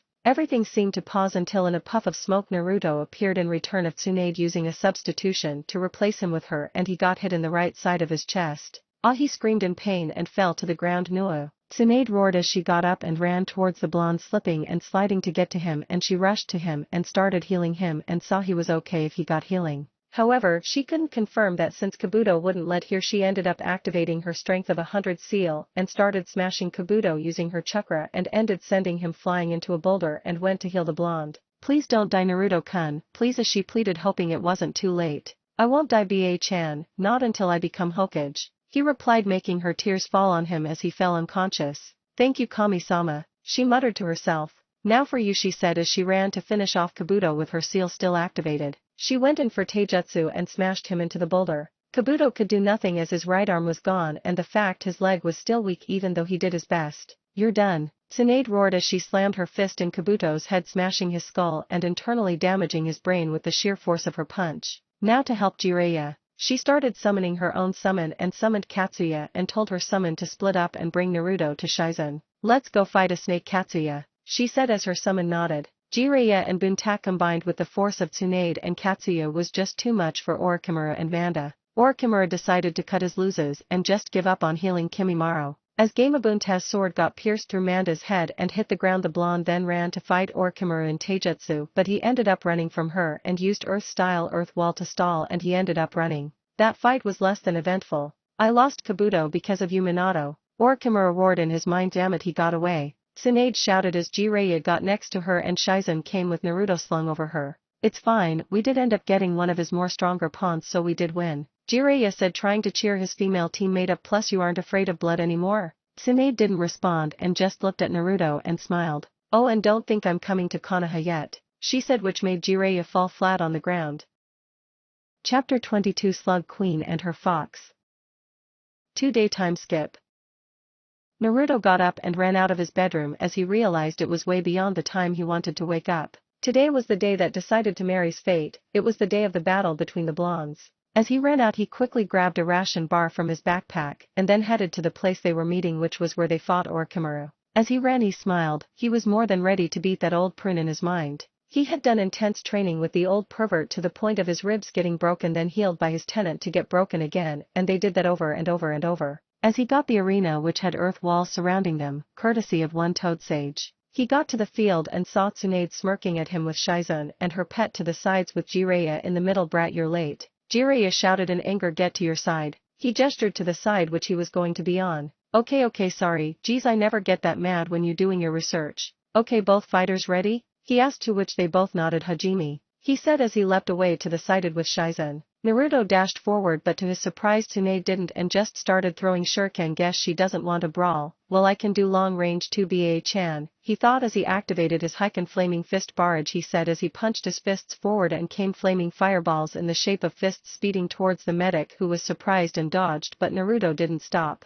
Him being a Jinchuriki allowed him to keep firing without any harm, and he sent dozens upon dozens of the fireballs at Tsunade, who kept dodging swiftly, but she knew better, and if she just kept dodging she would lose eventually. She dashed in after the genin who dashed in as well, surprising her, which made him get the first hit in chest, which she quickly retaliated with a punch of her own but got blocked by the blonde. As the fight continued in taijutsu, the Jinchuriki had to slowly apply his chakra cloak, which quickly grew to 2 tails to heal the damage his arms were taking from her super-powered punches. Slowly but surely Tsunade overpowered Naruto, forcing him to go into 4 tails of chakra. Naruto's punches hurt her but he kept losing ground.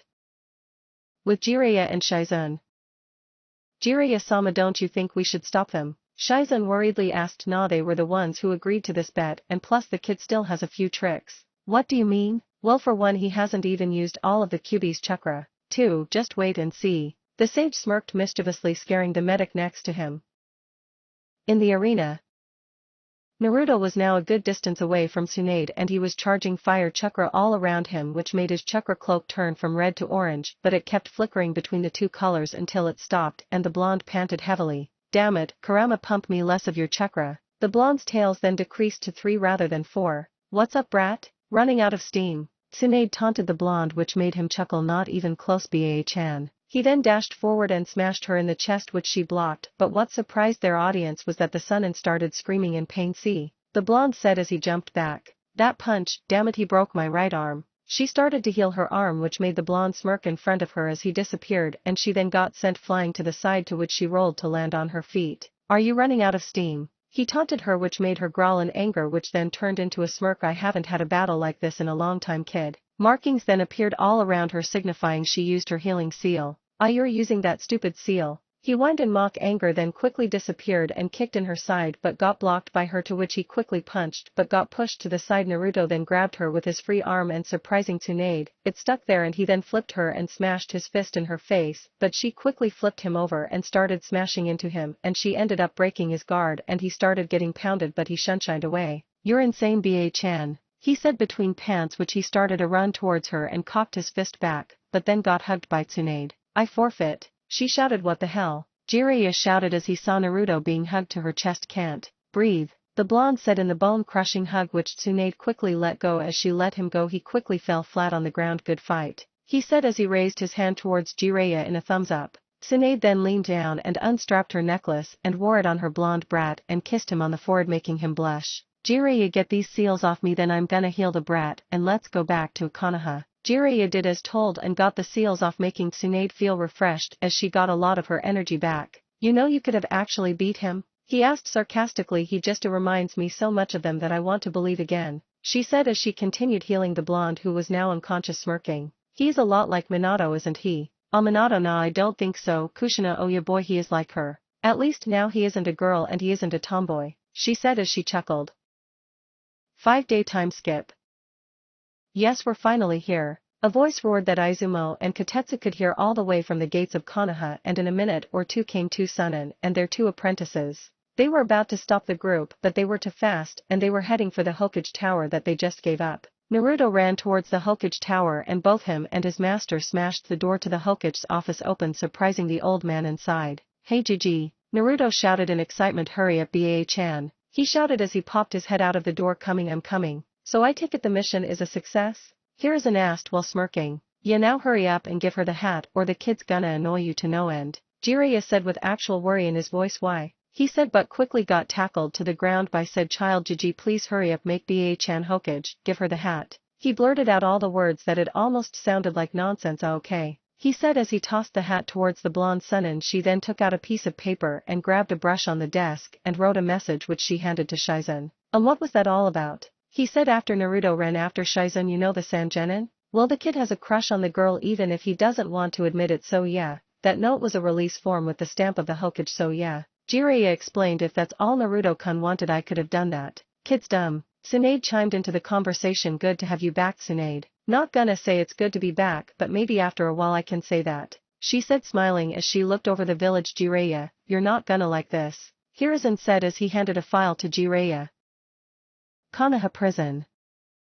Temari was idly sitting in her cell until the cell door opened and a guard came in and spoke words to her that she felt she would never have heard. You're free. She quickly ran out and searched for her brothers, but the guard then gave her instructions. You have to stay in Konoha for at least a week before you can leave, and the same for your brothers. Since you're the oldest, I'm explaining it to you. Once you leave you will have an escort, but for right now you can stay in a hotel or anywhere you want. He said, then let her go. She quickly ran searching for her brothers, and as she arrived the lobby she saw her three favorite males, Naruto, Kankuro and her youngest brother Gaara. She smiled on seeing Naruto hug Gaara, which made the redhead stiffen, but he accepted it gladly. Where's Temari-chan? He asked Gaara. Right here, she said as she tapped his back. He surprised her by quickly hugging her, making her blush out of the open sense of affection. After a long time trying to pry him off, it took all three Sand siblings prying him off to get him off Temari. Thank you Naruto for getting us out, she said as she pecked him on the cheeks. Guys, we have to find a place to stay, let's get a hotel. She suggested, you guys can come to my place, but it's a little small, but it's cheap and I doubt you guys have any money, and Temari-chan, your belongings are over there.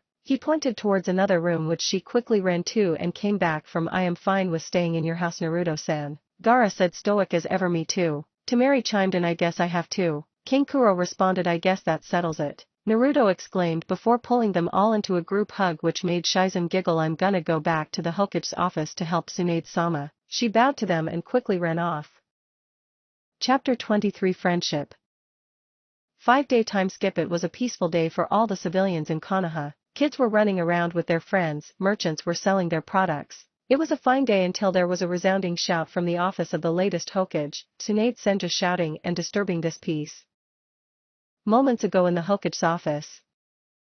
Well, what is it, geezer? Tsunade asked as she poured her sensei a cup of sake, then proceeded to take hers instantly. Well, please ask the umbu to get out, I'm about to tell you something highly secret. She then made a few hand signs and the umbu then left the room. Well, here's, and then tossed a file onto the table which had the stamp of the daimyo as well as the Hokage below the stamp of the SS rank secret. What is this? Tsunade asked, her voice evidently more serious. It is what it looks like, he replied, which made her quickly go through the file, and what she read made her eyes bulge out of her sockets as she turned her gaze to Hiruzen, giving him a look that said he was a madman. Are you crazy? She roared, resounding throughout the entire village as she forgot to put silencing seals. Shizen came rushing in wondering what happened, to which Tsunade just sheepishly grinned and told her to get out and then proceeded to place silencing seals. What is wrong with you? She asked, voice full of anger to her sensei, who could only hung his head in shame. It was the only way. So all of you old people condemned a young teenager to a life of hell just so you could save those people. She roared, angered at her sensei for the so-called event, the Uchiha massacre. That boy deserves so much more than this. Do you even have his contact anymore? Sarutobi nodded. Well, where is it?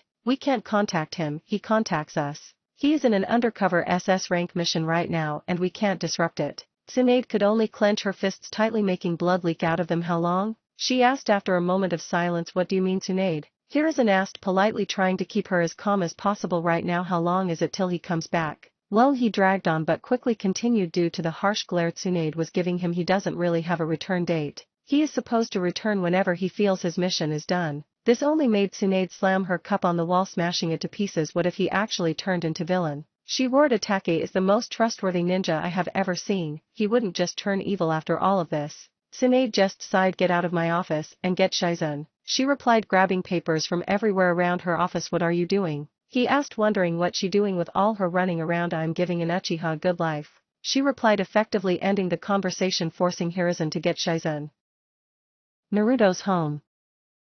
The sound of the doorbell ringing made Gaara use his sand to open the door, bringing the sight of his elder sister and his brother, as he was known to the Sand siblings, being Naruto carrying bags on bags of groceries and other utensils. Welcome back, lovebirds, Kankuro greeted, making the blondes blush a shade of pink. Funny, now help us with this, Naruto demanded in an annoyed tone. The Sand siblings were turning Naruto's apartment upside down. He used to have a reliable routine, but Temari decided that eating ramen for breakfast was bad for health, so she started buying vegetables. I mean, come on, vegetables. Naruto really did enjoy their company. It finally felt like a home with all the people in it. So I heard your father came back to the village, Naruto stated, starting a conversation. Yeah, and he is probably half dead, Kankuro replied as he started munching on the potato chips they bought. Hey, those are for Koji. The blonde then quickly snatched the bag from the puppet user, making them both get into a staring contest, which Temari quickly bonked their heads for. When are they coming, Naruto? Gaara asked stoically from his position on the floor. Soon, you guys will love them. I hope Sasuke and Niji can make it. They didn't reply to me, Naruto said with a frown. Well, it will be a great party either way, and thank you for this farewell party, she said as she started washing the fruits and vegetables. I will miss you guys, so why not just have one last occasion, he replied, sheepishly scratching his head. We are leaving in 2 days, and tomorrow all the genins from the Leaf and all the other villages are getting their results for the exams. she replied, lifting his spirits. We need to cook. Gaara stated, using his sand to use the multiple knives Temari had bought to chop the vegetables. Temari finished washing. Yes, let's, and Kankuro will clean up the place. Temari then continued cooking. What about him? Kankuro gestured to Naruto. He is doing his first ever real cooking session. A while later Hinata showed up with Neji, and fortunately Hinata was available to help cook, so she did while Neji just sat waiting for the meal. Sakura then showed up and offered to help clean up the place. Soon everyone showed up. Shikamaru, Koji, Ino, Lee, Tenten, Kiba, Shino, and surprisingly Naruto invited Utakata. As everyone sat around the table, Naruto sat between Gaara and Temari while Koji sat next to Gaara.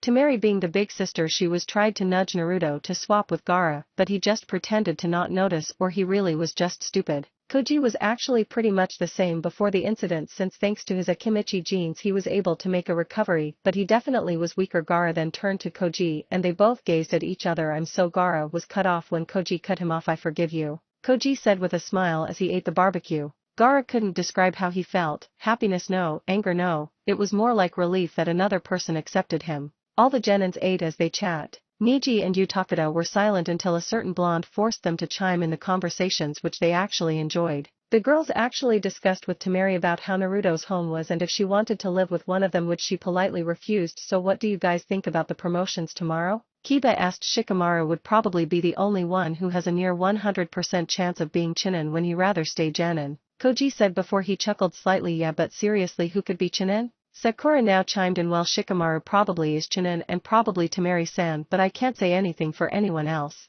Neji explained. Let's just enjoy and think about that tomorrow, Naruto said as he slurped his specially made ramen. He is right, Shikamaru said as he got up from his nap. A day later in the Hokage's office. All the genin of the final exams were now standing in front of the 5th Hokage as well as the 3rd Hokage. I am proud to say that you did very well in the Chunin exams, all of you. Now since I didn't watch the exams I can't say anything, so here is the 3rd to judge you all. Tsunade then waited for Hiruzen to give all of them the hard news. She could remember when she was one of the only few who passed their rookie exams. Kankuro Sabaku. Kankuro perked up at his name being called. With communication with your father we have deemed you the rank of special Chunin. Hiruzen smiled as he handed the puppet user a few documents. Just hand those to your cage and you will be a Chunin. Kankuro bowed and thanked Hiruzen and stepped back. Ino Yamanaka, you have shown great potential and good strategic thinking, but I have deemed you not ready as you have an impulsive nature and you need to set your priorities straight. Work harder next time. Hiruzen saw the frown on the girl's face, but he couldn't do anything. Gaara Sabaku, great strength and great ability, but too unstable. You are still a genin, just work on your leadership and teamwork and you're sure to be a Chunin. Hiruzen patted the boy on the back, hopeful his bluntness didn't hurt his feelings being a Jinchuriki, but the boy just stood there and thanked the Hokage. Shikamaru Nara, great strategic mind and good leadership skills. Chunin, but work on your physical strengths. Hiruzen then handed the boy his Chunin vest. You may choose to wear the vest if you want to or not. The boy just muttered troublesome as he grabbed the vest. Neji Hyuga, same as young Gaara, great strength and almost infinite potential. Just work on your teamwork and you will be a fine shinobi. Hiruzen smiled on seeing the next file which he fought so much for in the council meeting a day ago. Naruto Uzumaki, amazing battle potential and good strategy, needs slight work on teamwork, but did very well in your battle against young Kiba. Chunin, Hiruzen said as he smiled on seeing the boy jump up and down. If he was jumping this much then wait till he heard more. That is not all. Crucial in the battle against Sand and single-handedly beat a Biju and saved us a lot of lives. Special Jonin rank. Everyone was left dumbfounded as they heard Naruto had become a Jonin, and those who knew what a Biju was were absolutely amazed that a single genin beat a monstrosity, those being Tsunade, Utakata and Sakura for her book smarts. Not to be mean, but don't you think that's a little far-fetched, Lord Hokage?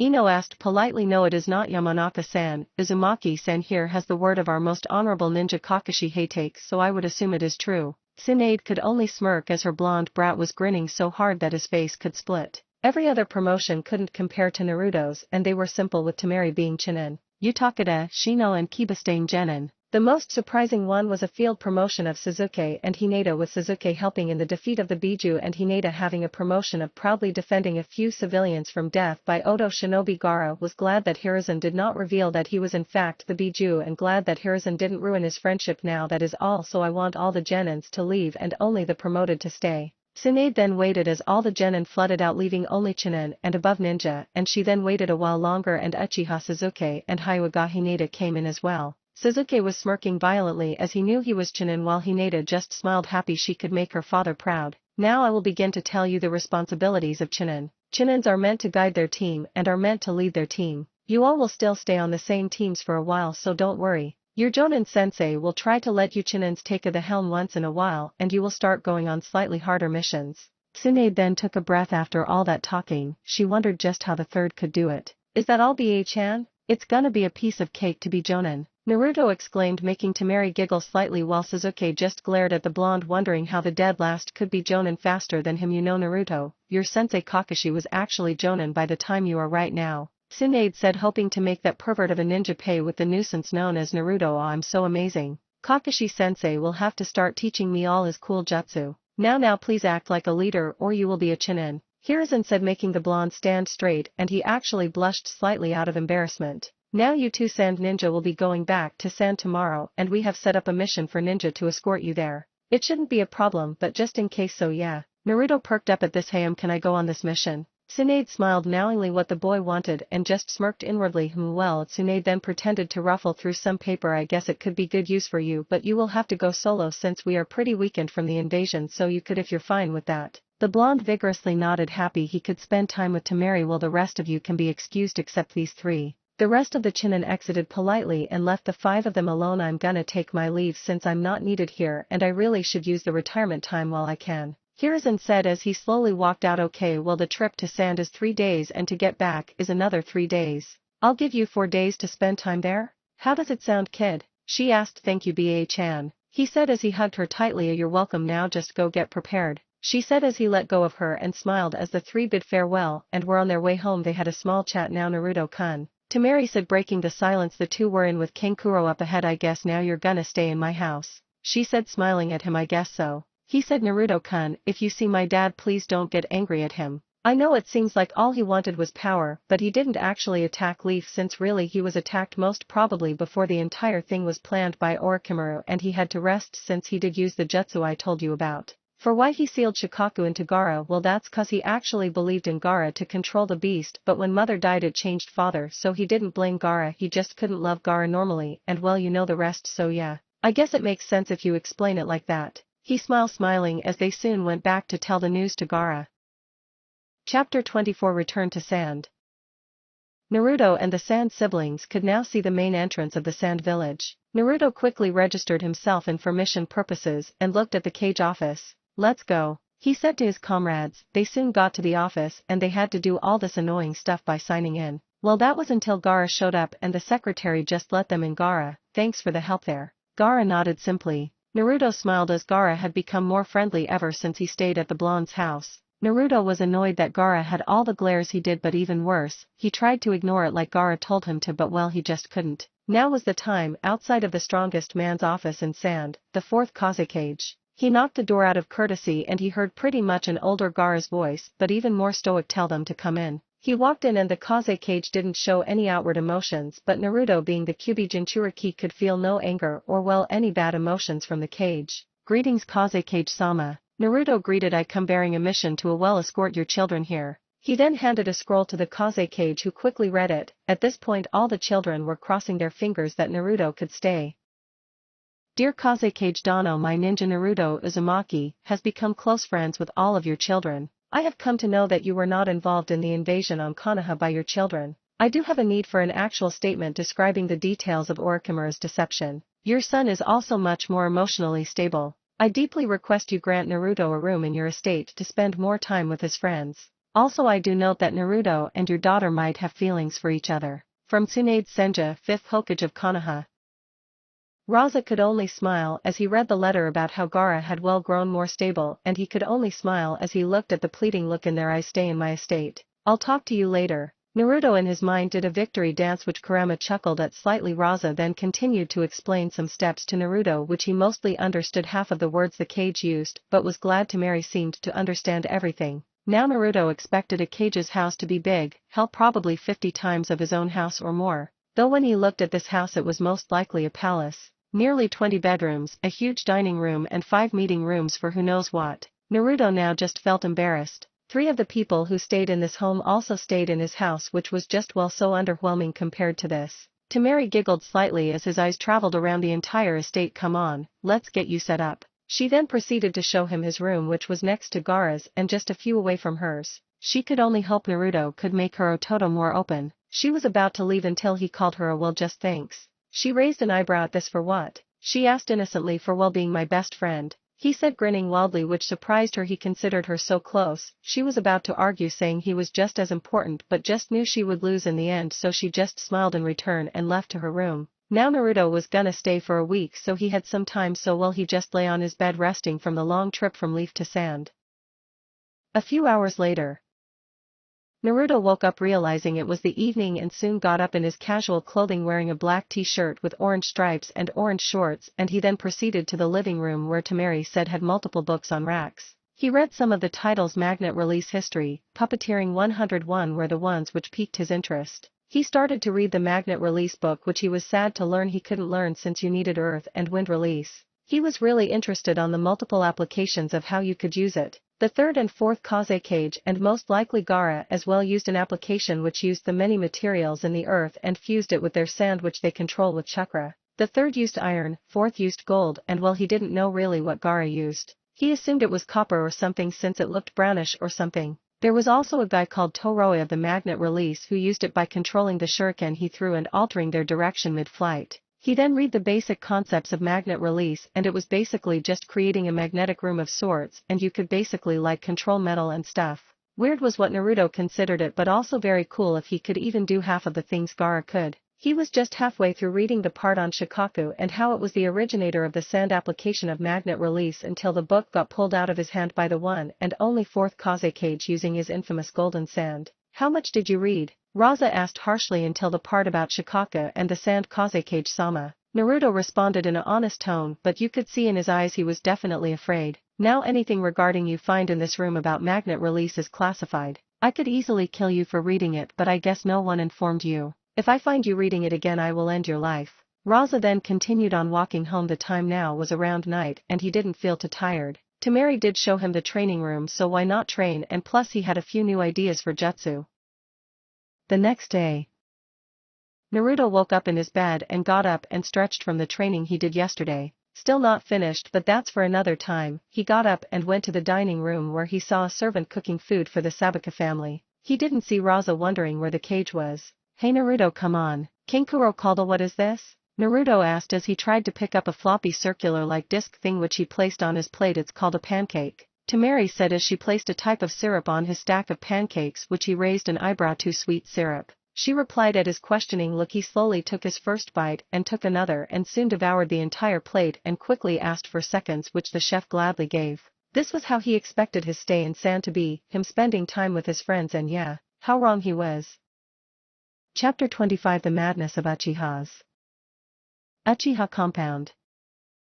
Sasuke Uchiha, the elite of Konoha, was now training as he wondered about life. What part of life, you ask? Well, his best friend and enemy Naruto Uzumaki. Why? He asked himself why. He asked himself again and continued to do so, wondering why Naruto was stronger than him. He trained and trained, unlike many would think so, but he could only walk a step while Naruto walked a mile. He started at the top and now he was at the bottom while his blonde friend was at the top. Ever since his loss at the Chunin exams preliminaries he wondered why, but he couldn't find an answer. He used his Sharingan to copy in a rank jutsu, the Chidori. He wondered about the seal on his neck. When he used it accidentally, when his anger rose, he felt stronger, better and good. He wondered if he could more power, so he had been searching for ways to contact the man he heard gave him this power, the Snake Sun himself, Orichimaru. He never found any leads, which infuriated him until today, that is when he suddenly felt wire wrap around him binding him against a tree. He quickly tried to break it but couldn't do anything. For shinobi dropped in front of him from the tree, smirking at him. He smirked inwardly as he saw the sound insignia on their headbands. What do you want? He asked in mock anger, which cost him a fist to the stomach, knocking the air out of his chest. He glared at the one who hit him, who was a brown-skinned man with black hair and had arachnid feel to him. He then looked at the others and saw a man with white hair and two heads, which made him wonder how that happened. A red-haired woman with a weird cap on her head. The last was an orange-haired man who was most likely the muscle of the team. They all also wore a beige-colored, sleeveless tunic with a pair black pants and a purple, rope-like belt tied in an inverted bow around their waist. We come from Orochimaru-sama and we have an offer. The white-haired one responded, if you want power, come with us at midnight on the west side of Konoha. Sasuke activated his curse mark trying to break his restrictions to grab the brown-haired one but was quickly punched by the white one who also activated his curse mark. Consider the offer, he said before leaving with all the others following quickly. He then deactivated his curse mark and let his smirk come out in full force as he started laughing maniacally. Back in sand. Gaara and his siblings entered the training room. Naruto was in to see some sand floating before it dropped, which raised an eyebrow from the siblings. Naruto, already looking their direction as they entered, smiled at them and called them over. What you guys doing? He asked as they got close to him. Gaara here would like to spar with you since you're training oh so hard on your vacation. Temari replied, oh that would be fun, but isn't your father back? Shouldn't you be with him? They all shot him a look as if he was crazy. Okay fine, let's go Gaara, Naruto said as he jumped back and got into a fighting stance, to which Gaara didn't move, which made Naruto frown. Don't you have a fighting stance? Naruto asked. I've never needed a stance. Gaara responded, okay well it will help to get one, so I'll try help you with that. The blonde said cheerfully. Let's start on the count of 3. Gaara nodded as Naruto counted and he charged forward as he said 3. Gaara's sand quickly attacked the blonde, who ducked under the stream of sand which went right over his head, and he then tried to punch Gaara, but the sand blocked it, and surprising Gaara, the blonde grabbed the sand and suddenly it dispersed, giving the Jinchuriki of the strongest tailed beast to kick the Kazekage-san right in the chest, making him sail in the air. The sand then caught Gaara in the air. Gaara then sent it at the blonde, who backflipped and started doing hand signs and slammed his hand on the ground and summoned a small toad which spat oil, while Naruto did more hand signs and shot a ball of fire at the stream of oil the toad shot. The toad then dispelled as the stream of fire struck the sand, which made a hole in the middle to avoid the fire changing it into glass. Gaara then dodged the fire and brought his hand back to avoid a punch from Naruto to his right. He then punched the blonde to his surface changed into a puff of smoke, and he got hit from the bottom by a fire chakra-coated fist from Naruto. Gaara fell flat on his back and Naruto walked up and stuck his hand out for his fellow Jinchuriki to get up. Gaara got up and dusted himself off. Could I know what you did with that sand dispersal move? Gaara asked politely. Oh well, I just supercharged my hand with wind chakra and it made a huge burst in your sand, dispersing it. I learned it from a new jutsu I'm working on. Gaara simply nodded and proceeded to motion for them to go eat since it was getting late, and they then walked to Temari and Kankuro, who watched the spar and brought them along to eat. As they got to the eating area, they found the Kazekage, Raza, eating. They all sat with him and got to eating the rice and sushi that was served. Naruto, being the outgoing person he was, tried to start up a conversation. So Raza-san, did the leaf ask anything of me? Raza simply shook his head, to which the blonde mumbled okay to himself. So how was work? He asked, which made the Kazekage look at him straight in the eye, which made the blonde gulp. Well, the Sand Council has finally let me do something I've always wanted permission for but couldn't. Naruto raised an eyebrow, wondering how the strongest person couldn't do something he wanted. Pardon me for asking, but aren't you the Kazekage who controls the village? Tsunade-sama can have the final say in any decision. Temari giggled slightly at the respectful suffix he used for the Hokage. Well, when it comes to political affairs and business matters, yes, but the matter I wanted to do was personal, so it was up to the council. He responded with a sad tone, but went unnoticed by the three. Naruto-san, I have remembered you are going to leave in 3 days, so I hope you have enjoyed your stay, Raza said as he took his plate and left the table. God, he is so tense, Naruto said as he sighed, making Temari giggle, while Kankuro chuckled, but Gaara just smiled. He is, but he isn't that bad, Temari said, while Kankuro gave her a glare while Gaara was stoic. What do you mean, Temari? Haven't you seen how he treated Gaara all these years? Temari took a deep breath and let it out. Okay, now you know that thing he talked about. They all nodded. Well, that was regarding his relationship with Gaara. This had all their attention now. So as you all know, Gaara has the one-tailed beast, Shikaku, inside him. Shikaku has been described from human interactions with the beast as more of a child that wants attention and wants freedom more than anything, from what I've gathered.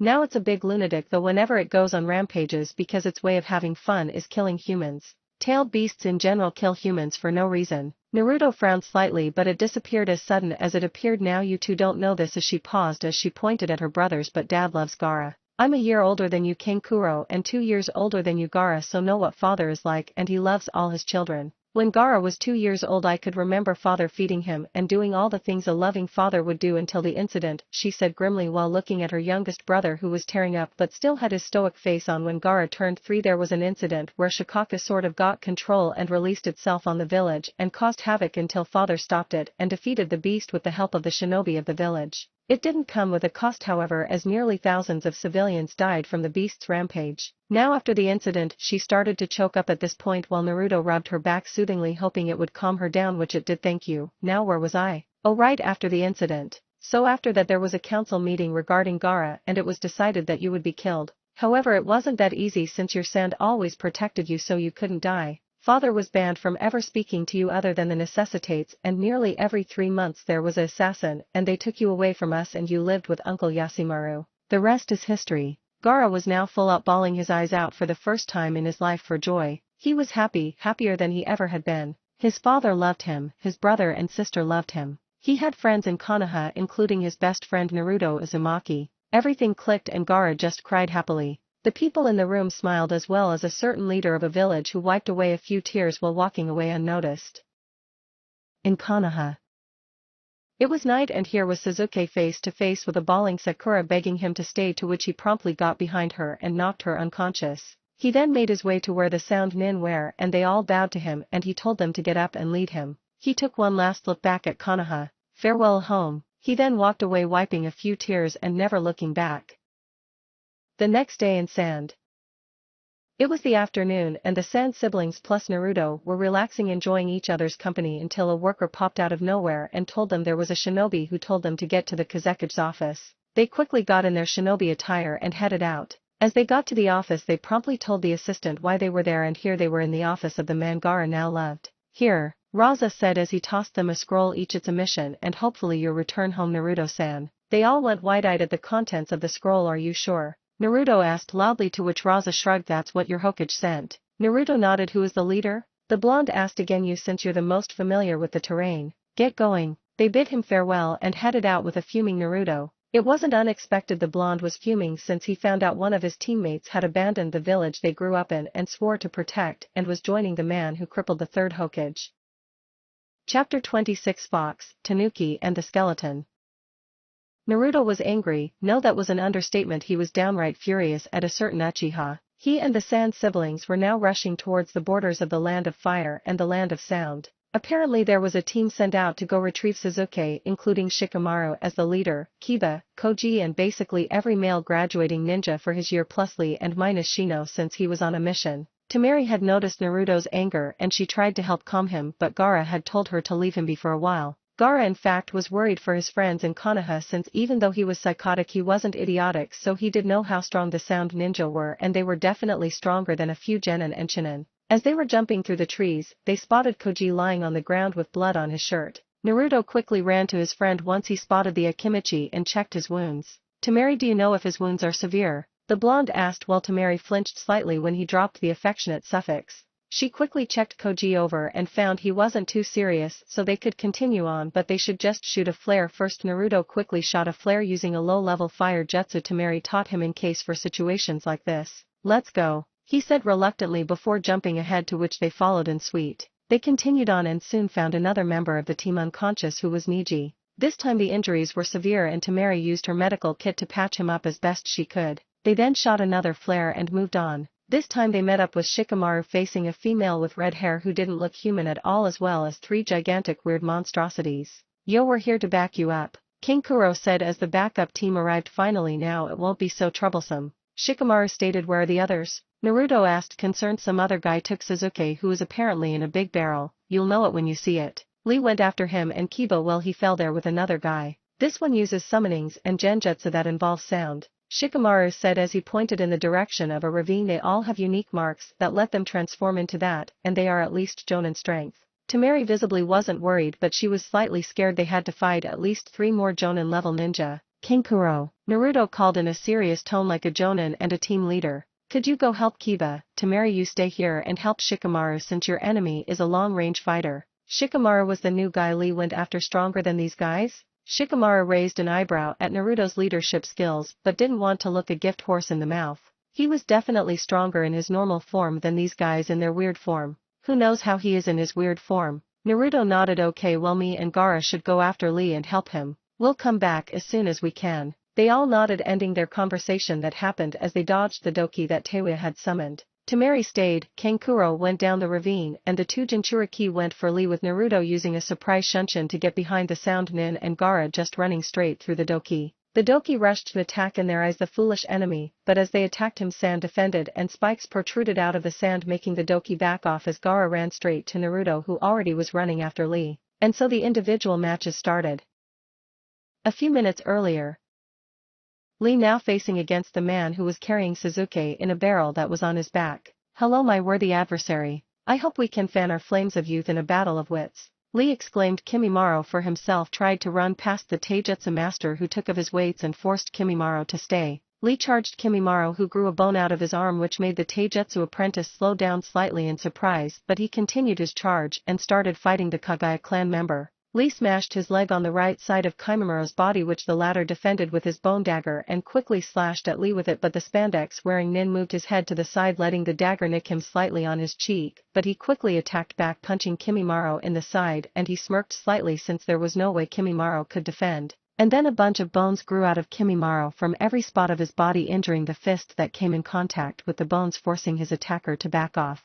"You have a most splendid ability, could you please tell me?" Lee asked honestly curious, Kimimaro seeing no harm in telling a foe who was going to die what his powers were, and even if the spandex fled he would still die in the end. "My powers are the bloodline of the Kagaya clan called the Dead Bone Pulse which increases the calcium I have in my body exponentially and I can physically control the bones in my body." The bones protruding out of his body then went in to prove his point. "I can do anything with bones that I can think of. I can make any weapon I want that is bone. All my bones are stronger than most steel because of my bloodline." Kimimaro then proceeded to create a bow made of bone and started to create a arrow. Lee not liking where this was going pushed forward to attack, but it was too late as Kimimaro shot the arrow and it seemed like time stopped and Lee could see the arrow coming closer and if it hit it would mean the end of him in this battle and he would certainly die. He tried to dodge but he couldn't and all hope seemed lost until an explosion came from the barrel on Kimimaro's back slightly shifting the arrow to the side and only scraping the skin off his side which was painful in its own right but was not battle ending. As the smoke cleared Sasuke Uchiha was standing there with an ominous amount of purple chakra surrounding him before it disappeared seemingly going into him. "Sasuke-san, it is I Rock Lee and I have come to retrieve you to Konoha." Sasuke in turn chuckled and started laughing maniacally before he bolted off. "It seems I just have to stall." Kimimaro stated out loudly tried to chase after the mad Uchiha but he felt a taste of his own medicine as Kimimaro stopped him deftly. "I guess I have to best you first my worthy adversary." Lee then concentrated his chakra and proceeded to open the first two gates and Kimimaro felt a sudden surge of chakra in Lee and backed up slightly in surprise before he steeled his resolve. Lee then also took out a bottle and drank the whole thing. Kimimaro was now slightly worried wondering what that elixir was. Until Lee started showing symptoms of a drunk. Kimimaro walked up slowly and attacked Lee who promptly did a matrix-style dodge before he fell to the ground snoring with a bubble coming out of his nose. Kimimaro stabbed where his head was but he rolled, again he stabbed but rolled. Again and again until he was going to hit the taijutsu master but Lee grabbed the edge of the blade and pulled it right out of Kimimaro's hands and smashed it on his leg and broke it in half making the sound nin slightly afraid for the first time in his life ever since he met Orichimaru. Lee then started to fight drunkenly. This was awkward for Kimimaro as he didn't know what to do and somehow the attacks were stronger. Probably due to the surge of chakra earlier which forced him to go into curse mark level 1. They continued on a while before Lee suddenly came back to the real world from his drunken state and wondered what had happened. He didn't do anything but he was undrunk. Shouldn't he have stayed drunk for a while? Lee now had to back off and he was about to do his last resort move, opening the fifth gate. He remembered the pain he felt after he did this but what use was there to a jutsu if he didn't use it and plus he was going to die either way. Just as he was about to go up a notch he felt a hand on his shoulder and turned to see backup. Gaara of the Sand and Naruto Uzumaki the troublemaker. "Hi Lee, are you okay?" Naruto asked to which Lee nodded. Kimimaro didn't hesitate in shooting an arrow at the three of them aimed for Gaara who was standing in the front. The arrow obviously got blocked but Kimimaro continued firing for a bit that gave them time to talk. "What are his abilities?" Naruto asked again. "He can create bones and stuff and he is splendidly skilled in taijutsu and you should watch out for those bones as they are harder than most metal." Naruto nodded and told Lee to go after Sasuke and handed him a soldier pill which Lee graciously took and left. Lee's speed and Gaara's send equal to easy getaway. "So you sound ninja think you can just come and take the leaves ninja eh? Well not today." Naruto shouted eyes with a slit and red in color as he called upon Kurama's chakra growing a cloak of 6 tails. Gaara slightly surprised as Naruto had told him he couldn't use more than 5 since he might lose control but he guessed the rage he had in him was focused on the sound nin. Naruto then activated his Heiken, Fire Fist, which made his cloak turn orange with a hint of red and making him lose 2 tails making him go to 4 tails with a Heiken enhancement. He then leaped at Kimimaro surprising the bone user from the speed. Naruto smashed Kimimaro but bones grew again and Kimimaro retaliated and Gaara quickly came to the blonde's aid using his sand to block the attack and he actually grabbed Kimimaro with the sand which was heating up slightly from his blonde friend's heat. He used the sand to pin the Kagaya member to the ground for a split second. That split second was enough for the blonde to capitalize and smash his entire fist the Kimimiro's chest. This was soon followed by multiple punches from Naruto and Gaara using his sand to form a condensed fist that was very powerful but small. After a few seconds of pounding, Naruto got off satisfied and started walking to Gaara, but Kimimaro got up and groaned, which made Naruto's eyes widen. Very strong but not good enough, he said as he got up, and Kimimiro's entire suit was destroyed on his upper body, and where Naruto punched him the entire skin was gone, but there was bone that replaced the skin. How? Naruto asked, surprised. I simply kept regenerating the bones from where you attacked. Gaara, do the big sand thing you told me you were going to do, Naruto whispered as he fell back to Gaara. Give me a minute. Stall for me and let me focus on it, and I can do it in 10. Naruto nodded and rushed to stall and quickly started getting overpowered slightly as Gaara wasn't there to cover him for his mistakes. It seemed like hours for the blonde, but it was just a few seconds. They continued to fight in taijutsu until sand started to seep out of the ground and it started to come up. Sand also became like a cloud under him and made him float up, and Gaara was there with him. And now under there was a tsunami of sand that swarmed Kimimaro. It was endless, and it all piled on where Kimimaro was building a sort of pyramid shape with Kimimaro in all of it getting crushed. After a minute the sand stopped moving and everything was done, and they floated back to the ground. So he was a member for Orochimaru's gang. Might want to bring him to Konoha or sand for intel. Naruto couldn't finish as bones as large as trees came out of the ground, forcing Gaara to bring both of them into the air where Kimimaro had popped out of the pyramid at the very tip and was now rushing towards them, or more specifically Naruto. Naruto couldn't do anything. His cloak was, he wasn't prepared, and he had nothing to do against the drill on his opponent's arm. He was dead, like it or not. Gaara however had nothing and used all his sand to stop the charging lunatic, and it was all futile, and it seemed like it was all over until the drill stopped right in front of the blonde's eyes with Kimimaro right in front of him, blood dripping out of the sound nin's mouth. Promptly Kimimaro fell to the ground, getting impaled by one of his bone trees. Naruto also fell flat on his but on his sand cloud, gulping a lump in his throat he didn't know he had. It was over. They had beaten the strongest of them all, but did they really? Naruto had basically lost his life, and it was out of sheer luck he survived. It was a miracle. Chapter 27 Rematch between rivals. Naruto was rushing towards the direction Lee went off to, chasing Sasuke. Gaara stayed back in the blonde's insistence because he had no chakra left at all. Naruto for his part was tired as well, but Kurama was pumping him with small amounts to keep him going. The tailed beast wanted to give Naruto more chakra, but Naruto had denied it, since if he used too much he might go out of control with rage. He probably could beat Sasuke before this mission easily even if he was tired, but the power that was emanating from Sasuke floating around him before going into him might be too much for the blonde in his current state, but he hoped Lee could soften the Uchiha up, or better yet beat him. As he reached the area of the two genins fight, he found Lee unwrapping his bandages and started to perform primary lotus, but Sasuke had dodged the surprising speed fairly easily. Lee with his bandages still unwrapped had to block a hard right hook from Sasuke, but got his guard broken for Sasuke's incoming kick, which hit Lee before Naruto gave his own right hook towards Sasuke and using a shunshin to grab Lee. Hey Sasuke, I heard some crazy things, mind telling me what you're up to? Sasuke dusted himself seemingly unharmed from the punch before he chuckled at the blonde. I see you're here now, give me a better fight than that loser.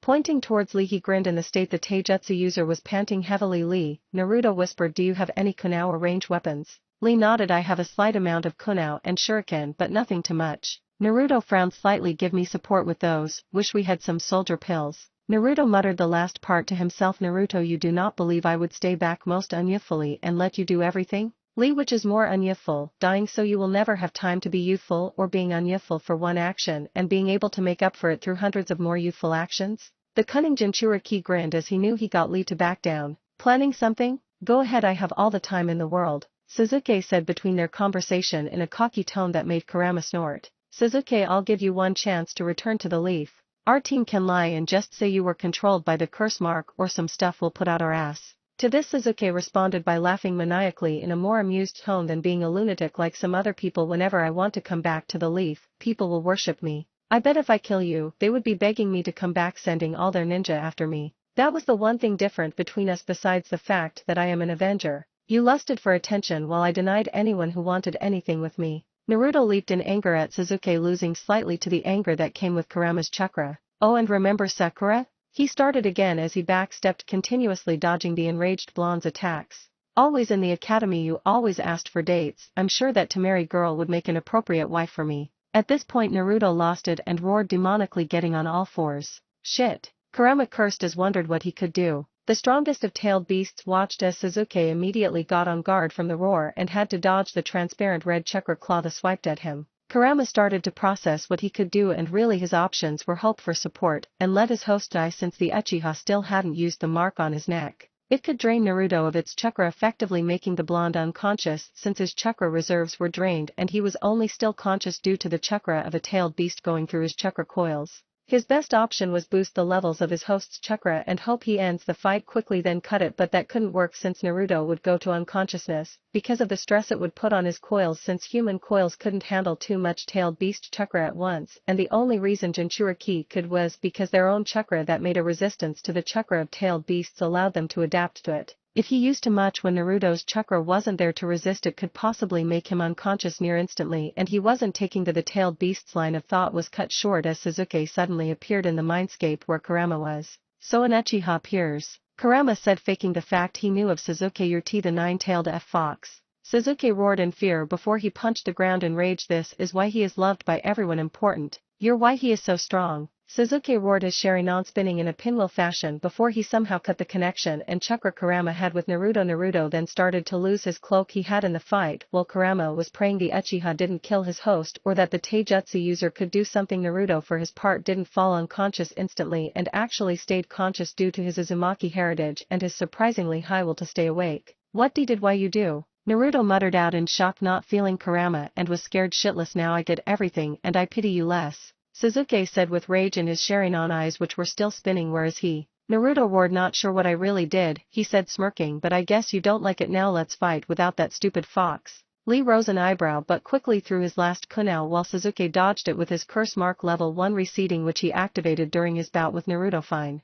Naruto said shakily, not sure if he could beat Sasuke. Naruto, don't worry, I shall help you, Lee said, not panting as bad as he did earlier, having had time to recover. Rest for now, Naruto, Lee said while the blonde jumped back before flopping down to the floor, resting while grabbing his own kunai to provide support. Naruto, while watching Lee and Sasuke fighting, tried to reconnect with Kurama, but whatever Sasuke did made his efforts null. Lee for his part was doing fine with his weights off, was faster than Sasuke, but had slightly weaker punches since Sasuke had turned on his curse mark level 1, giving him an obvious boost in strength. Lee tried to force Sasuke on the defensive, but Sasuke countered one of his punches and forced Lee on the defensive instead. Lee knew he was rapidly losing ground and was getting exhausted. His last choice was to open the gates, but that would make him useless. But did he have a choice? He quickly activated all of the gates he could open, which were the first 5, and proceeded to pummel Sasuke just like he did Utakada in the exams, but Sasuke's curse mark slowly covered his entire body and he became a monster just like all the Sound 4. Sasuke's new form had wings that were really hard, which Sasuke used to cover himself, but Lee grabbed Sasuke's hand and sent him to the ground, where Lee was about to slam his foot in the Uchiha's chest before he fell unconscious above the Uchiha. Sasuke got up, backed up slightly and chuckled slightly, charging up an Uchiha, but he forgot about a blonde that socked him in the face with a Heiken that sent him a bit a ways. You can't win, Sasuke said, grinning ear to ear. I don't have to, Naruto said tiredly as Kakashi jumped next to him. I'm glad I made it in time, he said, scratching his back sheepishly. So I see you're too far gone. Kakashi eyed Sasuke down. Naruto, rest, I got this. Sure, since he didn't finish thump Sasuke, last chance to return back to Konoha, Kakashi said as he looked back towards Sasuke, raising his Konoha headband to reveal his Sharingan, which was spinning intimidatingly, while Sasuke responded by spinning his red Sharingan, clearly accepting the challenge. Chapter 28, the start of the farewells. Student and sensei face each other in battle stances, ready at the drop of a leaf to fight. Sasuke, I have one question for you. Why do you want to fight Itachi so bad? You have friends, you're the prince of the village? Kakashi asked calmly, but it had a demanding undertone. You just can't understand. He needs to be put down. He killed an entire clan. Why does no one care? Sasuke shouted menacingly, his Sharingan spinning. You are right, he does need to die, but why don't you not making him your life goal? There's dozens of people in the village who would help you kill Itachi. Sasuke didn't say anything, he just glared at his sensei Sharingan spinning, chuckling slightly until he stopped abruptly. The Uchiha dashed with lightning chakra building up in his arm, making sounds of birds chirping. Kakashi grabbed Naruto, who was next to him, and jumped to Lee, dropping his loyal student towards the taijutsu apprentice. Sasuke meanwhile was jumping to Naruto and Lee, but Kakashi easily countered by grabbing the Uchiha's wrist that didn't have the Chidori, 1000 birds, and flipped the Uchiha, who was about to hit the ground, until he used his wings to hit the Jonin, but the Jonin backed off, and it was the same for Sasuke.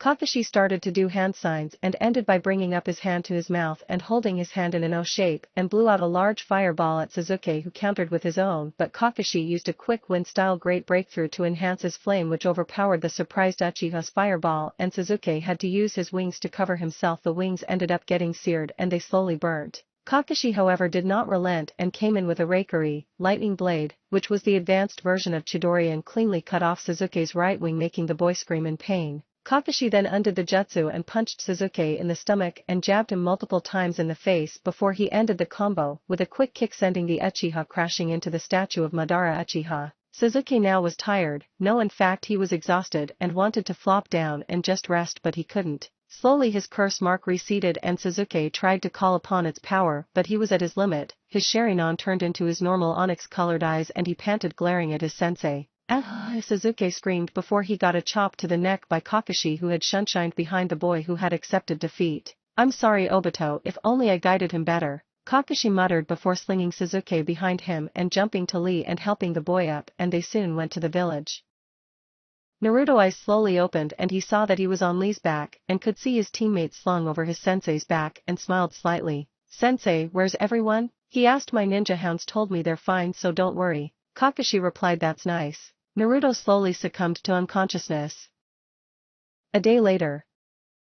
Naruto was now walking with Temari. Gaara still in the hospital for chakra exhaustion, and King Kuro was at Naruto's house lazing around. Neji and Koji were in the hospital since they suffered serious injuries, and also Lee since he suffered exhaustion, but he probably was out by now since Guy had arrived in the hospital earlier when he and Temari visited Gaara. Shikamaru was in the hospital since he just wanted to laze around, and he probably couldn't do that at home since his mom was there. Everyone else was just resting at their homes. Naruto himself had gotten out of the hospital late last night, so here he was going to the council room in the Hokage Tower as the representative of the Leaf Village for the mission, and Temari was the representative of the Sand, and they were going to be reporting all that had happened to decide the fate of one Sasuke Uchiha. Naruto held Temari's hand as he walked in the Hokage Tower heading for the council room, and they released their hands and the blonde opened the doors and they entered to a room full of highly respected people bickering to each other like children. Tsunade was the first to see him, and slowly everyone else saw him and became silent. Jonin, Naruto Uzumaki and Chunin, Temari Sabaku, do you know why you have been summoned here? Tsunade asked seriously. We have been summoned here to report all details that we know of on our mission to retrieve Sasuke Uchiha. Naruto replied just as serious, straightening his posture. Yes, now, but could you just tell us all the points you know that involve Sasuke Uchiha in a quick synopsis? Naruto and Temari nodded. Hokage-sama, Jonin, Naruto knows all the details of the Uchiha that I do and more, so he should be one who reports. Temari stated. That is fine. Now Jonin, report. Well, from what I have gathered from Chunin, Shikamaru Nara, he has told me that 4 sound shinobi most likely convinced Uchiha to betray the village and join Orichimaru. Midway through the mission we found Sasuke in a container for some reason that Genin, Hyuga Neji informed had some kind of ominous chakra. Many council members started shouting in disbelief that their Uchiha-sama would betray them. Silence, Naruto said, using Kurama's chakra to make his voice more ominous, and everyone piped down, and Tsunade smiled seeing Naruto control most of the civilian council that interrupted him. As I was saying, midway through the mission there was one more sound ninja who took the container from one of the other sound ninja whom another member of our team chased, and that member was Genin, Rock Lee, who informed me that midway in his fight with the new ninja there was an explosion and from the container that Sasuke was in, and there was some smoke, and once the smoke was gone there was the Uchiha there, and Rock Lee tried to call to him to come back, but Uchiha ran towards the borders of the land of sound. He paused to let the information sink in, and some were still doubtful but most were accepting but didn't like it all. That happened next was me and Gaara Sabaku, my teammate, fighting the member that Lee was fighting against, and we barely defeated him, and Gaara was too exhausted, so I went on to help Lee who ran after Sasuke, and I found Lee exhausted so I subbed in for him, but I was too exhausted to fight so I ended up losing, but just in time for Jonin, Kakashi Hatake, to arrive and defeat Sasuke, and that was that. Now the council members were whispering into each other while Tsunade observed them. Well, I assume it's safe to say Sasuke is guilty. Many nodded while a few civilian members just huffed like children, so she continued, we shall put him in prison and use him to reproduce the Uchiha clan. Naruto flinched hearing what Sasuke was going to be used for, but Tsunade got up and turned to leave until Danzo spoke up. While I do not disagree on your facts, Tsunade, but your choice is not wise, he said, and she turned to sit in her seat at the head of the table and sighed. Well then, what is the best choice, Elder Danzo? She asked. If we lock him up, most of the civilians are going to go in uproar. They treated him as a prince. If their prince is imprisoned they will go into outrage. Even if we give them the facts they just won't listen to reason. Look at the civilian council, even some of them are in outrage and they are supposed to be the most knowledgeable of all civilians. He gestured to all the civilian members in the room that were arguing but they piped down at blatantly being embarrassed. I guess you are right, but if we just let a shinobi who broke the laws run free it would set a bad example. Tsunade pointed out. Well, keep it under the rugs. He said as if it was common sense. Danzo-san, how could we possibly keep this under the rugs? Sasuke himself could try tell people himself? Choza asked. Well, how many people know of the mission? Excluding all the members of the Leaf Team and Sand Team as well as Kakashi, then there would be the 2 Umbu keeping guard of him and the Kaze cage and maybe some other Umbu who might have seen him. Tsunade replied, giving all her knowledge. Then it is even more simple. All members of the council will keep this a secret and it will be in a rank secret since it involves village reputation, security and shinobi morale, so we just tell the Uchiha to keep quiet or die if we get wind of him doing anything. Keep the 2 Umbu who were guarding him or some other trustworthy to keep an eye on him and just keep him under their watch. Tsunade and most of the clan heads understood but just didn't feel right keeping things under the rug. I guess this is a fine option, but does anyone have any other suggestions? The Hokage asked. Well, if I have all my facts right, we could just say he was under influence of the curse mark, which he very likely could have. A chubby-looking civilian member stated smugly, and many other civilian members did join in as well. From the report we have received by our 2 representatives, it is highly unlikely that Sasuke was under influence, and if you still don't believe it I can have Inouchi interrogate him. Inouchi nodded his head accepting his job, and this hushed everyone from any more suggestions. Well, I will give you all a week before I will finalize this, so if anyone has any more suggestions just come to the Hokage's office. Dismissed. She then walked away motioning for Naruto and Temari to follow along, which they did. As soon as they were out the 2 blondes instantly held each other's hands as it just felt right to them. That was very nice, you two, she said calmly, and they smiled. Now do you know why I chose you two to be the representatives? Well, actually I chose Naruto, but Temari was obvious since she is the most reliable out of all the Sand Shinobi. Naruto thought about it for a while and just shrugged, not understanding why he was chosen. Well, you were chosen since you are going to be the new representative. She paused for dramatic effect. For what? Naruto asked impatiently while Temari giggled slightly. You are going to be the Sand and Leaf representative. Temari's eyes widened before smiling at Tsunade, but Naruto was confused. Oh, what does that mean? He asked. Basically anything that the Sand wants to ask the Leaf, you will be the one who goes there, so basically more time in the Sand. Now he jumped up happily. There is one more thing, she said as she opened the door to her room and sat on the chair, and to her left was Jiraiya. Hi sensei, Naruto said, wary since the atmosphere was intense if he could say the least. Naruto, it's not easy to say this, but Tsunade didn't want to say whatever she was going to say next. That was clear. You're going to train with me for 2 years outside the village to get ready for Akatsuki, Jiraiya said completely unhesitant. What? The blonde Jinchuriki asked in slight shock. Naruto, as is, you're strong for a jonin but not strong enough for S-rank shinobi like Atake and Kisame. Data shows there's at least 8 others just as if not stronger than those 2. You need to get stronger. We have 2 years since more data shows for some reason they are going low and not doing anything abrupt. Naruto could only nod. Why can't I be in the village? He asked. I can't always be in the village due to my status as a spy. I'm gonna be bringing you along for some of my spy missions once I see you're ready to get you experience, and Tsunade will give you some hard jonin rank missions as well. Naruto nodded and looked at Temari, and she nodded too. I guess that works, but what about my representative thing? He asked. Well, I will inform Jiraiya if I need you at the Sand for anything, so don't worry about it. So when is this? The blonde asked. A week for you to prepare, then we depart, his sensei stated. Could I come back to visit sometimes? Well, if you do good in training, sure, and like I said before, if I feel like you can be alone I'll let you do things on your own. Well, I guess that's fine. What kind of missions will Naruto-kun do? Temari asked as she was silent in this whole conversation. Well, mostly B ranks and maybe some A ranks at best. It really depends on how strong he is. Like if he gets really strong fast he might be able to return earlier. So is that all the bombs you're dropping? Naruto asked sarcastically. Yes, you're dismissed, Tsunade stated, going back to her paperwork. See ya, Naruto said, taking Temari's hand and leading her out of the office before he came back. One more thing. He chuckled nervously. What brat? Tsunade asked tiredly. Could I have a stamp to see Sasuke? She wrote something on a paper and stamped it and just chucked on the floor. Geez, you don't have to be so grumpy about it, he said as he picked it up and left. Jiraiya, do you think he can get strong enough?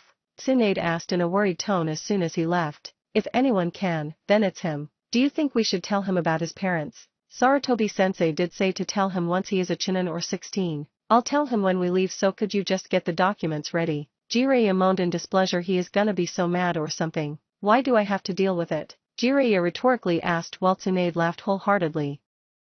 With Naruto and Temari.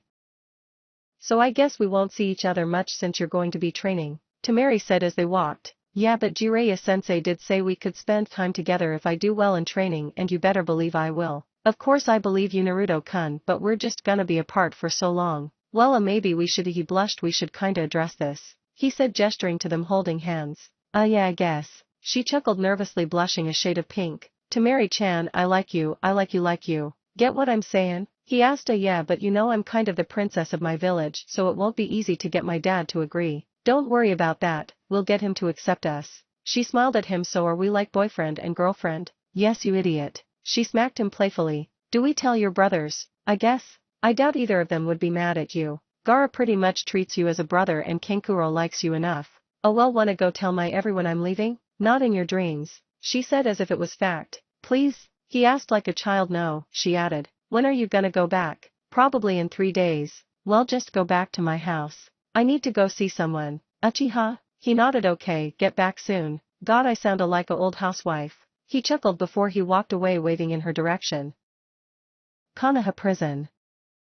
Naruto nodded at the guards, showing his stamp of approval from the Hokage. As he walked in, he came face to face with the smirking face of an Uchiha. Hi. Naruto spat out, having no other words to say. Why hello there. What would bring the great Naruto? Sasuke said sarcastically. Sasuke, I want to help you. Sasuke stopped smirking and instead chose to glare. Help me by throwing me in a cell. Naruto shook his head. Atake, he's after me. Sasuke's eyes widened for a brief moment, showing his surprise. I highly doubt that. I have no reason to lie. Sasuke contemplated why the blonde would lie and what kind of lie would that be. Fine, I concede, but what does that have to do with me besides Atake? Use your brain. God, you say I'm the dead last, yet you can't even use your brain. If you stick with me, you'll eventually find Atake, and at that point both of us can fight him with higher odds of defeating him. Sasuke, I don't deny that you have right to be mad at Atake, but leaving the village and going to Orichimaru doesn't help. Orichimaru would just take your body, and killing Atake would be one of the last things he does in his plans for world domination. To be honest, I don't even know what he wants.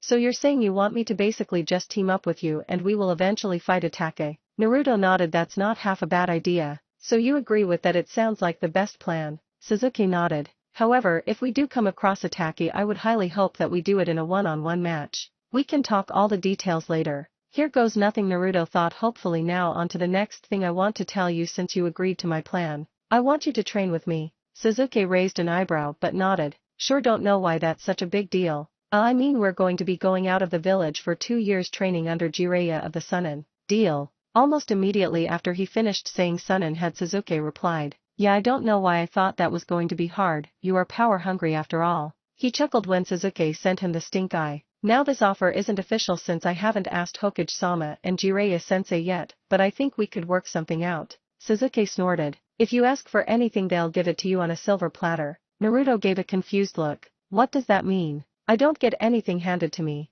Naruto replied. Now I heard why Jiraiya has agreed to teach you. It's because Kakashi-sensei got him to teach you. Now why would one of Chunin agree to teach a orphan, or why did the third Hokage always hang out with an orphan of the Kyuubi's attack? I don't know why the Hokage likes you, probably something that happened on your mission, but a lot of things are handed to you on a silver platter by important individuals. Sure, I know I get handed things by civilians, but they're civilians. Everything they give me I already have since I'm the last Uchiha. Naruto thought about it. Why did so many influential people like him? He shrugged. A story for another time, but did make sure to ask Jiraiya why he wanted to train him. Well, anyway, I'll be back soon, hopefully with good news. They parted ways and Naruto donned his foxy grin. Elsewhere in the land of water, Utakeda was running. He was running for dear life. His master betrayed him. He was crying tears while running. The pain, he could still feel the lingering feeling and couldn't believe it all. All he knew was that there were ninja chasing him and he could only run. He blew bubbles with explosive properties and set a few traps up until he heard the sound of an explosion signaling one of his traps had gone off. However, as he jumped, he got intercepted by a troop of 4 Umbu surrounding him. He threw a shuriken that 100 nin dodged before he blew an explosive bubble on the ground, making an explosion which created a smokescreen for him to get away. He managed to escape all except one, who drew a katana, which Utakeda swiftly blew a bubble that encased the sword in it that nulled the sharpness of the blade that would have cut Utakeda, and he merely kicked the Umbu in the chest before running tired, and he blew himself a bubble that would hopefully evade the Umbu, and he then succumbed to unconsciousness. Back in Konoha, Naruto was heading towards Sakura's house to tell her he was going to leave and he wasn't going to divulge anything serious, but he would say Sasuke might leave too. He knocked on the door and the person who answered it was a blonde woman who he guessed was Sakura's mother. Hi, is Sakura here? He asked. Sakura, your teammate is here to see you. Near instantly Sakura came barreling out the door and stood next to her mother. Thanks mom, she said before gazing at the other blonde. Let's take a walk. Naruto didn't say anything and just waved goodbye to the elder Haruno. So I have some things to tell you, the Jinchuriki stated. Did you fail? He widened his eyes since he wasn't aware Sakura knew Sasuke left. Sakura, who else did you tell that he left? She didn't understand why he was asking this but replied nonetheless. No one really except Chunin, and they said they would report to Hokage-sama. Naruto thanked the lords gratefully. Okay, don't tell anyone since it's a rank secret. Sakura widened her eyes. Sure. She stuttered. So you did fail? She asked, but it sounded more like a statement. No, we got him, that's why I'm here. He waited for her response but what he got was sniffles and he turned to look at her and saw her crying. Thank you Naruto-kun, she said and hugged him tightly. Yeah, it's okay. He comforted her awkwardly as he patted her back and after a while she let go of him but still sniffled slightly. Sorry, I got a bit carried away, she chuckled. So yeah, anyway, there's another thing, I'm gonna be going on a 2-year training trip and Sasuke might leave the village. Sakura was shocked again. I know it feels like I'm leaving you but I just need to get stronger. There's more secrets I can't tell you but I need to get strong. Please understand. Sakura nodded. Where is Sasuke going? Naruto contemplated telling her the truth. He's going training in a secret place, even I don't know where. Sakura nodded and Naruto felt a pang of guilt at lying to Sakura since she deserved the truth. Well, that's all I wanted to tell you, so I guess see ya. Naruto disappeared in a shunshin and she smiled. Chapter 29 Time in the Leaf.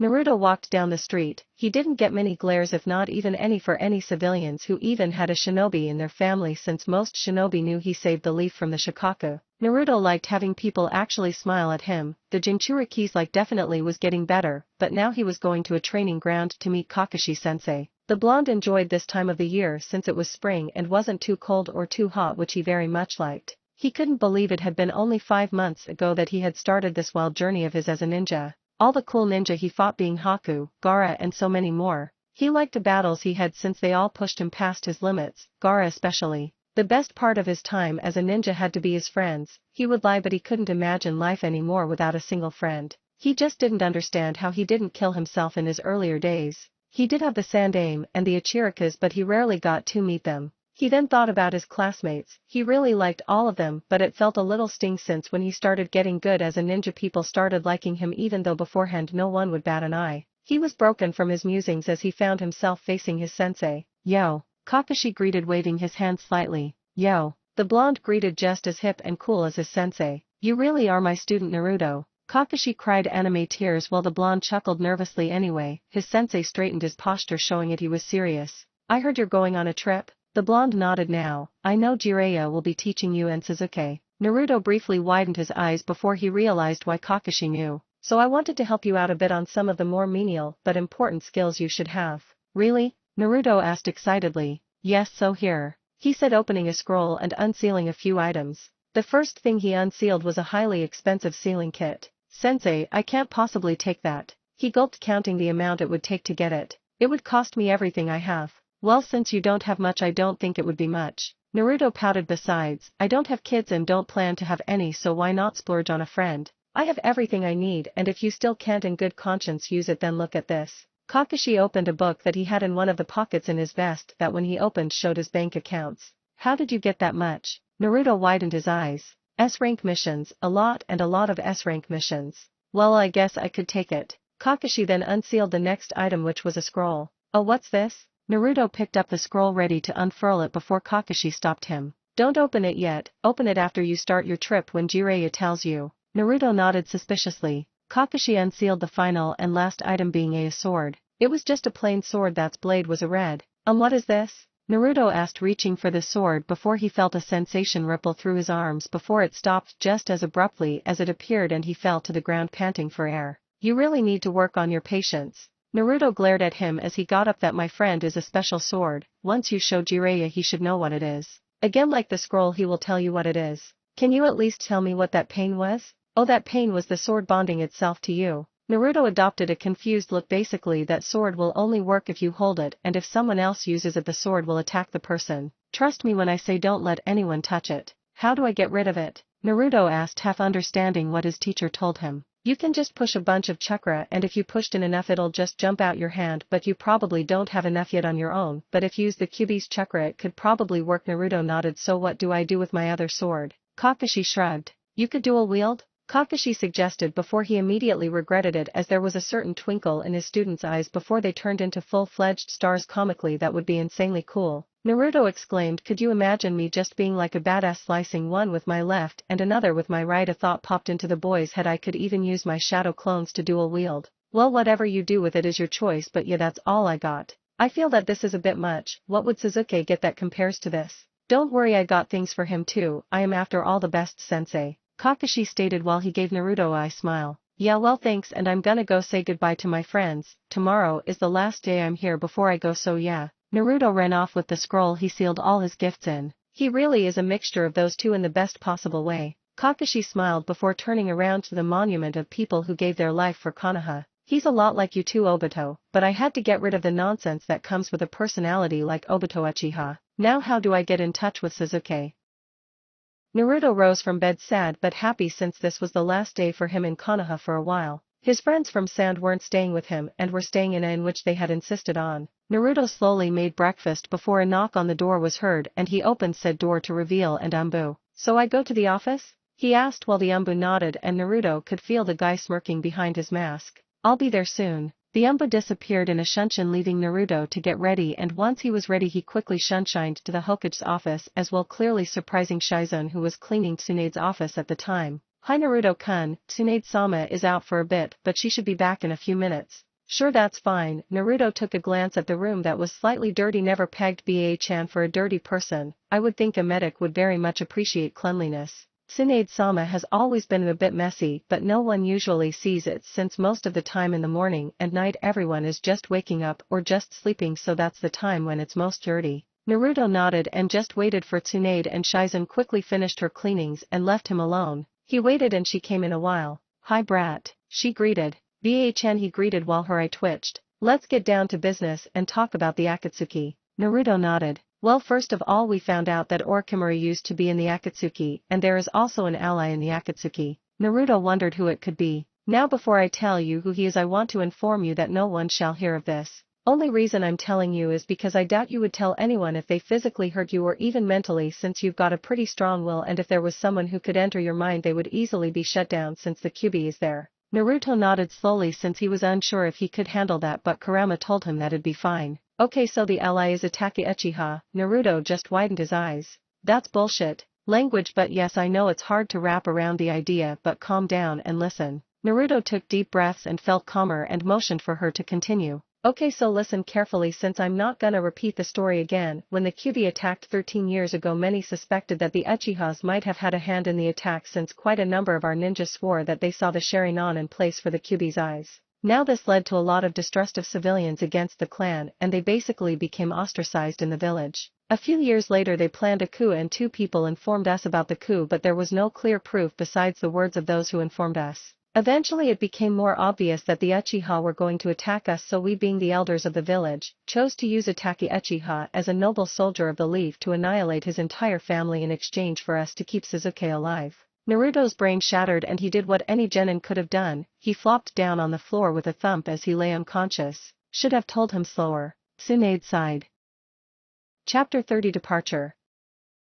Naruto walked. He walked and walked after telling Tsunade to give him some air to take in all she told him. He was walking to where he didn't know, but he did know his entire thought process of the village was turned upside down. He wondered just how could a village so peaceful do that to a man, no less one of their most loyal shinobi. Itachi was a man Naruto hated, but now he didn't know what to think. For once in his life Naruto didn't know what to feel or do or anything. Naruto, Kurama called but got no response. Naruto. The fox roared and Naruto nearly tripped himself in surprise. What do you want, Kurama? Naruto asked, but he knew the answer. Snap out of it. I know you think your thought process is destroyed, but this is what our world is. If I could describe this world in one word, I would greed. You know why? Because none of you humans ever care at all. If you think attack is bad, then remember how they treated you earlier in your life. The fox paused, letting his words sink in for a few moments. Now just think about that happening to 8 other people. Naruto winced at the thought of having anyone go through the glares and pain of loneliness. Konoha is probably the nicest out of the bunch, so you got lucky. The other villages are probably worse, so just get over it.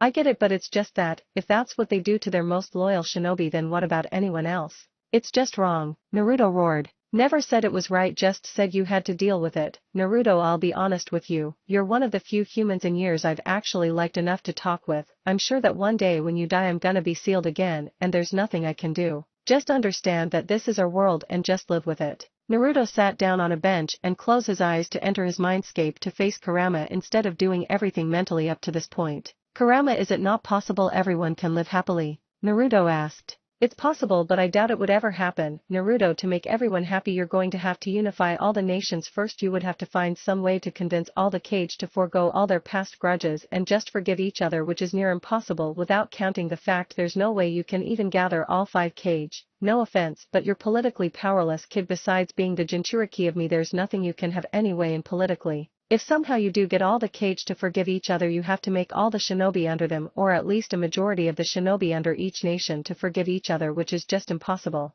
I seriously don't know how you would do it. There is also the fact that probably after a few decades someone's gonna do something to upset someone and the entire feud's gonna start again. Just give me some time. Naruto cut off the link and just walked while Kurama was surprised that his Jinchuriki actually cut the link when he had never done it before. Naruto got up, walked to his apartment, and just went and laid on his bed, not even acknowledging the Sand siblings in his house, thinking he thought of ways to try and get peace around the world, but he couldn't find a single way, so he just gave up. He didn't think about any of this nonsense and just rested, leaving his problems to his future self. The next day. Today was the day he left, but he needed to do something. He went to talk to the one person who could help him, the Sand Aim. He found the old man at the Sarutobi compound after entering through the front gate and finding the clan head's house. So Naruto, what did you come here to talk about with this old man, which is me? Sarutobi asked after pouring a cup of tea for himself and handing his surrogate grandson a cup as well. Gigi, please tell me the dark side of the world. Sarutobi's eyebrow rose slightly. I mean, tell me all the heinous acts of the Leaf Village. Naruto, I do not think you should know of those things at an early age. Sarutobi spoke as he would a Hokage. Gigi, tell me everything. I already know about Ataka since Ba-chan told me, and I need to understand everything. Please tell me. Sarutobi sighed, knowing the blonde would go elsewhere if he denied the information, so he told many of the acts Konoha had done, but not all, and they just there for 2 long hours with Sarutobi telling the blonde everything from Orochimaru's experiments, and also the Hyuga branch seal and others, but he also told reasons why they had to happen, but he knew they were still immoral. So this is just our village? Sarutobi nodded and the blonde took a deep breath. Gigi, thanks for telling me honestly, and I guess I understand, but it's going to take me a while to process all of that. You're welcome, and if you need anything just tell Tsunade and she'll ask me if it's really something only I would know. Naruto nodded, knowing why the Sandame knew, since if he knew all these secrets he would know a few more. Well, see ya, I'm going off, Naruto said before running off while Sarutobi used his crutches to get up, but halfway through getting up Naruto came running back in and hugged him goodbye, leaving a smile on the old shinobi's face. Naruto re-established the link with Kurama and apologized just before leaving his house. He wasn't happy still about the stuff he learned, but he could deal with it for now. So he ran to the front gate of Konoha and saw Jiraiya there waiting with an angry look on his face, while Tsunade stood next to Shizen, with the latter talking to Sakura, and there was also the Sand siblings, but his friends weren't there since he had already said goodbye to them. So I don't really know what to say, but I promise I'll get stronger when I come back, and I'll be a super cool ninja ready to be Hokage, he exclaimed cheerfully. I hope I get to see you back soon. Heard from Shizen you might get to come back early, Sakura said with a few tears. Come visit Sand sometime on your trip or she might get mad. Kinkuro gestured to his girlfriend, finding out a few days earlier. I shall miss you, Naruto Uzumaki, my friend. Gaara said goodbye to his first friend and did an act no knew he could do by hugging the blonde. And last of all Temari hugged him after Gaara stopped and kissed him on the lips, and Naruto just melted into it. Her lips were soft and tender. He didn't know if she had good lips or all girls' lips were this good, or it was hormones or whatever. He just knew it was amazing and knew he was going to do it again. The kiss did end just as abruptly as it ended, leaving both of them in blushing messes. You better come to Sand soon, Temari said before averting her gaze. Naruto turned to Tsunade and Shizen. Well, I guess this is it. Tsunade Ba-chan and Shizen Nei-chan. I'll see you soon, he said, managing his embarrassment. He then turned to Jiraiya and started walking off with him before turning around and giving one last look to Konoha. The end. Don't forget to like and subscribe to my channel if you haven't already. There is also a link in the description to my Patreon. It has Naruto fanfiction that cannot be posted on YouTube. There is some free content on there. So, you don't have to be a paying member to enjoy listening to excellent fanfiction.